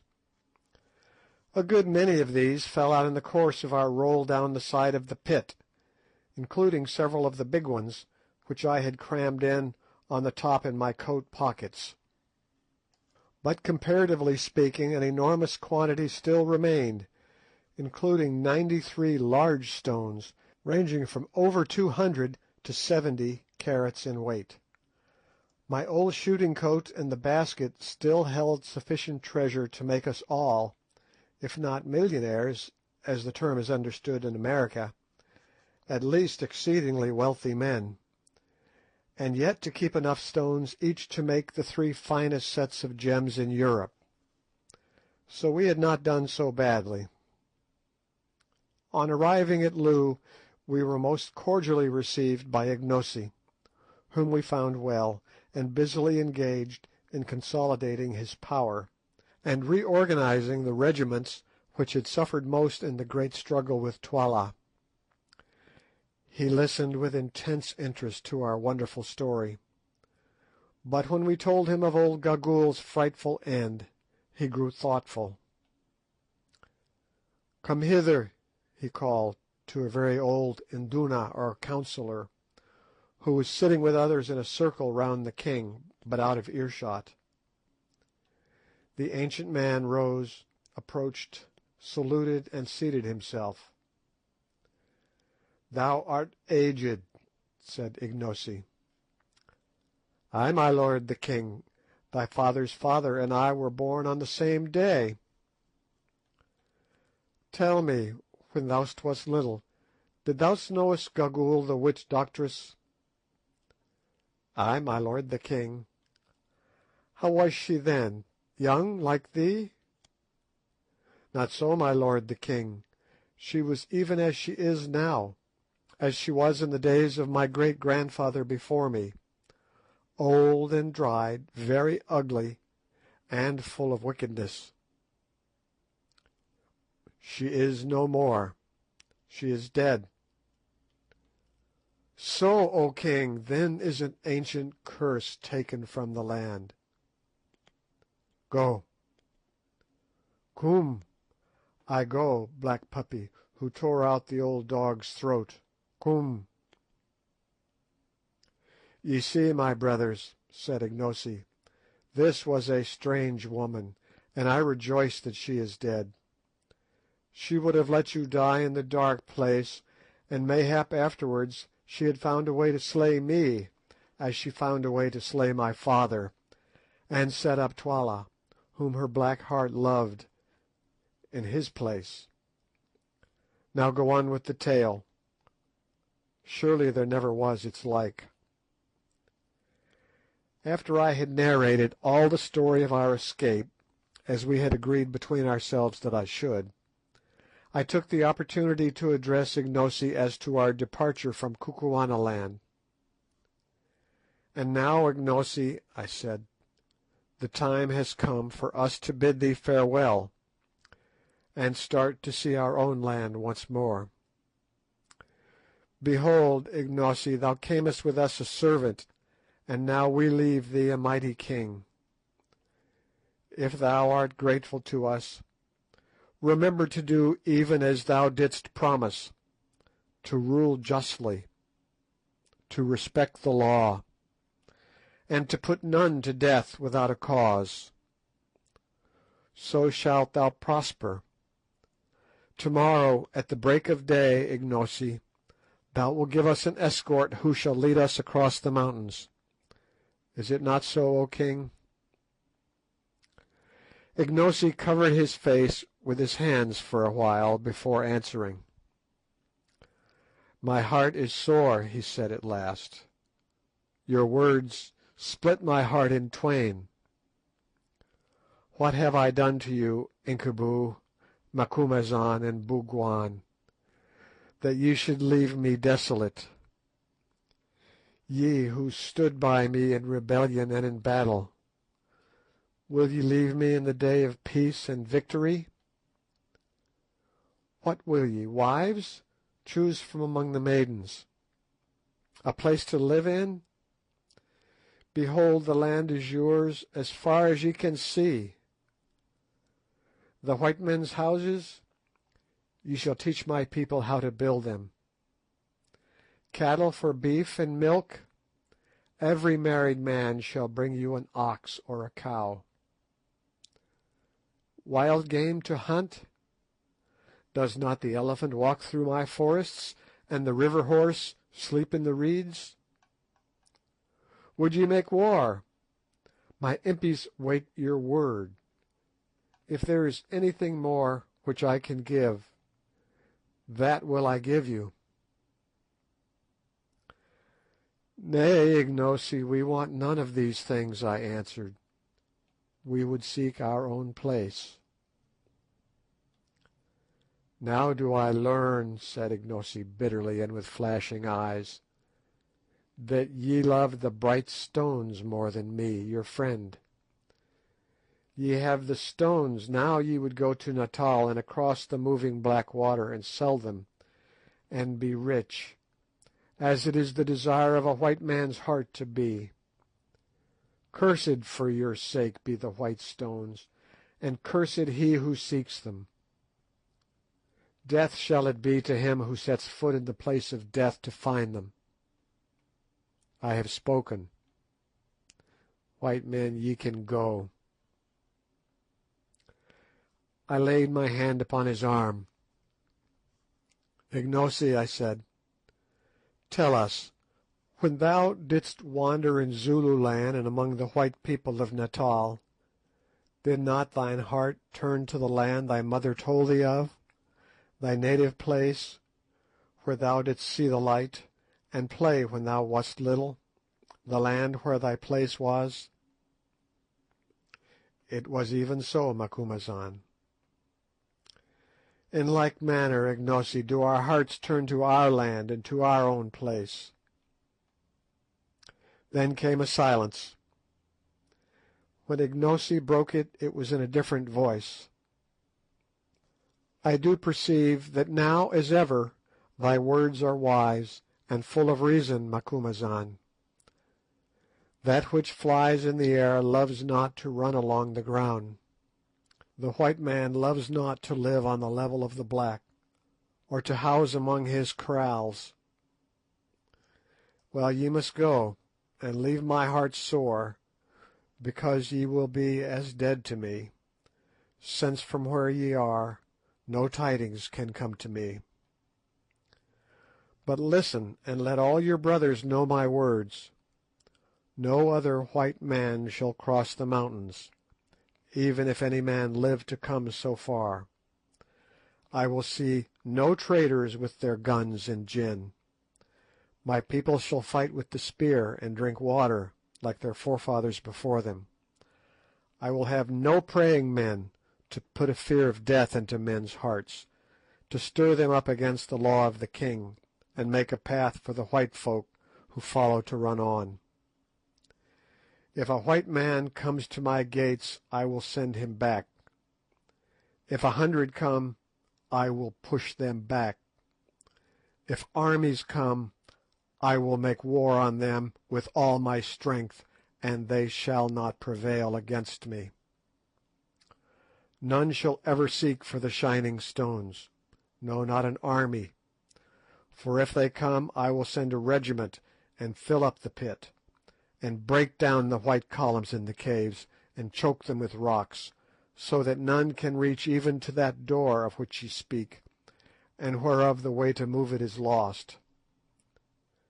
But for you three, Incubu, Macumazahn, and Bougwan, the path is always open, for behold, ye are nearer to me than aught that breathes, and ye would go.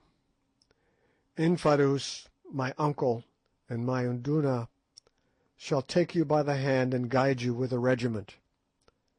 There is, as I have learned, another way across the mountains that he shall show you. Farewell, my brothers, brave white men. See me no more, for I have no heart to bear it. Behold, I make a decree, and it shall be published from the mountains to the mountains. Your names, Incubu, Macumazahn, and Bougwan, shall be Hlonipa, even as the names of dead kings, and he who speaks them shall die. So shall your memory be preserved in the land for ever. Note: this extraordinary and negative way of showing intense respect is by no means unknown among African people, and the result is that if, as is usual, the name in question has a significance, the meaning must be expressed by an idiom or other word. In this way a memory is preserved for generations, or until the new word utterly supplants the old. Go now, ere my eyes rain tears like a woman's. At times, as you look back down the path of life, or when ye are old and gather yourselves together to crouch before the fire, because for you the sun has no more heat, ye will think of how we stood shoulder to shoulder in that great battle which thy wise words planned, Macumazahn, of how thou wast the point of the horn that galled Twala's flank, Bougwan, whilst thou stood in the ring of the Greys, Incubu, and men went down before thine axe like corn before a sickle. Ay, and of how thou didst break that wild bull Twala's strength, and bring his pride to dust. Fare ye well for ever, Incubu, Macumazahn, and Bougwan, my lords and my friends. Ignosi rose and looked earnestly at us for a few seconds. Then he threw the corner of his kaross over his head, so as to cover his face from us. We went in silence. Next day at dawn we left Loo, escorted by our old friend Infadoos, who was heartbroken at our departure, and by the regiment of Buffaloes. Early as was the hour, all the main street of the town was lined with multitudes of people, who gave us the royal salute as we passed at the head of the regiment, while the women blessed us for having rid the land of Twala, throwing flowers before us as we went. It was really very affecting, and not the sort of thing one is accustomed to meet with from natives. One ludicrous incident occurred, however, which I rather welcomed, as it gave us something to laugh at. Just before we reached the confines of the town, a pretty young girl, with some lovely lilies in her hand, ran forward and presented them to Good. Somehow they all seemed to like Good. I think his eyeglass and solitary whisker gave him a fictitious value, and then said that she had a boon to ask. "Speak on," he answered. "Let my lord show his servant his beautiful white legs, that his servant may look upon them, and remember them all her days, and tell of them to her children. His servant has travelled 4 days' journey to see them, for the fame of them has gone throughout the land." "I'll be hanged if I do!" exclaimed Good excitedly. "Come, come, my dear fellow," said Sir Henry, "you can't refuse to oblige a lady." "I won't," replied Good obstinately; "it is positively indecent." However, in the end he consented to draw up his trousers to the knee, amid notes of rapturous admiration from all the women present, especially the gratified young lady, and in this guise he had to walk till we got clear of the town. Good's legs, I fear, will never be so greatly admired again. Of his melting teeth, and even of his transparent eye, the Kukuanas wearied more or less, but of his legs, never. As we travelled, Infadoos told us that there was another pass over the mountains to the north of the one followed by Solomon's Great Road, or rather that there was a place where it was possible to climb down the wall of cliff which separates Kukuanaland from the desert, and is broken by the towering shapes of Sheba's Breasts. It appeared also that rather more than 2 years previously a party of Kukuana hunters had descended this path into the desert in search of ostriches, whose plumes are much prized among them for war head-dresses, and that in the course of their hunt they had been led far from the mountains and were much troubled by thirst. Seeing trees on the horizon, however, they walked towards them, and discovered a large and fertile oasis some miles in extent, and plentifully watered. It was by way of this oasis that Infadoos suggested we should return, and the idea seemed to us a good one, for it appeared that we should thus escape the rigours of the mountain pass. Also some of the hunters were in attendance to guide us to the oasis, from which they stated they could perceive other fertile spots far away in the desert. Note: it often puzzled all of us to understand how it was possible that Ignosi's mother, bearing the child with her, should have survived the dangers of her journey across the mountains and the desert, dangers which so nearly proved fatal to ourselves.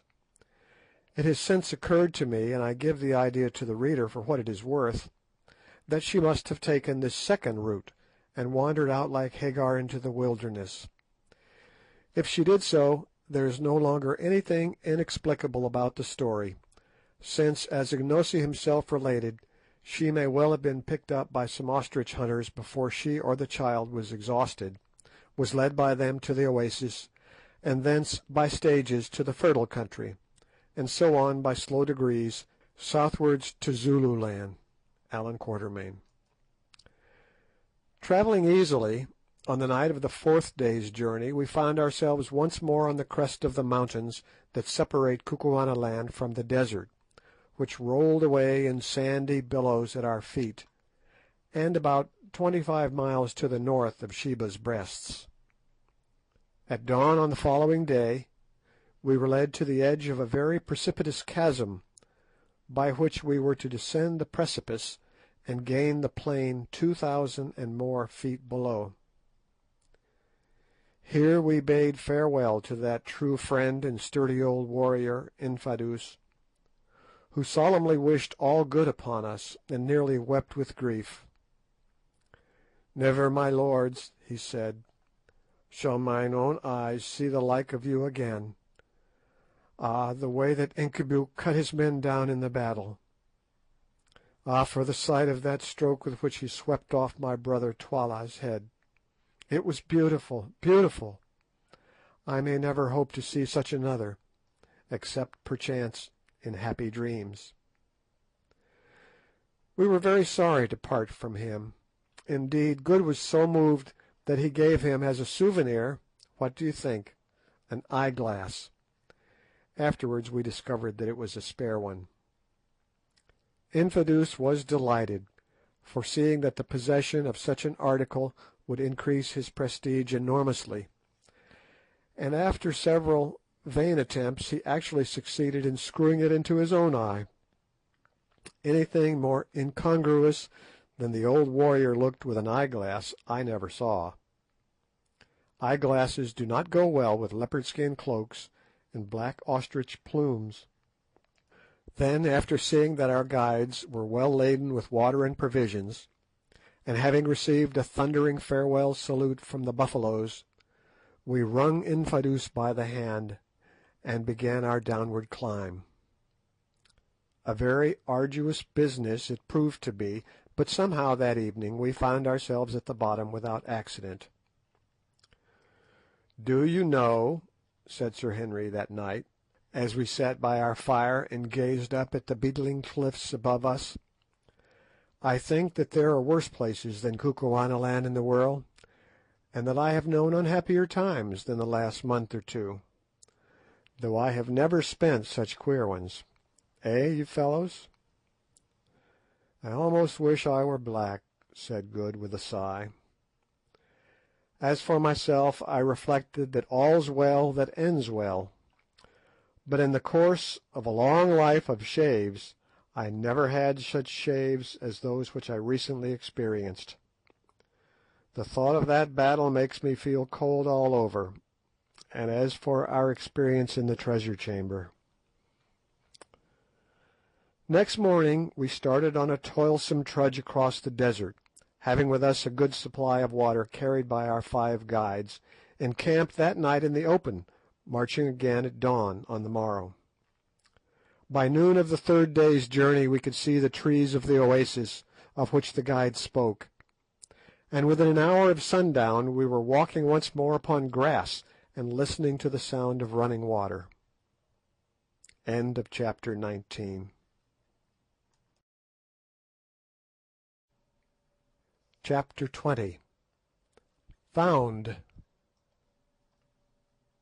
And now I come to perhaps the strangest adventure that happened to us in all this strange business, and one which shows how wonderfully things are brought about. I was walking along quietly, some way in front of the other 2, down the banks of the stream which runs from the oasis till it is swallowed up in the hungry desert sands, when suddenly I stopped and rubbed my eyes as well I might.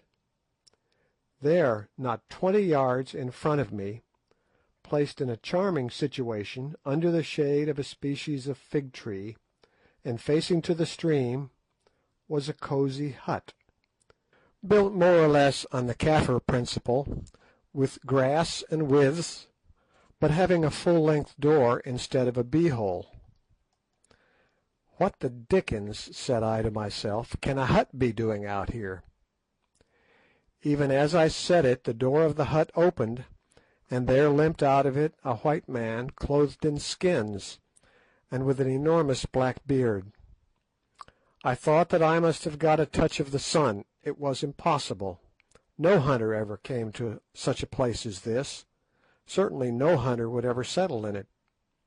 I stared and stared, and so did the other man, and just at that juncture Sir Henry and Good walked up. "Look here, you fellows," I said, "is that a white man, or am I mad?" Sir Henry looked, and Good looked, and then all of a sudden the lame white man with the black beard uttered a great cry and began hobbling towards us. When he was close he fell down in a sort of faint. With a spring Sir Henry was by his side. "Great powers!" he cried, "it is my brother George!"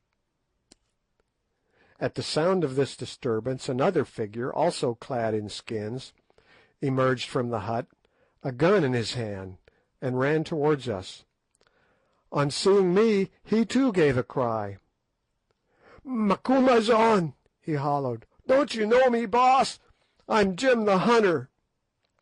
I lost the note you gave me to give to the boss, and we have been here nearly 2 years." And the fellow fell at my feet and rolled over and over, weeping for joy. "You careless scoundrel," I said, "you ought to be well sjambocked," that is, hided. Meanwhile the man with the black beard had recovered and risen, and he and Sir Henry were pump-handing away at each other, apparently without a word to say.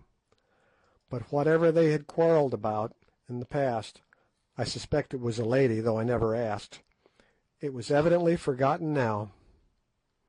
"My dear old fellow," burst out Sir Henry at last, "I thought you were dead.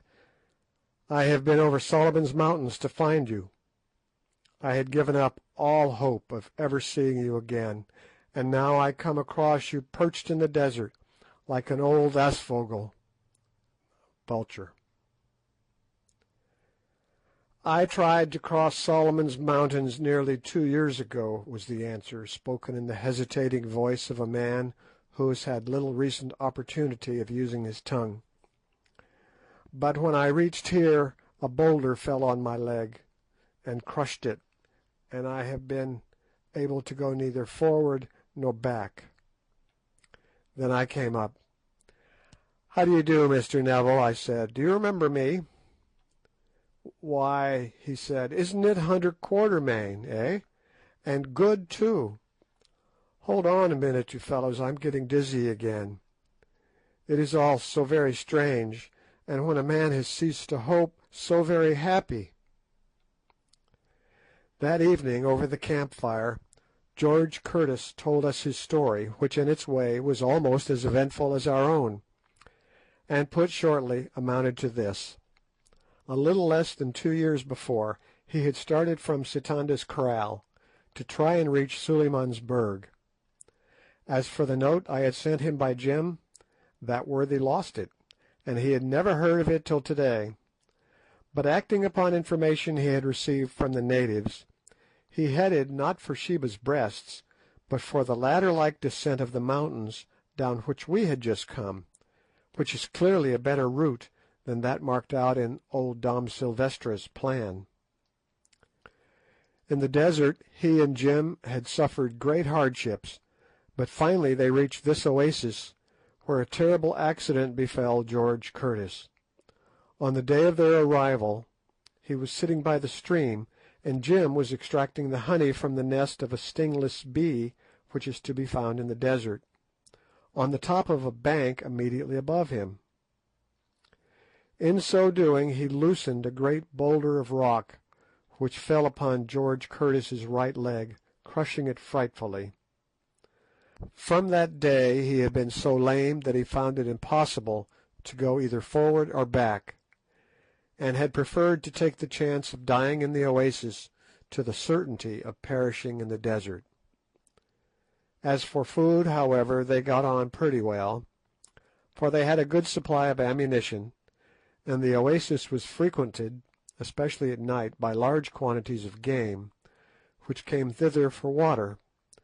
These they shot, or trapped in pitfalls, using the flesh for food, and after their clothes wore out, the hides for clothing.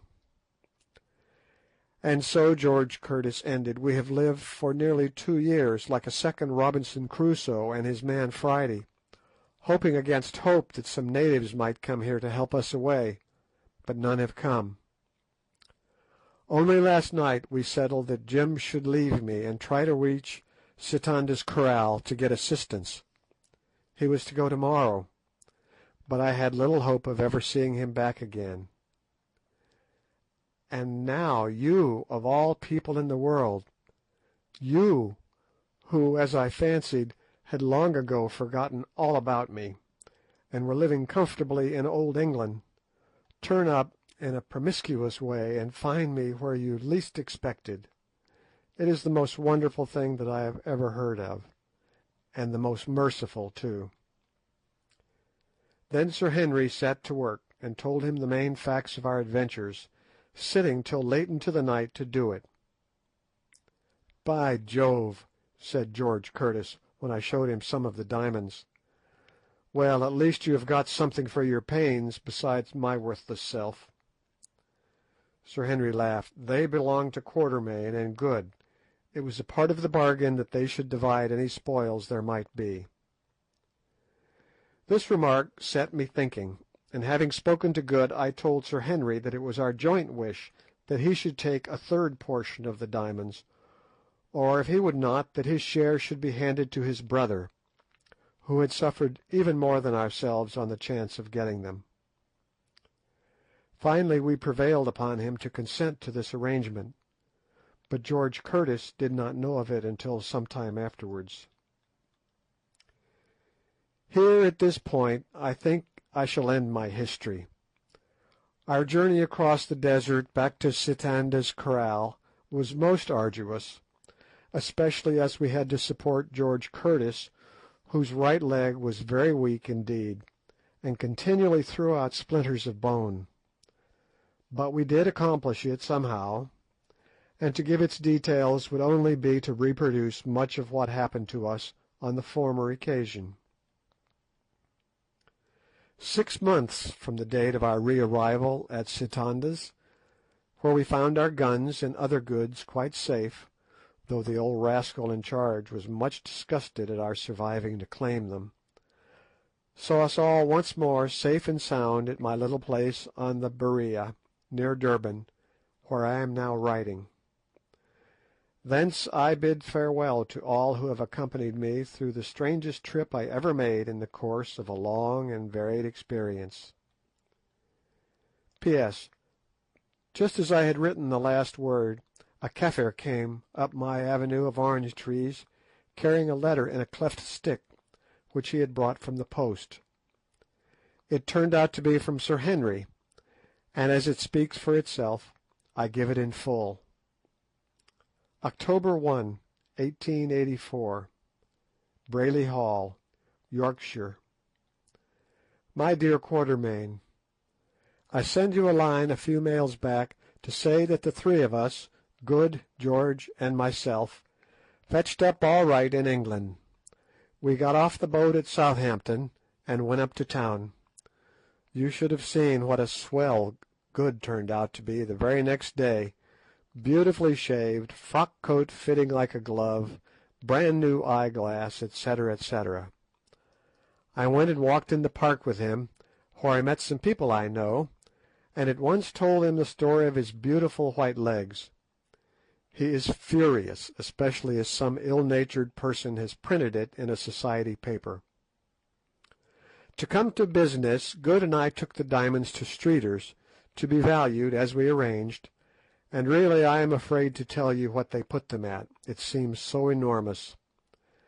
They say that of course it is more or less guesswork, as such stones have never to their knowledge been put on the market in anything like such quantities.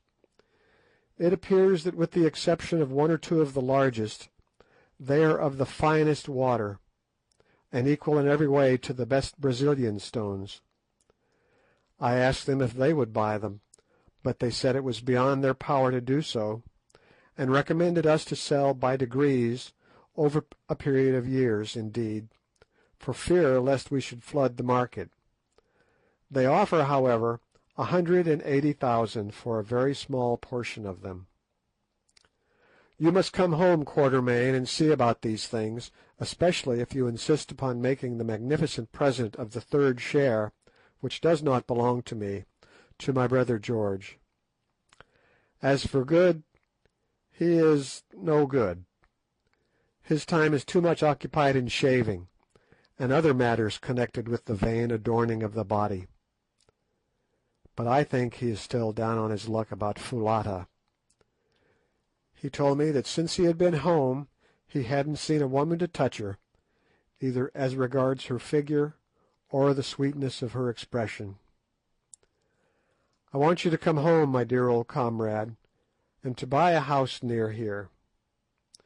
You have done your day's work, and have lots of money now, and there is a place for sale quite close which would suit you admirably. Do come, the sooner the better.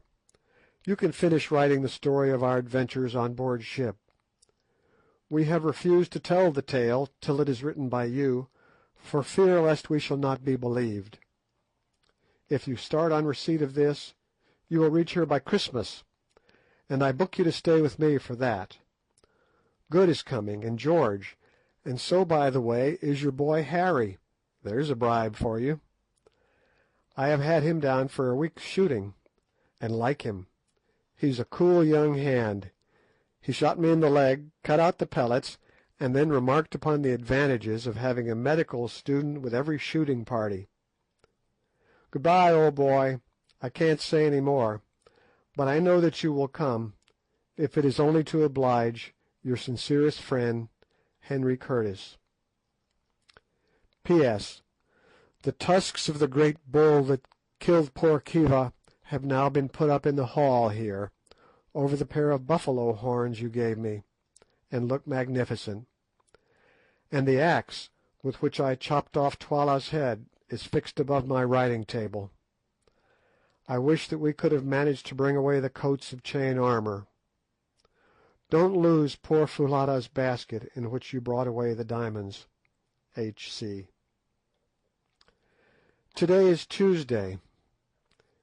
There is a steamer going on Friday, and I really think that I must take Curtis at his word, and sail by her for England, if it is only to see you, Harry, my boy, and to look after the printing of this history, which is a task that I do not like to trust to anybody else. Allan Quatermain. The End.